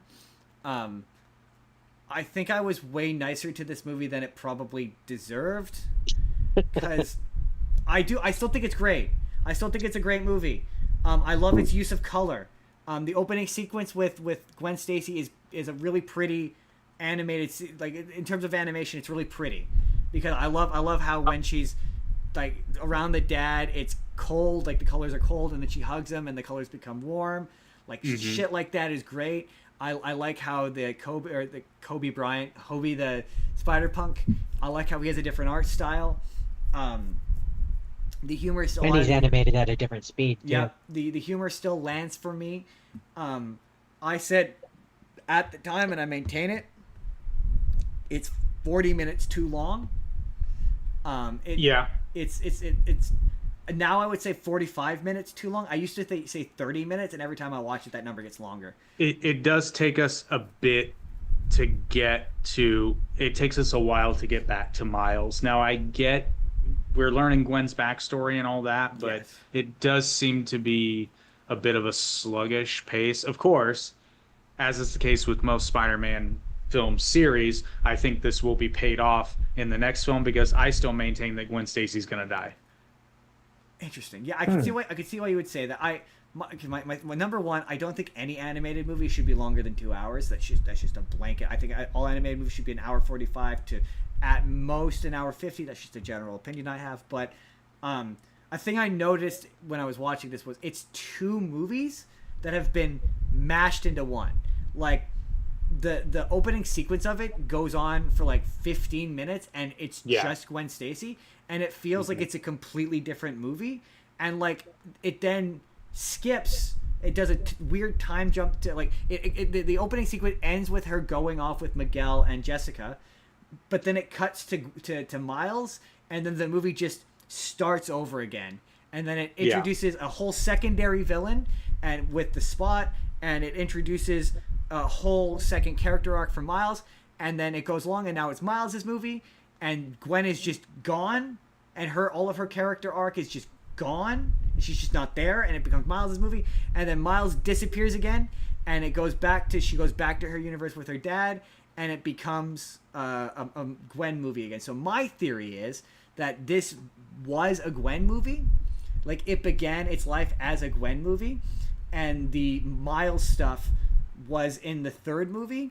and when writing it, somebody went, Miles is the main character. He's in this franchise. He's not in it enough. We need to put him more, and so they shoved all that Miles stuff in it because the notion that any organization becomes fascist, no matter how well intentioned, seems to be from a completely different movie and seems to be super removed from the stuff with the Spot.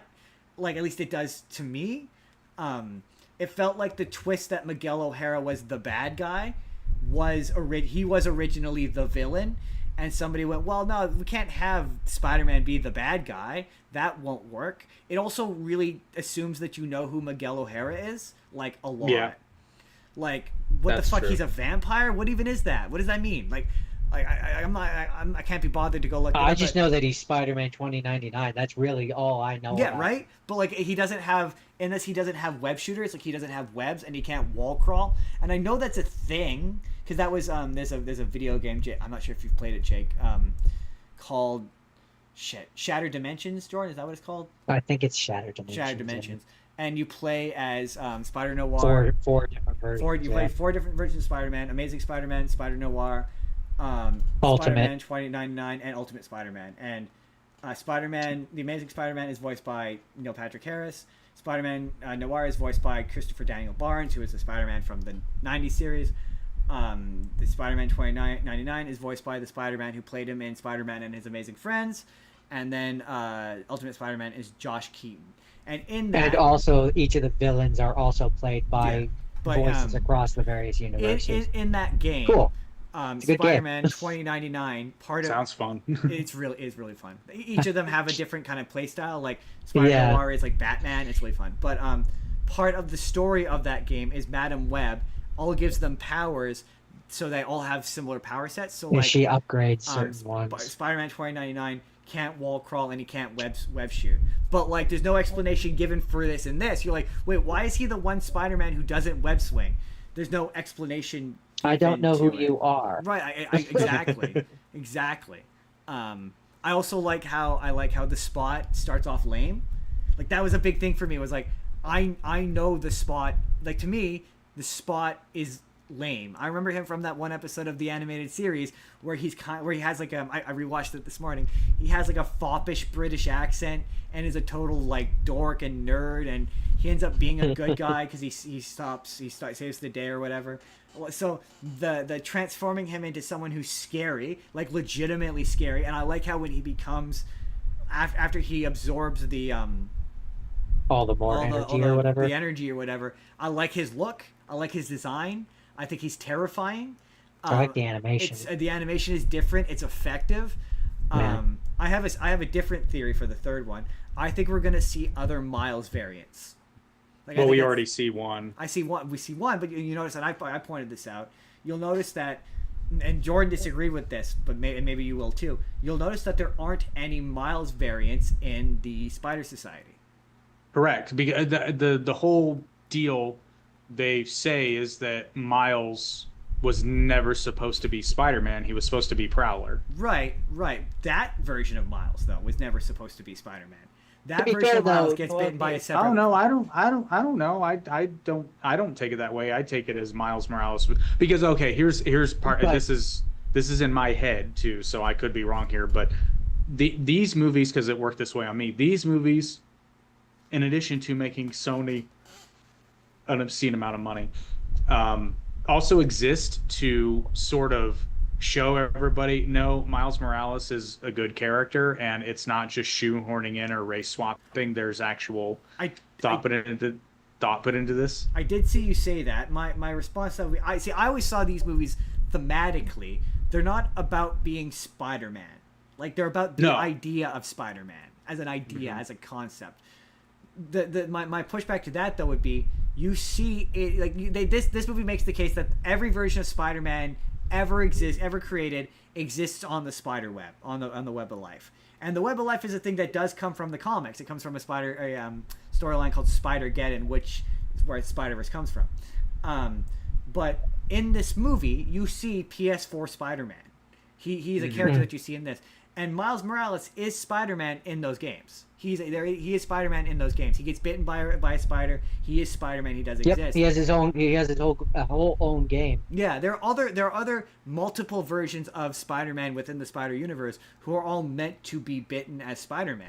Like they didn't get bitten by a random spider from another Technically, universe. Spider-Gwen isn't Peter Parker, so she's different right, too. So I just think there could conceivably be versions of her. Is the third movie going to make the case that in this version of the universe there's only one Miles Morales and he's not supposed to be Spider-Man? He's supposed to be the Prowler? Or are we going to see other Miles Morales as Spider-Man? Because again, they do exist. There's at least 5 of them. But that's way, because it's so interesting. One of the more interesting elements of this to me is that they make such a deliberate point. There's multiple jokes of them pointing out that the Spider Society is 90% Peter Parker, but like 5 of them are not Peter Parker. And so it's just so fascinating to me that maybe you're right. Are we going to see you bring up the Gwen Stacy thing? She mentions that all versions of Gwen Stacy die. The Spider-Gwen, I don't believe, has died in the comics, but are we going to see other versions of Gwen Stacy? That is also a question that is worth positing. That's why I love. That's the thing I love about this movie, is it makes you ask all these questions. So, one thing that I could, they could do, I should say, is because we've seen that Miguel O'Hara, bad one, Spider-Man 2099. We've seen that he's fixated on this idea of like what he thinks it is, like with the incursions and the fixed points and the this and the that, and like the movie presents like that's the absolute truth. But I could see them going a route of, and it's funny, it makes me think of Rick and Morty, but where basically he's curating, pruning, I guess to compare it in Marvel, he's doing a version of the TVA where he's pruning the different branches, so to speak, and so like he's the reason why we're not seeing any, and he's basically got like a central finite curve situation that could be interesting, where he's preventing other Mileses from becoming Spider. But that's what I'm saying, where it feels like that idea of Miguel O'Hara was originally the bad guy of this, and then somewhere along the line someone went, but the Spot, we need an interdimensional bad guy, and someone went, what interdimensional bad guy do we have? The Spot. It's a very my every time I watch one of these and I'm like, I know this is going to be a video. This is going to be a video. What's the title? And the title of this video is going to be, it's a good movie, but it is marred by a bad ending. And it's even further marred by a bad ending. It doesn't even have an ending. It doesn't have an ending. It just kind of stops.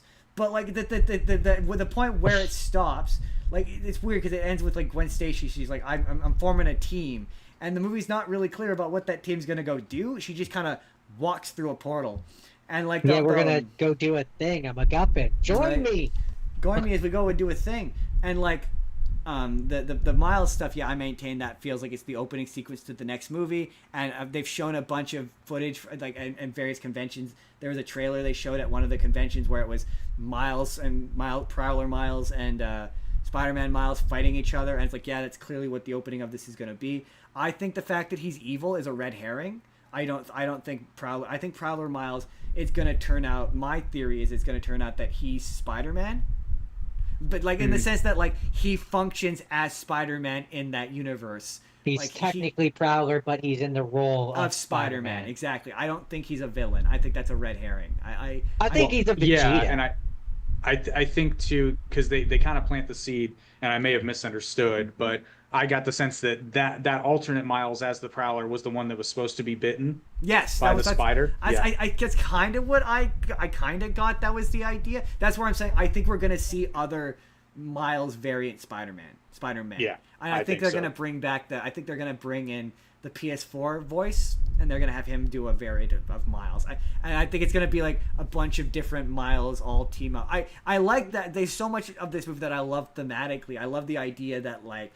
I mean, the way I would do it is I would have it be where Gwen, Spider-Gwen, that's who she's going and getting. There's a bunch of different Miles. But I like just thematically the idea that Spider-Man, like all the Spider-Man are dead set that Spider-Man has to be tragic. And as much as you're like, oh, this is them trying to make Miles seem palatable, which I don't disagree with that. I also think that it's them trying to be like, Spider-Man doesn't have to. The movies give you this impression that Spider-Man is always tragic all of the time. And he's not. That's why I like the TV shows better, because he's not always tragic, and I like that this movie makes that case of like Peter B. Parker, and all of them are like, yeah, this is the way. Spider-Man has to be sad, and it's like, but Spider-Man doesn't have to be sad, and I really yeah, and really, I mean really like these movies to me always also, especially, I mean there's only the two of them, but the two of them always felt to me like it was less. It's partially selling the Miles Morales angle, absolutely, that's undeniable.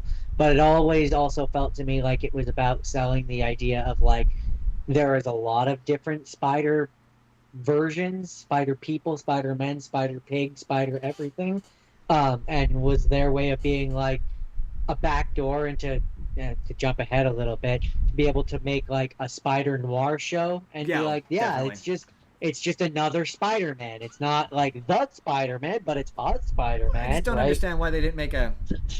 And to me, that's felt kind of like that's what the point of those movies was as well. I almost would have preferred they split this in half and it just be a Gwen movie where it's about her fitting in with the Spider Society and like because they reference all of these missions that probably didn't do well with test markets. I'm guessing. Well, they reference all these missions that they went on that we don't get to see, and you're like, well, she has this relationship with this group that is never really. She's just kind of said that it exists. It's never really explained like where the foundation of it comes from, where the origins of it come from, and I just don't understand why they never. Well, because the foundations are a lie, right? My headcanon, because I too I think Miguel is the bad guy, but he's the bad guy in the sense that he made a mistake and now he's just frantically trying to cover it up / fix it. So he creates the Spider Society by accident, because I believe him when he says he somehow managed to get to an alternate reality where his family wasn't dead. But my whole thing is, I think he killed the Miguel in that universe to get his family back, but he didn't count on the glitching. Well, so he has to make the technology, and he says that he went to a universe that Miguel was already dead. Correct, but I think he lied. I think he went to another universe because I think he was doing the same thing. Yeah, I think he was doing the same thing Kingpin was doing, but now because he accidentally encounters other spider people, he now has to have some big cover story. So his whole bit about the canon events is bullshit. Is that what you're saying? Yeah, well, in the sense. In the sense that it will tear universes apart. Interesting. So what do you think is... Oh, well, I mean, I guess the implication is that the tearing the universes apart was from that initial collider explosion, I guess. But I got confused because in the bit where you see the universe falling apart, you see that it looks like Peter B. Parker is there? Or Peter Parker is there? So is it that, like... So they never explain. My thing is like it feels like there's a bunch of shit cut out with Peter B. Parker because he barely gets to be a character in this, and it feels like he's gone through something in between it's weird. It feels like I missed a movie for a lot of this, which is bizarre because it's 2.5 hours long. Like, it's weird. It has that vibe of like 5 or 6 writers all jamming in ideas into it, and it's a Spider-Man movie. They're like that. They're all like that. They all have like 1,000 ideas and they never. Anyway, that is Across the Spider-Verse. I'm apprehensive. My indignation towards towards the ending has only increased in the removal from when that movie was supposed to come out. I would have been less pissed off about it had it come out a year later like it was supposed to. But the fact that it's now, like 4 years later, and they still haven't put it out yet, even though they said they were going to put it out a year later, makes that cliffhanger ending even more egregious to me. Yeah, I say what you will about the first one. It's very a complete movie. It's again, good movie. It's a good movie. Really, like in terms of creative, non-stagnant animation, it is a benefit to the industry. But it is marred by a bad ending. It is a bad ending. Like every time I watch it, I get frustrated. But I'm like, man, if this movie had only ended 20 minutes sooner, 30 minutes sooner. Yeah, that's the frustrating thing that I remember about it is like it has a place where like you could end it here and it's a good ending and it has a resolution, and then they just keep plowing on and it's like, well, now you're just ending like partway through the next movie. Right? Like if they had ended it where he gets sent home, she goes home, she reconciles with the dad, and then it ends there, and then if you want to do that, he's in the Prowler universe and you do a shorter, truncated version of that scene as a post-credit setting up the next one, then it's a complete movie. As it is right now, until that third one comes out, and I agree with you on that as well, it is an incomplete movie. Once that third one comes out, maybe my opinions will change. Maybe I'll look on this more favorably. But as it is right now, I still think the first one's is just better. It's a much simpler, concise movie. Anyway, that's Spider-Verse. Jordan, what's your next thing? My next thing, the year is 2012. We're getting The Amazing Spider-Man with Andrew Garfield, the first one. All right. So this one's great. This is where I step. This is great. Okay, me and Jordan. Okay, if you ever want to see Fat Justin and Jordan, we have a review of Fat Justin and Jordan talking about this movie. Please don't show that to anyone. No. We got to do a huge thing of this. I like this movie less and less the more I'm removed from it. It's very strange. I really liked it the first time. Here's what I will say. This movie does take the creative and wild choice to say, what if Spider-Man talked while he wore the mask? And that was enough for me at the time. It's not creatively wild, but... No, he was like, what if Spider-Man at the time it was. Because Tobey Maguire never did it. Yeah. This is true. Yeah, like when he's like, that's my one weakness, small knives. Small knives. Like that shit. That's Spider-Man. Spider-Man. He gets the sarcasm and he gets the wit of Spider-Man, which is like. So my thing with the Andrew Garfield Spider-Man, and Justin made the case for a different perspective on the second one, and I can live with that. But certainly with the first one, before he gets bitten by the spider. I have never thought that Andrew Garfield was a good Peter Parker. I think he's a great Spider-Man. And Justin made the case for the second one, him looking less like your classical, unconfident, social inept person. Him looking less in that makes sense because he's Spider-Man at that point. I'm like, okay, that's fair. I can deal with that. But like in this first one, before he was, how do I word this? He is exactly the kind of person that when I was in school would have been making fun of me. So for me to see him in the role of Peter Parker, the geeky person who's getting bullied by Flash Thompson, was unbelievable. I can't see it. I think of Peter Parker and I think Tobey Maguire. I've always maintained that in terms of Peter Parker, I mean, now I think it's Tom Holland is better. But at the time, for the longest time, I used to say Tobey Maguire was my Peter Parker, Andrew Garfield was my Spider-Man. For the longest time, until eventually we got to Andrew Garfield, and now my opinion is kind of more on the I just think not Andrew Garfield, Tom Holland. Now I kind of just think that Tom Holland is the all-arounder for me.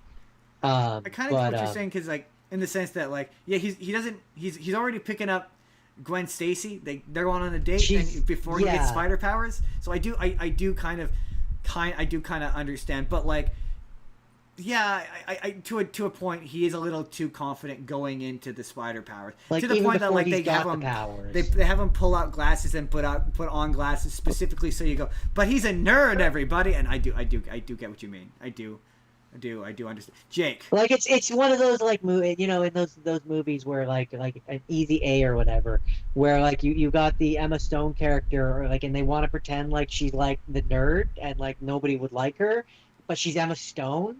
Yeah, like she's hot, so I don't understand.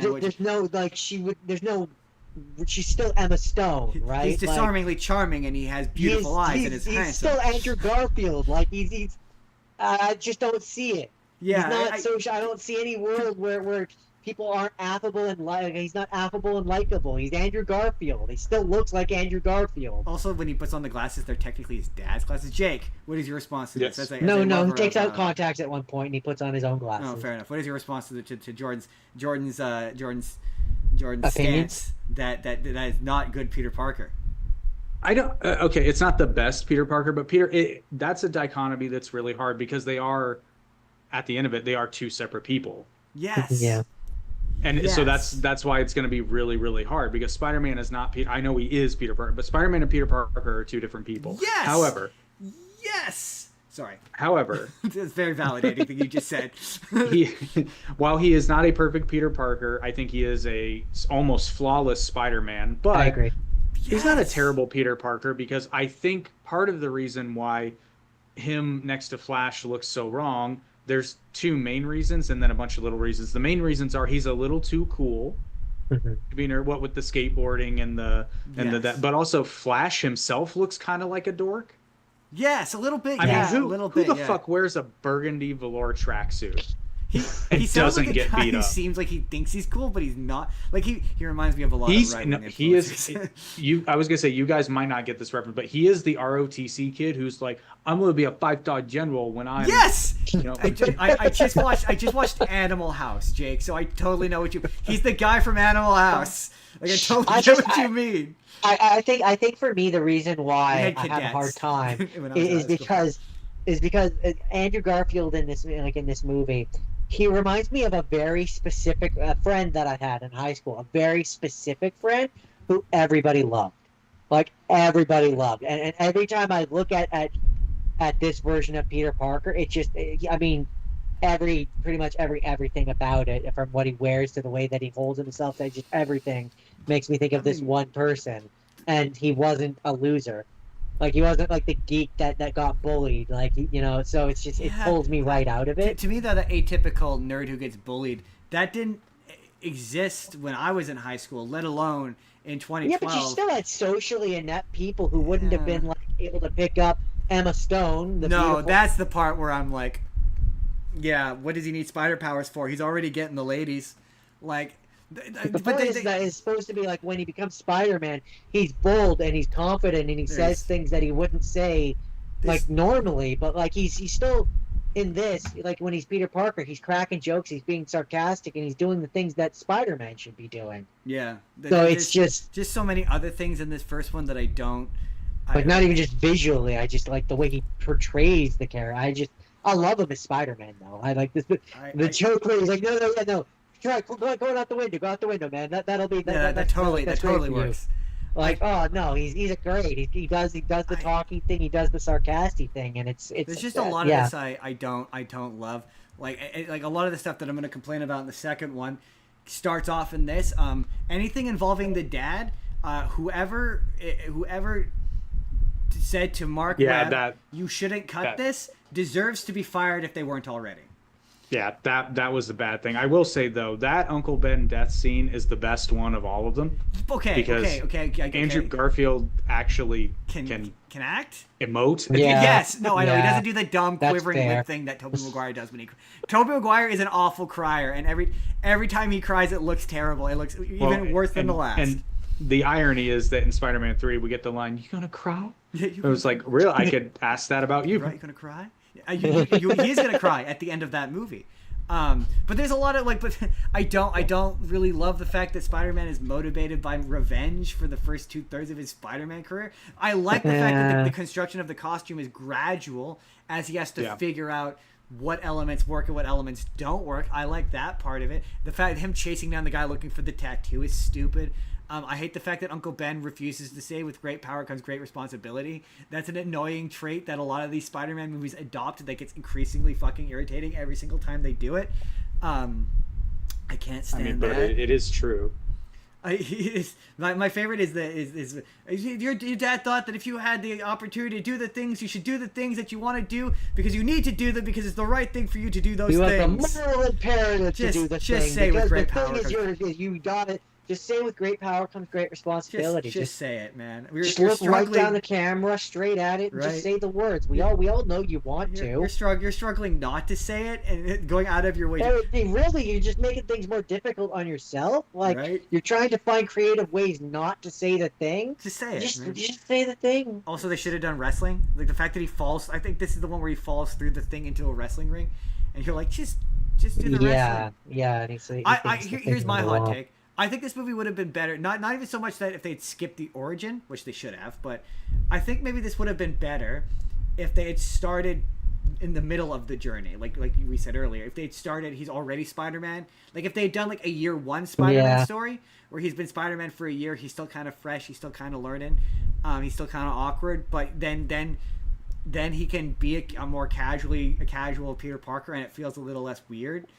Also, the lizard. Big fan of the lizard. Like the lizard. Yeah, they did good with him. His CGI. I miss the snout. It is missing the snout. I mean, that's the one thing. The flat nose is a little weird. Poor Peter Parker, all alone. It's a little bit too original Mario Brothers movie. Right. He doesn't take off his mask in the climax, right? No, he does. Does he take off his mask in the climax? Yeah, I think so.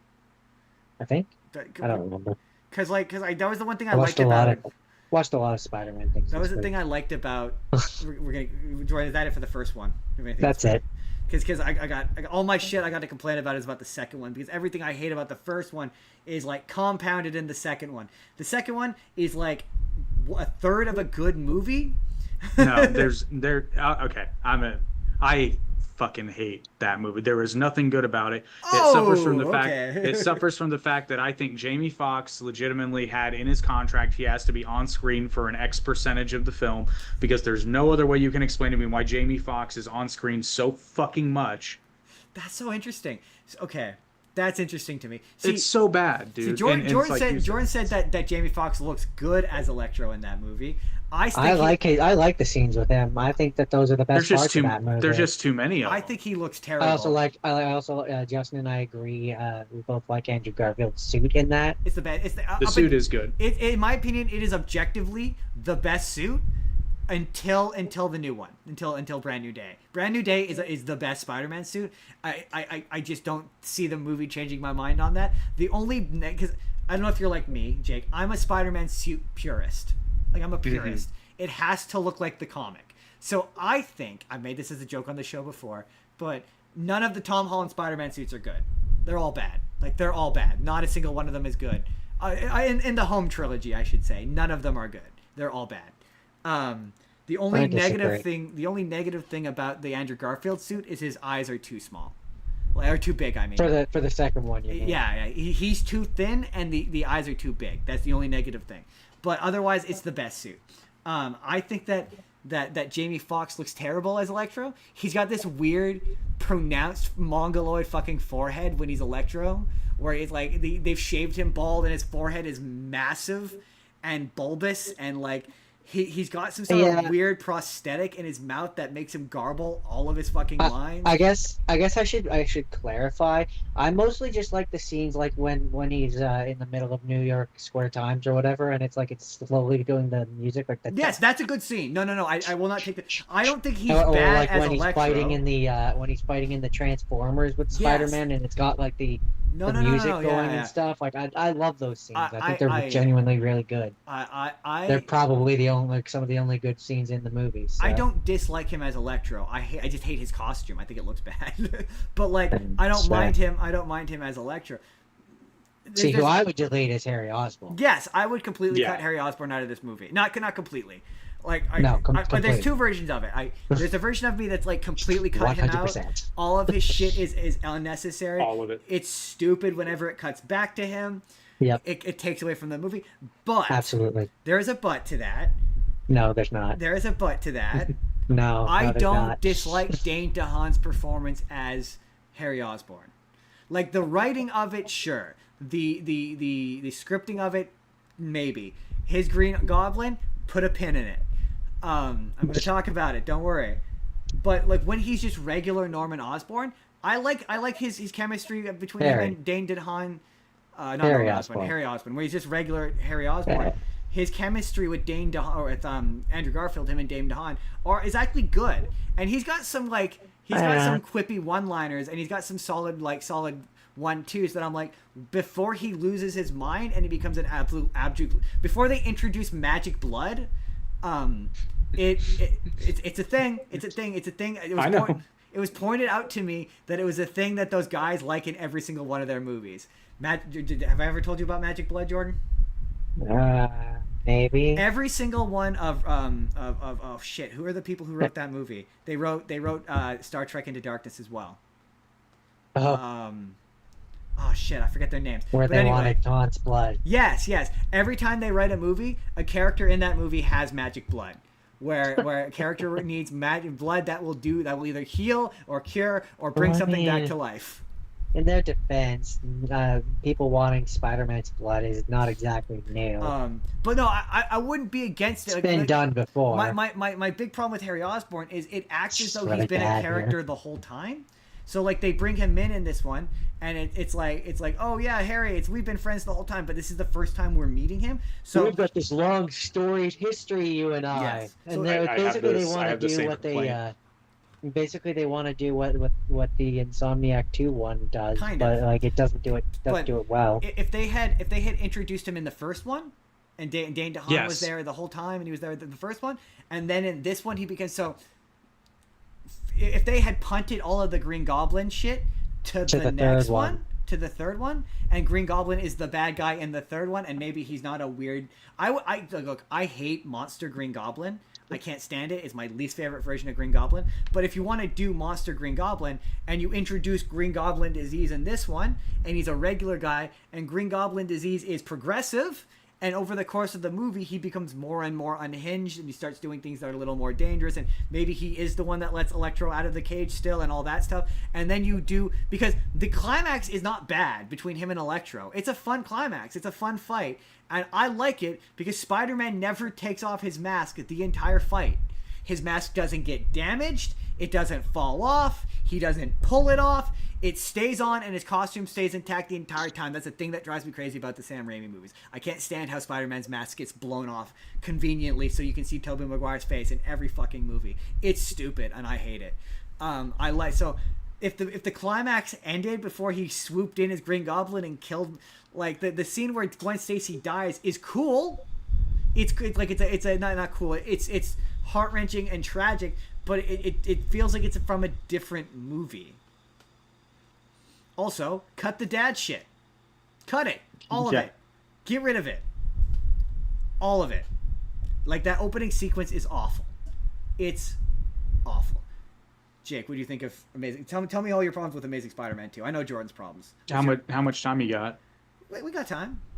I mean, you guys have basically laid it all out. Harry Osborn feels shoehorned in, and not just shoehorned into the movie, shoehorned into Peter's life, because they're acting like, oh yeah, we've known each other for years. Where the fuck were you when your uncle died? Right. You know, why are we like we're acting like you're old friends, but it's clearly been a long time.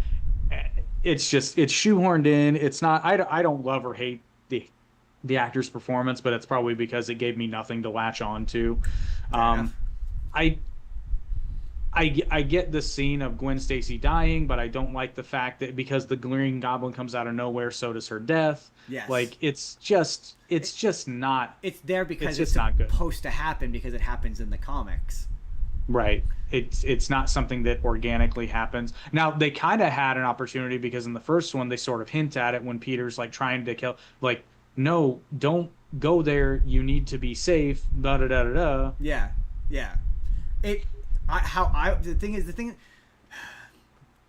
for me when I do this, I always see potential. See potential. This movie needed at least one more pass through on a rewrite. At least one more, maybe two. Because like I would have killing her off is a mistake, first of all, because their chemistry is the only thing that carries this movie. One of the few things, that and his performance as Spider-Man. You're right. This movie's better, and the Tom Holland movies do this even better. Spider-Man gets to be a character in this, a character in his own right, separate from Peter Parker, and the movies never get that. They never get that Spider-Man is his own character that has his own personality. They always conflate him with Peter Parker, and they're not the same. And it really, like, the movie being the end of the movie being about him dealing with losing her doesn't have to be tied into her death. They've said, in fact, it feels, you're right, her death feels shoehorned in. It feels like the original, because they set up this whole bit of her moving to London and having to let her go, and how she keeps breaking up with him, and it ends with a big scene of her breaking up with him. My theory is that originally in the screenplay she went to London, and she moved without him, and that was the moment where he's all excited about going with her, and he decides to stay. And that's him having to learn how to let her go. He could still be sad, he could still be depressed, and he could still choose not to be Spider-Man, and you could still have the ending of The Secret Basement of Mysteries and Rhino. Like, you could still have that. Like, that stuff can still exist, and then you don't kill off Gwen Stacy, and then she can come back in the third one, and they haven't seen each other for a couple years, and you can do a little bit of a time skip. Like, and now he's dating MJ. Like, yeah, there's so many elements of this that, like, this has good stuff.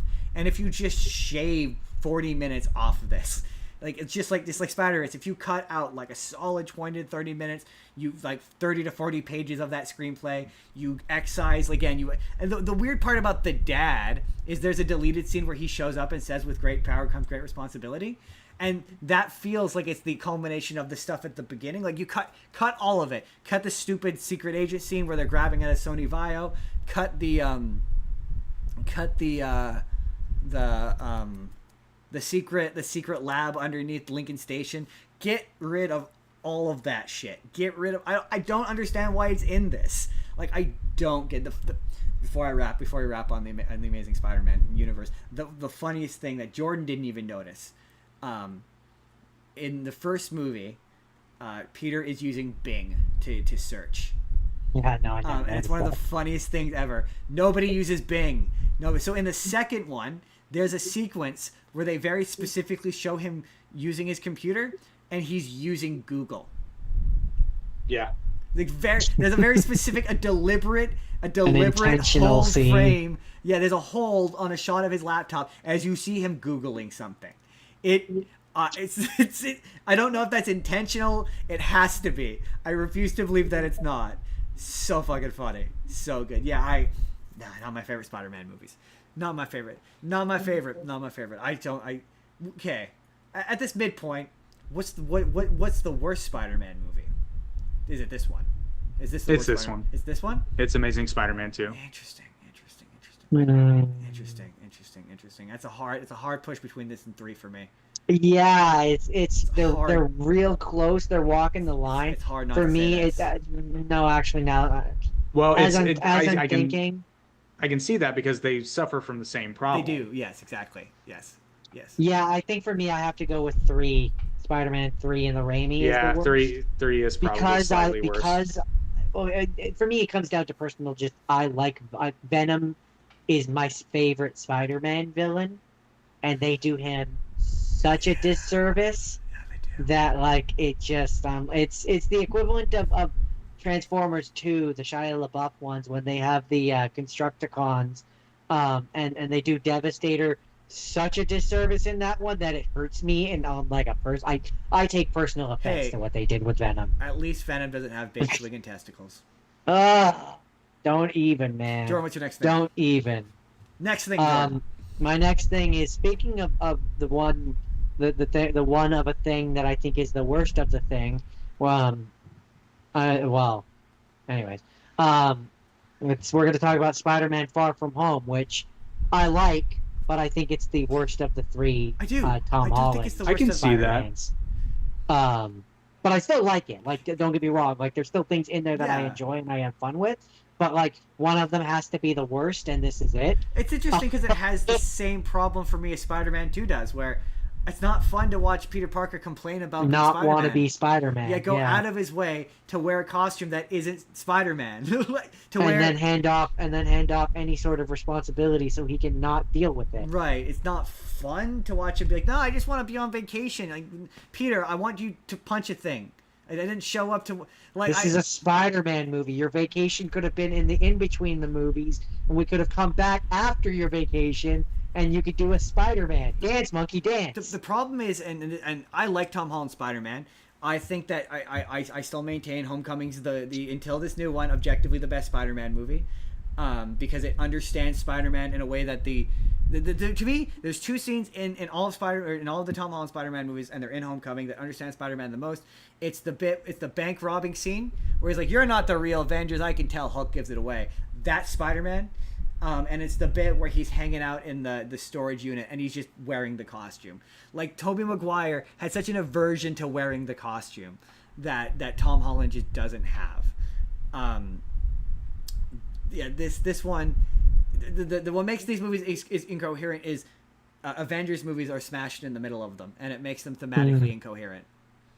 Yep. I will say in this one there is the funny, like the thing that makes me laugh every time, where he's like, yeah, Tom Holland wants to pretend that he's still the friendly neighborhood Spider-Man, and you're like, can't you call the such and such, such and such, such and such? He lists off all the people, right? Like Captain Marvel and all that. Space. And he's like, I'm just a friendly neighborhood Spider-Man. He's like, you've been in space. And it's like, Makes yeah, me that's laugh every time. If you want to just watch Tom Holland's Spider-Man movies as a trilogy, you watch the first one, there's Tony Stark, there's Iron Man, he's in New York, and then you watch the second one, and he's been dead for 5 years, and and Tony Stark is now dead. When the fuck did that happen? Like, if you're not watching the Avengers movies in between, you're very confused. Right, his character arc gets so muddled. That being said, Jake Gyllenhaal as Mysterio, he is fucking killing it, man. So good. He's probably honestly. Sorry, go ahead. Oh no, finish your point. I didn't mean to interrupt you. I was gonna say, honestly, if he wasn't in this movie, I probably would say this movie's just straight up bad. Interesting. That's an interesting way to put it. I can see that. He's the thing that elevates this movie, because otherwise it's just. You're right, Justin. Otherwise it's just 2 hours. How long is it? Long. It's about 2 hours. Yeah. 129 minutes of him not wanting to be Spider-Man. Otherwise, but it has some of the Spider-Man stuff in it, though. It does, but talking about Jake Gyllenhaal, there's two things about this movie that point to how awesome Jake Gyllenhaal is.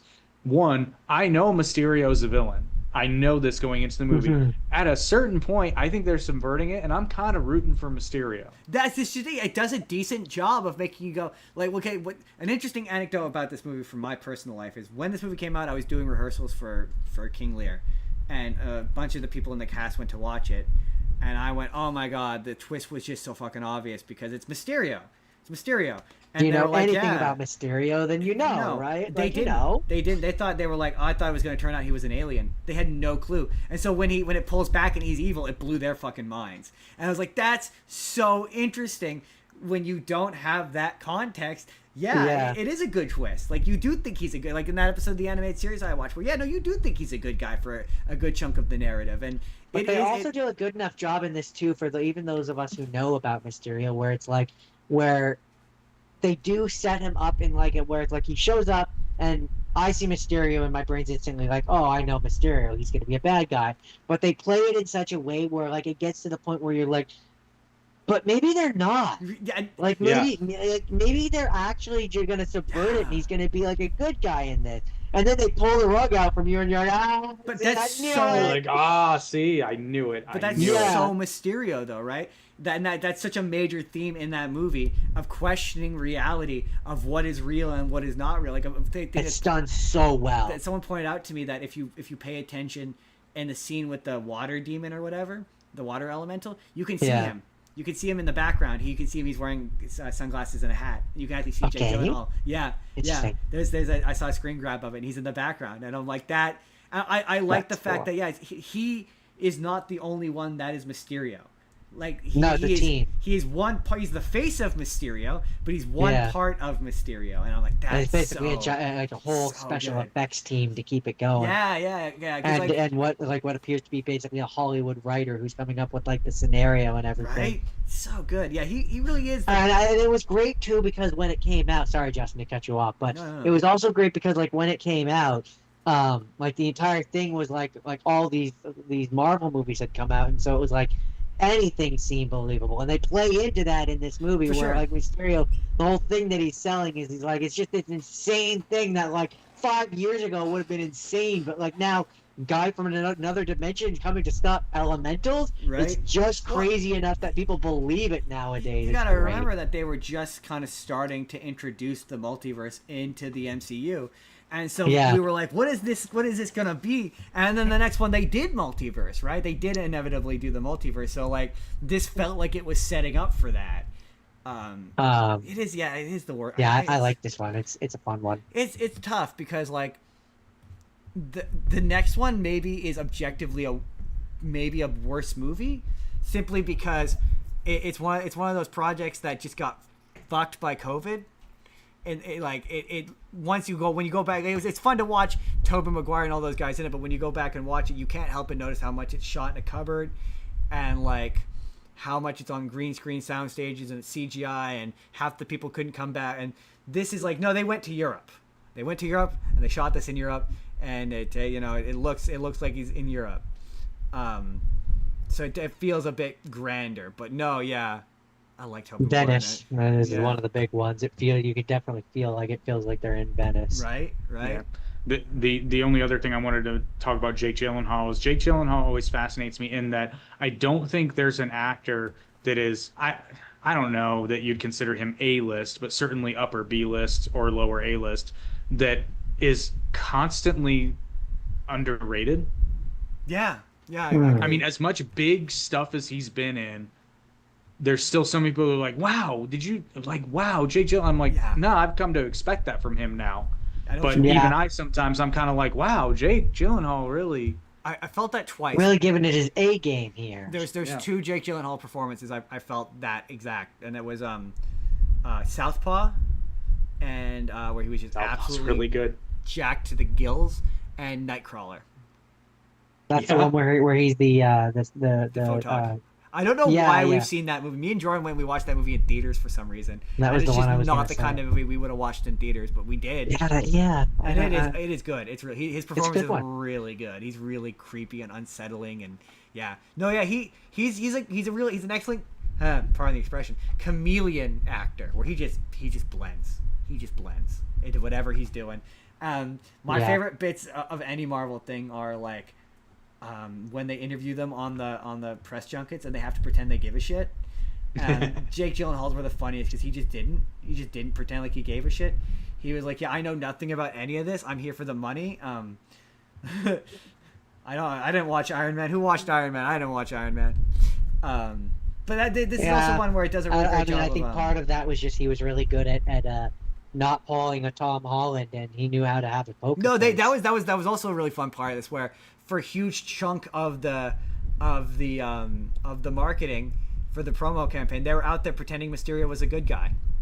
Yeah, that was the funniest part. They're like, oh no, he's a hero in this one, and they were legit pretending he was the hero. And I'm like, that's like the amount of effort. This is another one where I like the fact that one of the bad guys is the guy who one of the guys running Mysterio is the guy who Jeff Bridges yells at in the first one.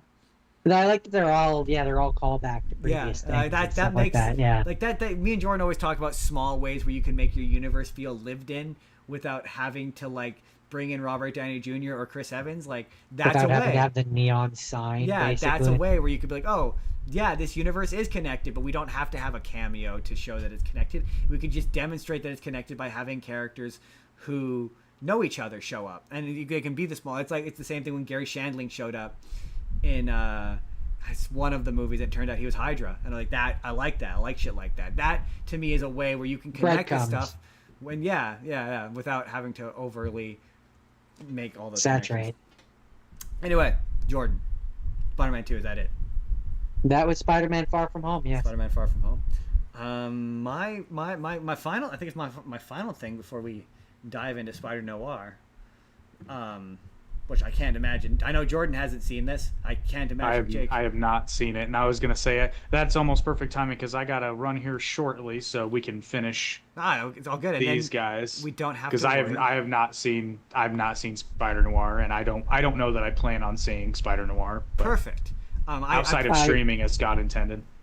Yeah. I still have Friendly Neighborhood Spider-Man, by the way, Justin. Good to know. That's excellent because we made a point to push all the stuff we thought you didn't know towards the end in case you had in case you had to you had to go do Jake things. So yeah, my last thing before Spider Noir is there's a television show. It's Spider-Man 2017. It is on Disney Plus, and it is the show. I don't know if you're familiar with Ultimate Spider-Man. Oh, not yeah, Ultimate.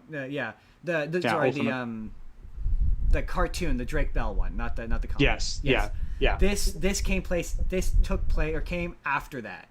So this show looks like unwashed ass. Is the first thing, and it looks like a dog's anus. It it looks like it's true. Me and Jordan. Oh, you know the show I'm talking about. Yes. I've seen bits of it. Okay. But perfect. I'm given to understand that it's actually surprisingly good. Yes. Oh my God. Yes. Okay. This is me and Jordan often talk about like art style versus animation. The art style, again, unwashed ass. It looks terrible. Like the characters are off model, not even scene to scene, but shot to shot, frame to frame. It's terrible. But like sometimes when Spider-Man is really fluid, and it heads off. I only watched about 10 episodes. And it heads off a lot of this the typical Spider-Man stuff by being like the everyone getting irritated why Peter's always late to shit. They do a really great job of heading that off by being like Peter is initially flaky, so he's always late anyway. So then when he eventually like starts to become late as Peter, Spider-Man, Harry Osborn's like, yeah, dude, you're that. I know that's you. That's Peter. And I'm like that. I like that. That subverts that idea. There's also I know other like versions of Spider-Man have kind of explained how he creates different webs with his web shooters, but this one is like it does it in contrast to the 90s series where I was like, oh, I like how it kind of jumps in the middle. This starts at the beginning, and he approaches getting his Spider-Man powers through the scientific method, and they really emphasize Peter's scientific, like the fact that he's a science geek. And so in order to figure out web shooters, he has to like determine the specific PSI of like how much PSI to use to shoot out web fluid, and if he uses too much PSI, it creates web balls. If he uses not enough, it makes the webs like weaker, so he can't swing off of them. And I'm like, that's cool. Like I like that that's cool, right? They put the kind of thought to that. There's I like how they've changed some of the villains. So like the big premise of this is that Peter has gotten into a genius school, and so it does do a little bit of techie Spider-Man, which I'm not a fan of. I don't love Iron Boy. It's a thing I don't love. So this does kind of tend to veer into Iron Boy, where like there's an episode where his suit gets like whammied with a guy who controls tech, and I'm like, I'm not a lover of that. But there's an episode with Sandman, which I really, really liked, where he initially shows up and he's ill-formed, and he's voiced by Travis Willingham. That's for Jordan. And he's just Grog. That's also for Jordan. And he eventually forms, and it turns out that like he's not a bad guy. He's just trying to get to his daughter who's been kidnapped by Hammerhead. And him and Spider-Man team up, and I like that because in the comics, Sandman's not always a bad guy. In fact, right. Sandman was in the Avengers at one point. And so they go to save the daughter, and the daughter wheels around and bashes him in the brain with sand powers and kills him. Like straight up, like executes him, and like it looks like he's dead. She's like, oh, you weren't there for me, whatever. And he's like, I'm so sorry, whatever. Like, I don't care, I don't need you. And she kills him, like flat out, full stop, kills him. and I was like, oh wow, that's awesome. That's a real subversion. I'm really into this, and I like. They eventually early on they introduced Venom. They do their own version of Venom, and instead of doing Peter as like an ultra, I just want to beat people up and I'm an aggro asshole. They turn him into like a frat boy douche. So he's like, hey bro, what's up, broski? Yeah, fist bump. He's like that kind of broy frat boy douchebag. It's a real fun subversion. It's different. It's different than when they're like, oh, he's just angry. Like I really appreciate that, and I was really into it. I was like, I'm getting into this until the 10th episode, where they give Miles Morales spider powers. And now Miles Morales in the show is Spider-Man. So there's now 2 Spider-Mans. But Peter Parker is still Kid Peter Parker. And it's in the first season. And I'm like, maybe if you had like done this in the second season and he had been Spider-Man for a while. But at one point he's like, Peter, what advice would you offer to me as a new Spider-Man? He's like, well, considering I've been Spider-Man for 3 months. And I'm like, but that doesn't really... That's not that doesn't jive. That doesn't work. Like, yeah, that's not how their relationship You haven't been doing works. it long enough to be the mentor. Exactly. He's like, oh, you're a really good teacher. I'm like, you're the same age and you go to the same school. He's at best a spider tutor. Like generously. You are spider equals. Yeah. And it's kind of a fun dynamic of him, of Miles gets the powers, and he's initially like, yeah, why aren't you like using this to your benefit? And he's like, well, he has to teach him the great power, great responsibility, and he has different powers than Peter, so there is kind of that dynamic there. But I'm like, this dynamic isn't working for me, and I hate it, and I already don't like 2 Spider-Mans enough as it is, because I feel like it makes Spider-Man's life just like too easy. But yeah, it's honestly pretty good. Apart, if you can get past the fact that the characters look off model for like 90% of it, it's pretty good. We'll let Jordan. We'll do the because have you seen the Friendly Neighborhood Spider-Man, Jake? No, I have not. So Jordan, we got to tell you why you should watch that show. Because the 2017 one, it's fine. It's fine. This show's actually good. This show's actually this good. one's good. This show. So this one, it's also short. It's like 10 episodes long. It's like 10 episodes. It's on Disney Plus, but it's technically a alternate reality version of the MCU. So there are certain similarities, but there are distinct differences. So like they make callback to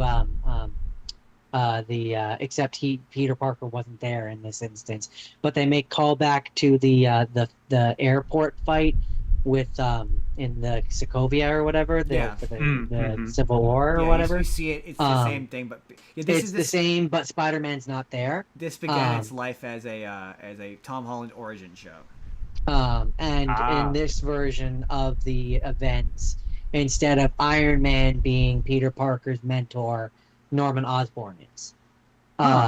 And Norman Osborn knows who he knows that he's Peter Parker. He's also not William Dafoe. He has cornrows. He's black in this. Him yeah. And so is Harry. He's got cornrows in this. But I like him in this because he's a bit more nuanced. Like, yeah, he still winds up being kind of a prick, but he's not an out and out bad guy, unlike most versions of Norman Osborn. Yeah, he's still a ruthless he's still a businessman, right? But at least as of season 1, it's true. He's not a villain yet. But still Norman Osborn in his own right. So like it comes to a point in the you don't mind if I spoil some of this, do you? No. Okay. There's a point later on in the show where like it does the Peter is about to hear his classic "with great power comes great responsibility" kind of scene, except it's Norman saying it. So of course that's not what he says. What he says is, with great power there must also come great respect. And it leads to this interesting scene where Spider-Man, he's already failed against Scorpion once, and like he goes in and he's like going to go in for the kill, and who was it? Harry, I think it was. No, Flash, Harry, one of them goes to stop him. I don't remember which hero it was, but anyways, goes to stop him and is basically like, that's not you. That's not what you're. Yada yada yada. And so it's this real cool difference where it's like never really seen that kind of thing. Also, I'm jumping around a lot. My brain's like a million miles a minute. The way that they do the Peter gets bitten by a spider is also like quite different. Yeah.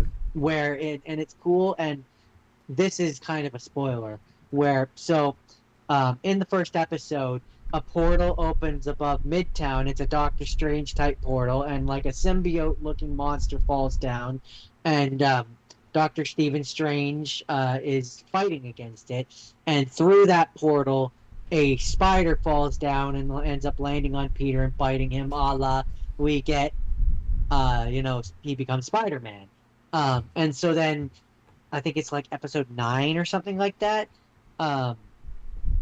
We end up where Norman Osborn is about to open this portal into space, whatever, like a random spot in space. And Doctor Strange shows up and is like, don't do that. Like, I'm one of the magical defenders of Earth. Don't do that, basically. And Norman's like, fuck you, I'm gonna do it. Classic Norman.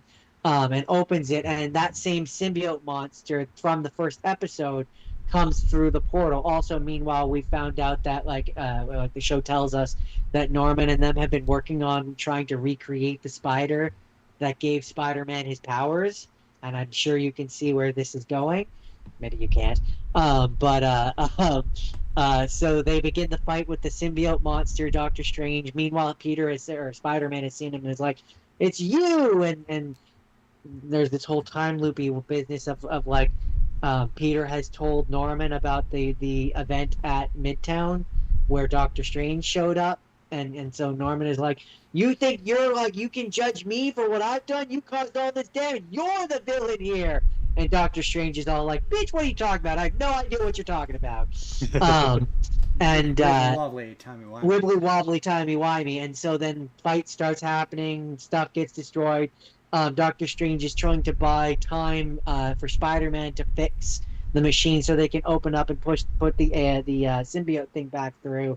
And Doctor Strange opens a portal, which is the same looking portal that we saw in episode 1, where now he goes and he falls through and he's at Midtown, and suddenly we're seeing things from his perspective, and it's a time loop, and that same spider that we saw that fell down and gave Peter his powers, we find out exists because it fell down and Peter got his powers, and so Norman found out about Spider-Man and tried to make the and it's a bootstrap paradox where he makes the spider that makes Spider-Man because Spider-Man exists, so he makes the spider, and it's this really cool and clever twist that it's like, I like that. Like that's like it's fun. And final note, one of the things that I really like about it and I appreciate about it is the style is very 60s Spider-Man, I would say, right, yes, Justin? Yes, very much. The art style is very much meant to evoke the 1960s era. To the point where, like, the theme song, they do the, like, Spider-Man, Spider-Man. It's the classic kind of remix kind of version. It has and Doc Ock looks like Doc Ock. One of the old style. Jordan mentioned green jumpsuit with the pads. Jordan mentioned Scorpion. The version of Scorpion in this is supposed to be Michael Mando's. I'm pretty sure that's his name. Nacho Vargo, the guy from No Way Home. It's his version. It's supposed to be his version of Scorpion, but not the version that we're going to see in Brand New Day, but a different version. That's the version of his version. And he's brutal. It's like it's the only time in my entire life I will ever say that Scorpion is intimidating. Because Scorpion is usually a dork. That says a lot. He at one point he like straight up impales Spider-Man through the chest with his tail and like just throws him around like a fucking reverence, and he talks about how he's gonna murder him. The fight between them is brutal. He brutalizes Spider-Man like to the point where like I get why you'd want to quit. It's the kind of violence where you're like, I can't believe Disney let you do this. Like it's enough it made me respect it as a thing. I was like, you know what? Yeah. I was kind of into this at first, and that made me go, you know what? This is good. Like this is probably great. Legit. Yeah, this is legit. And so that's good. where like it's interesting too with the dynamic of like him being under the mentorship of Norman Osborn. And that's where I was referencing her. Justin, you set me up great here. Where because Spider-Man has had that brutal failure, he's now like afraid. He's afraid he's going to lose people that matters. He's afraid that he's going to fail again, right? So then when it gets to that amped up moment of like he's going in for the kill against Scorpion, it's really like been built up because he's had that brutal, like that Yeah. savage failure, right? It's just done so You're like, well. Disney No, that Disney does let sound you good. make this? Yeah. I'm excited for the second season. It's worth. I like recommending these shows because I'm like, it's 25 minutes a piece. It doesn't take very long to get through. If you're Yeah, editing a video or editing a YouTube video for a YouTube channel, it's a great thing to put on in the background while you're doing that. That's why I like as much as I give these short shows grief. It's nice for that. We're like, it's not very long. You can knock it out in an afternoon. you can knock it out pretty fast. Have a pretty good time, unlike the next thing. So Jake, we're gonna do Spider-Man Noir now. If you want to Take off? check Nope, off. I have editing to do, so There's no it was worries. fun. Thanks It for was fun, Thank you for fellas. stopping by. Yeah, Always happy to come on. As always, your takes blow my mind because I'm always like, like they're Really? yeah, because they're always so validating. Because We I've say taken, really a lot to each other. well, yeah, because like I've taken a lot of shit for takes, and here you'd be like, I didn't like Spider-Man 2. I took so much shit in my youth for that. Yeah. Incredibly validating. Don't love it. But There's certain takes that it's validating to hear a person who doesn't share the same brain with me agree with it. Before we let you go, Jake, are you gonna work a Spider-Man Brand New Day review into one of your channels? I will figure out a way to do it somehow. In fact, probably not this week on Average Intelligence, but next week if one or both of you would like to drop by and talk about I it. will absolutely drop by because we're gonna watch it for next week. Because I'm so gonna watch it this weekend coming up. So This weekend. Yes, absolutely. Because it comes out next weekend. It comes out next weekend. it comes out this Thursday. This Thursday. Yes, we're gonna probably watch it on Saturday. Ooh, I'm excited. We're gonna I know. do a review for it. So yeah, absolutely. I definitely will. If it's on a weekday, it's tougher for Jordan. He has a day job. Yeah, it's tougher during the week. But I definitely will. I will. You just let me know. But thanks for dropping on. We're gonna do it. We're gonna do it. All right. See you guys. Yeah, thanks for coming by. I'll talk to you later, Jake. Bye. Have a good one. Bye. Perfect. Okay. Great. Spider Noir. Great. Okay. That's Jake. Go check out Jake. I should do this. I'm on a show. I should do the promotion thing. Jake. I have the Arete. I have the most recent episode of the Arete Media podcast in the description. That was me. We're talking about Star Trek, cultural stuff about Star Trek. He's got the Average Intelligence. I believe they do it on Wednesdays. They've got he's got the Toon Talk on Thursdays. Yes, I'm actually gonna go stop by his channel to talk about Spider-Man some more because I'm real stoked on that. But I don't want to say I'm glad he left, but like this show, I want to get into the nitty gritty of it, and I would have felt bad if he had to suffer through it. So I understand. I'm I'm sure he does too. I'm sure he does too. I don't think this movie's very good. The show. Okay, Jordan. I don't even know where to begin with this. I'll let you say your piece and then. I'm conflicted. Because on the one hand, masturbation is a sin, but on the other hand, it feels good. No. When he gets to be Spider-Man, you should be ashamed of yourself. Okay, for all intents and purposes, I don't care if his name's the Spider or if the show is called Spider Noir. He is Spider-Man. He serves the function of Spider-Man in the narrative. He does Spider-Man things. No, he's Spider-Man. He was Spider-Man. Sure, whatever. There's a difference. When he gets to do Spider-Man stuff, would you prefer that? When he gets when he's web swinging and when he's doing quips, like Nick Cage legit is good at quipping. Like he has, I think in one of the last episodes, he has one of my favorite Spider-Man quips I've ever heard, which is I can't remember who it was, but I think it's Tombstone. When he says that when Tombstone's like, he's like, I'm gonna do something with you, Tombstone. And he's like, no, I don't want to do that. And he's like, oh, I was afraid you'd say that. That's funny. It's just the way he goes, I was afraid you'd say that. It's just so funny. I don't love the fact that they've chosen to do the thing where the mask muffles his voice.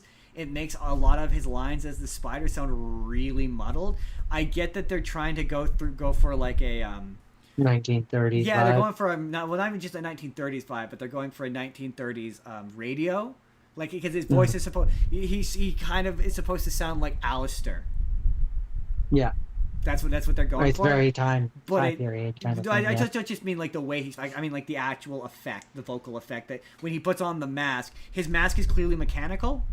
And the mask is changing his voice, and the goggles Yeah, light. I like the fact that the goggles supposed light to up. hide That's his pretty voice cool. so that nobody can figure out who he is. Yeah, which like I get. Like it's to the effect of when a Spider-Man does the deep "I'm Spider-Man, yes sir." It's like when he does that, but I hate that.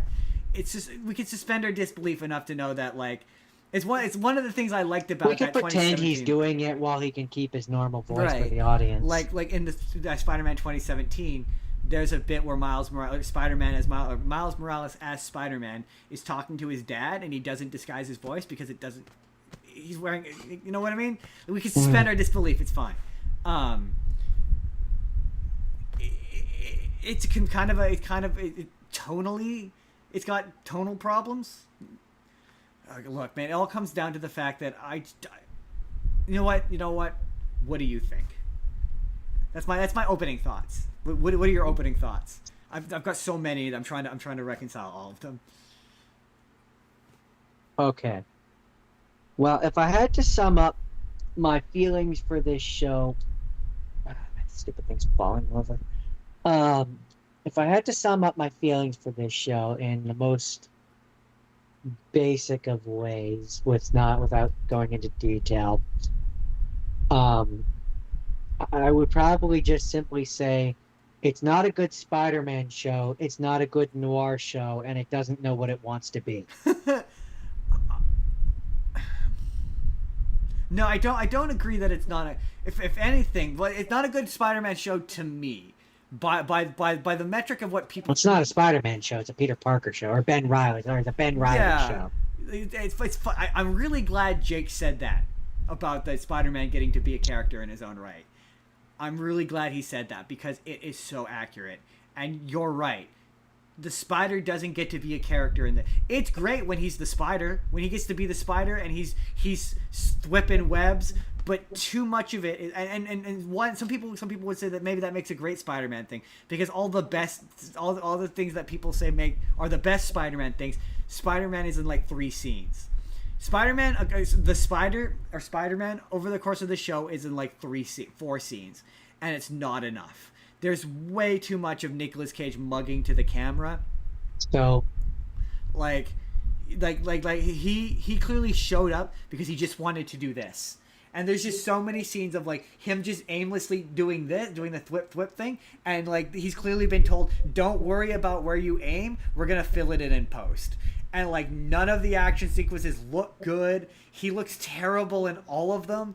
We said this when the trailer came out. It doesn't look believable that he's in the costume when he's doing the action sequences, and it's made all the more worse because they have parts where Nicolas Cage is wearing the mask, and it looks off. It looks off-putting. Say your piece.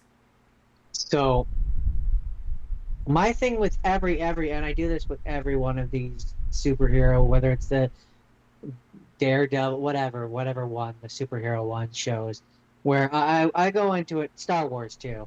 I go into it with the mindset of, could we have accomplished what we did with this show in a movie? And no, I yes, don't think so. I do. Yeah, because I don't know. most of the Spider-Man scenes that you said, the three Spider-Man scenes that we have, that's a movie's amount. The rest of it we could trim. Yeah, I guess that's true. I mean, the thing I don't get the positive reception to this. I don't understand why it has such a positive reception. I do if you remove the Spider-Man angle from it. But I don't, because you're right. It's also a bad note. It's a parody right, of a noir but what I'm saying is, like, if you remove the Spider-Man element of it and you focus on the noir, then you can focus on the noir and make it a good noir show. As soon as you're making it, you said this best during the week, where this is a sequel to a show we never got. Yeah, absolutely. We didn't get a young version of him where we got to see him be the Spider. So now this thing where he's retired from being the Spider and he doesn't want to be the Spider, that's no fun for me because I never got to see him be the Spider. Exactly. So it's just who like wants what, 8 that? episodes? That's what I don't understand.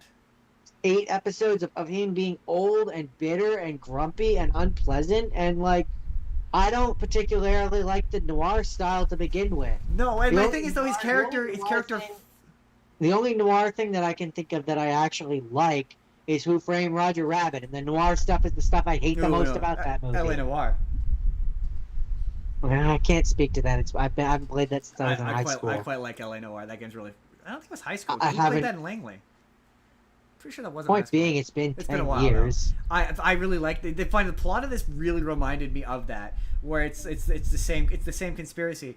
It's It's always the same conspiracy. That's what noir is. It's a bunch of guys. Yeah, it's always guys from World War I who've come back and they're trying to get back into the world and they can't. And they're either trying to cover up a murder or they're trying to find hidden treasure that they left before they went off to war. There's always a doctor who's taking advantage of veterans and.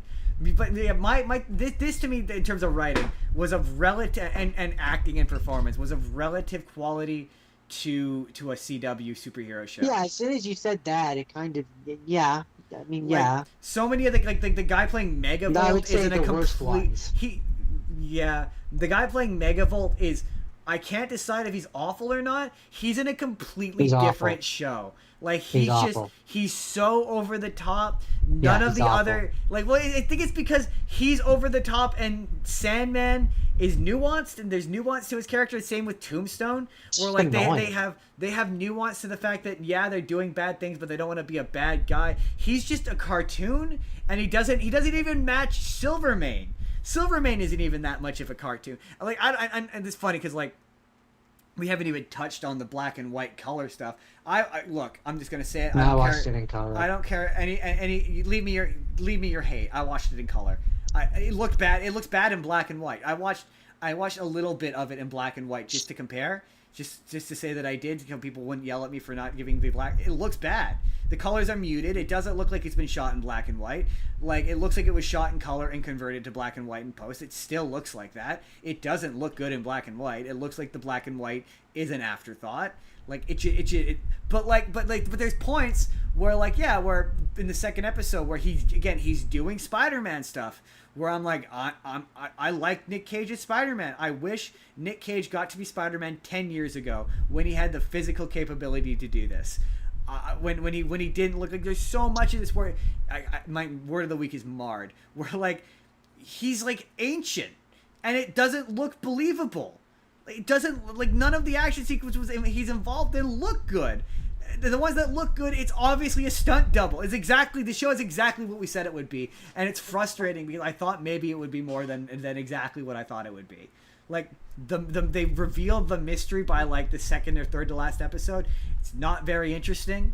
The reveal is not exceptionally interesting of where the superpowered people are coming from. His origin is nonsensical. Like why did it need to be a guy who turned into a spider who bit him? Why couldn't it just be a spider that bit him? Like that's such a random detail. A lot of this feels like it's been created to subvert copyright. Like Amazon couldn't afford the actual like rights to have it be a spider. They couldn't afford Kingpin, so they had to have Silvermane. Right. They couldn't get Electro, so they had to get the other guy. Well, it's funny because I looked it up. Megavolt is a bad guy from the Spider-Man comics. I mean, I'm sure he is, but he's not Electro. No, I thought for sure he was Electro for most of it until he said he was Megavolt. No, he's the knockoff, cheaper version, the bargain version that they could afford. Yeah, he's Megavolt. But then they got Tombstone and Sandman. Probably the two most expensive ones that they paid for were Spider. And he's not even Spider-Man, he's the Spider. Well, that's just it. I saw someone say this online. I was like, they said it's really interesting and suspicious that they never call him Spider-Man. There's no reference to Spider-Man. There's no reference to, but then I'm like, but he's called Ben Reilly, and it's got Flint Marko as Sandman. So it's like, well, clearly they weren't that afraid, but it sure seems like they were. But yeah, that's where the budget went was those two. That would have said the budget went to paying Nicolas Cage, but like it's just like Nicolas Cage is only in this I meant what was left of the budget. Oh, yeah. Nicolas Cage is only in this because he was in those Spider-Verse movies. Like, this show would be better if it wasn't Nicolas Cage. By, like, a lot. Yeah, because if it wasn't Nicolas Cage, they could have a younger version of him, and then we could get that movie that we want. Right. Like, yeah, maybe if this was a sequel, this show was a sequel to a movie where he was young and he actually got to... But the thing is, like, the thing that I don't get about this is it's not even a good adaptation of Spider Noir. It's not, apart from the name, he has nothing to do with Spider Noir. He doesn't have the same powers. He doesn't have the same name. He doesn't have the same origin story. Like, I was curious. I looked it up. I was like, okay, so in the original Spider Noir, you did say it. He gets his powers from a magic idol, Spider God, who tells him that it's his destiny to be Spider-Man. So there's a point in his storyline where Spider Noir gets killed off, and he gets brought back to life by the Spider God, because his time's not done yet. That's why he gets brought back to life. That makes sense. He can't. Like, Spider Noir. That's weird and esoteric, right? Spider Noir can't web swing. When he shoots web, it's more of a splooge than it is a line. Well, I mean, that's like in this show where when he gets bitten and like he's like, and it's like they make it out like it feels like in another version of it they were gonna do the weird mystical shit and then they pivoted. I think they were going for it was like the Fly. I think is what they were going for. I don't know. He's supposed to be monstrous and because he says at one point he's like, oh, I have to fight the instincts to be a spider, and I kind of went, what the fuck does that even mean? But yeah, its biggest issue is that it's a sequel to. I don't get it. Who like honestly and truly, who watches anything and like, you know what I want? I want to see a follow-up show where they talk and like, you're like, oh yeah, he's like, remember all those adventures we used to go on? Are we ever going to talk about them? No, I don't. No, we're not. Like, the fact that he's already friends, but he's like, the secretary knows he's Spider-Man, and the reporter knows he's Spider-Man, and there's Robbie. It feels like we have this whole dynamic and relationship between them that I have no context for. I have no context for. Like, yeah, it's like what's her face from The Last Jedi and Princess Leia, where like it's doing a lot of telling and not showing. Like, it's doing a lot of telling and not, and it's just the action sequences are not good or interesting enough, and the mystery isn't good or, man, I think as I talk this out, I'm settling. I think it's bad. I don't think it's very good. It is bad. Oh, did you think it was good? No, I was conflicted. My big thing was I was conflicted. Oh no, my thing was it was bad. I like parts of this, and it's salvageable. It's fixable, but no, what we got is bad. Like, my thing with this is, I said it earlier, I always see potential, and I'm like, I could see how this could be a better show. It has everything to do with the fact that Nicolas Cage is not very good in this. He's just not. He's just too old. He's not good in this. He's too old. I just think his performance is weird, and again, it's not Spider Noir. It's just not, and I don't understand how you could be a fan of Spider Noir. It's not even an adaptation of his character from the Spiderverse movie. Like, it's just this whole like Frankenstein. No, that you could have had fun with. Yeah, exactly. The only similarity this bears to Spider Noir is that his webs are black, and like, he doesn't even the hat is a thing from the movie. That's not a thing from the comic. Like, that would be like the most ridiculous bit. Like it opens up and he's swinging through the city as Spider-Man, and he's wearing the hat, and the hat doesn't fly off because it would absolutely fly unless he's got it on there with glue or tape. Or web. Maybe it's web. Okay, maybe it's web, but that's the dumbest thing ever. It's so stupid. To sum up, because we're pushing 4 hours here, Jordan. I know. To sum up, Jordan, it didn't feel like it. I looked down at the thing. I'm pretty sure it's already been 4 hours. I looked down at the thing and I saw it was 4 hours, and I saw it was 3, and I was like, shit, is it 3? I'm having such a good conversation. I know that I've been on this bed for at least 4 because my fan, I put the timer on for 4 hours, so I would know when 4 hours has passed. Oh, fair. We're coming up on 4 hours. But anyway, sorry, that was distracting. It did make me go. It made me a little frustrated because I was like, there's a universe where there's a we could make a live action Spider-Man show and have it look good and have it look fun and have it be okay and be a bit more prolonged and do the stuff that they're doing in the movies but on television and allow it room to breathe. There's a universe where we got where instead of getting the Flash, there's a Spider-Man show. Like there totally is. There's no way there's not. And I would watch that. Like, the thing is, if you let like some of the Spider-Man shit in this is good, and if you put it in a good Spider-Man show, I would be happy. Like, this is 1/3 of a good Spider-Man show. I think it's the sequel to a good Spider-Man show. A bad sequel to a good Spider-Man show. That's fair. Or maybe it's a good sequel to a good Spider-Man show, and we can't appreciate it because we didn't see the good Spider. It's kind of like Spider-Verse, where until I see the, if they made a prequel, if I could see the full puzzle, then maybe my opinion would change. Oh, the part I wanted to mention was watching Robbie do a Nicolas Cage impression kind of made me realize my own Nicolas Cage impression. Like that's one of my favorite bits is where he's like, "Why are you talking like that?" That's how he talks. That's funny. That was funny. I wasn't really a fan of Robbie in this show. Every time it cut back to him, I was like, just cut back to Spider-Man. I didn't love it. No, I mean, to be fair, I didn't love his I like the bits where he's pretending to be Spider-Man. That was kind of it. And some of his interactions. Sure, but that was like one scene. My thing is you're telling me that Ben Reilly is a detective, but you've got Robbie doing most of the actual detectiving. Yeah, even though he's just a newspaper guy. Yeah, exactly. Like, well, I mean, it just felt like they wanted him. Detective, like being a newspaper guy, especially in the 30s. It just felt like they wanted to give him a sidekick. Oh, for sure. And like it's the CW. It's the CW show. He's his Cisco. If you watch The Flash, like that's who he is. Like for whatever reason, at some point along the way. Yeah, I just think there are more clever ways you could have done it. There are some. Yeah. Somewhere along the way, the people who made these kind of superhero shows decided that the superhero can't be a superhero by himself. He needs a cast of like 3 or 4 people who all know his secret identity. Like also the fact that the little kid that he kept getting to help him do things that was learning from his assistant, the fact that he wasn't Miles Morales was a wasted opportunity. That does feel like a waste. You're absolutely right. Especially, I mean, they do touch on the racism a little bit, but yeah, there wasn't enough. There wasn't really like it felt weird. Like he walks a little too. It felt a little too sanitized. It is. It's weird. It is, but it isn't because it is violent. Like there's points where Silvermane like slices guys' throats. That's like, not what I meant. This is violent, but you're right. It's you mean in terms of its political messaging? Yes, I don't disagree with that.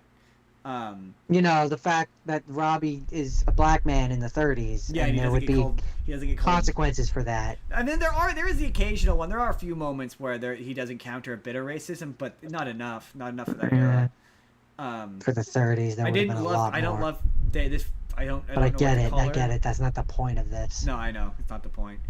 I didn't love Black Cat. I don't know what else to call her. Cat Hardy. I didn't like her. Did not care for she's the fancy heiress girl, right? The one who was with yeah. He's one who's with Sandman, yeah. Yeah. Her and Nicolas Cage she's fine. It was like, yeah, it's weird. I don't like this. It comes down to he's too old. It all comes back to the fact that I don't like Nicolas Cage in this, like at all. Like, if it was just a noir thing where he's not Spider-Man, I'd have no problem with it. No, because he's doing this like Cagney thing. Old-time detective who's doing... Yeah, but again, if that's the point, old-time detective whatever noir thing, that works. Old-time detective noir thing where he doesn't want to be Spider-Man, infinitely worse. Yeah, I don't know. I think he needed to pick a voice. If he had picked a voice, that also would have like...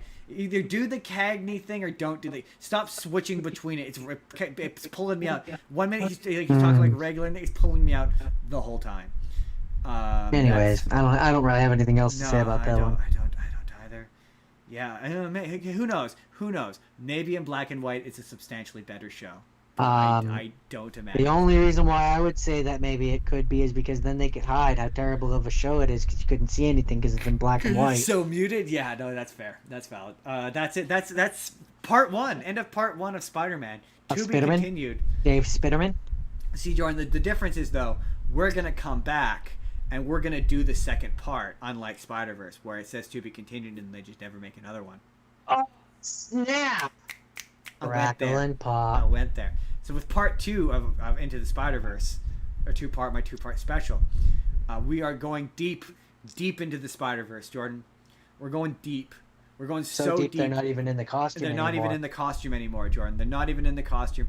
But these were guys who, they look like Spider-Man. They sure look like Spider-Man. Or were in a Spider-Man thing once. I mean, not the characters in the movies. They weren't in a Spider-Man movie. The actors would. So it's going to be guys who were in Spider-Man movie. Well, it's guys who played Spider-Man. In some capacity. Well, either a voice or in live action. Yeah, exactly. You know, Exactly. I don't want some guy who's like, I played him at a theme park once. No, it's got to be, or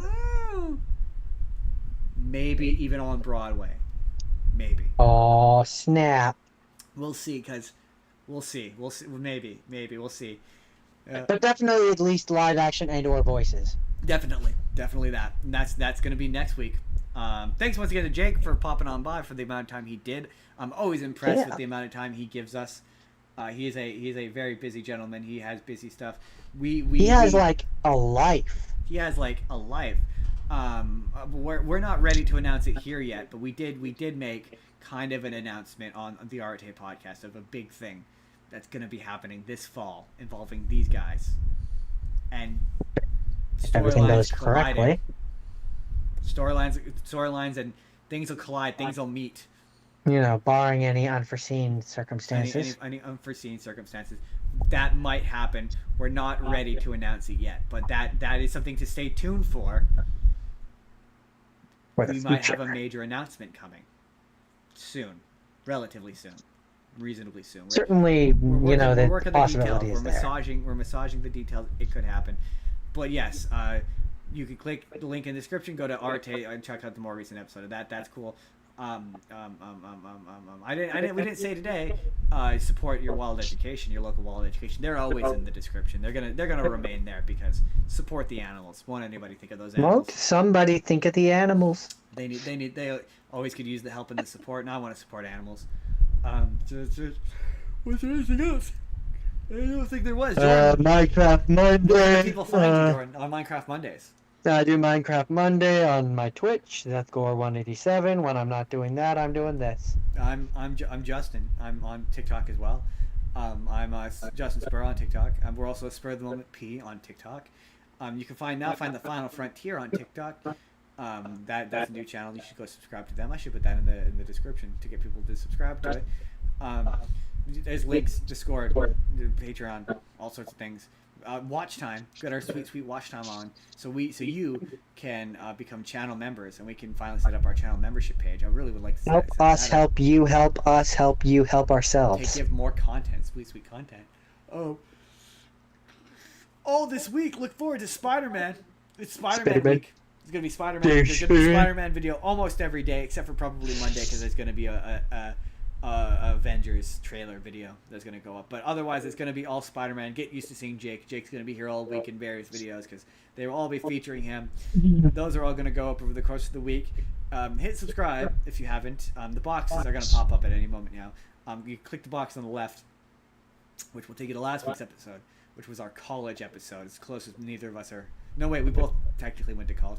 I graduated. It's a college episode. It's a college episode. Click that. If you want to see a random video that YouTube thinks you're going to enjoy, you click the box on the right. Hit subscribe. Like I said, a new Spider-Man video coming out every day this week. Then the next week, it can be DC videos after that. We got content every single day. We got shorts coming out multiple times a day. We got content. Hit the bell so that you never miss anything, that you never know. We will see you all next week. Have a good one, everybody. Successful podcast. Ho!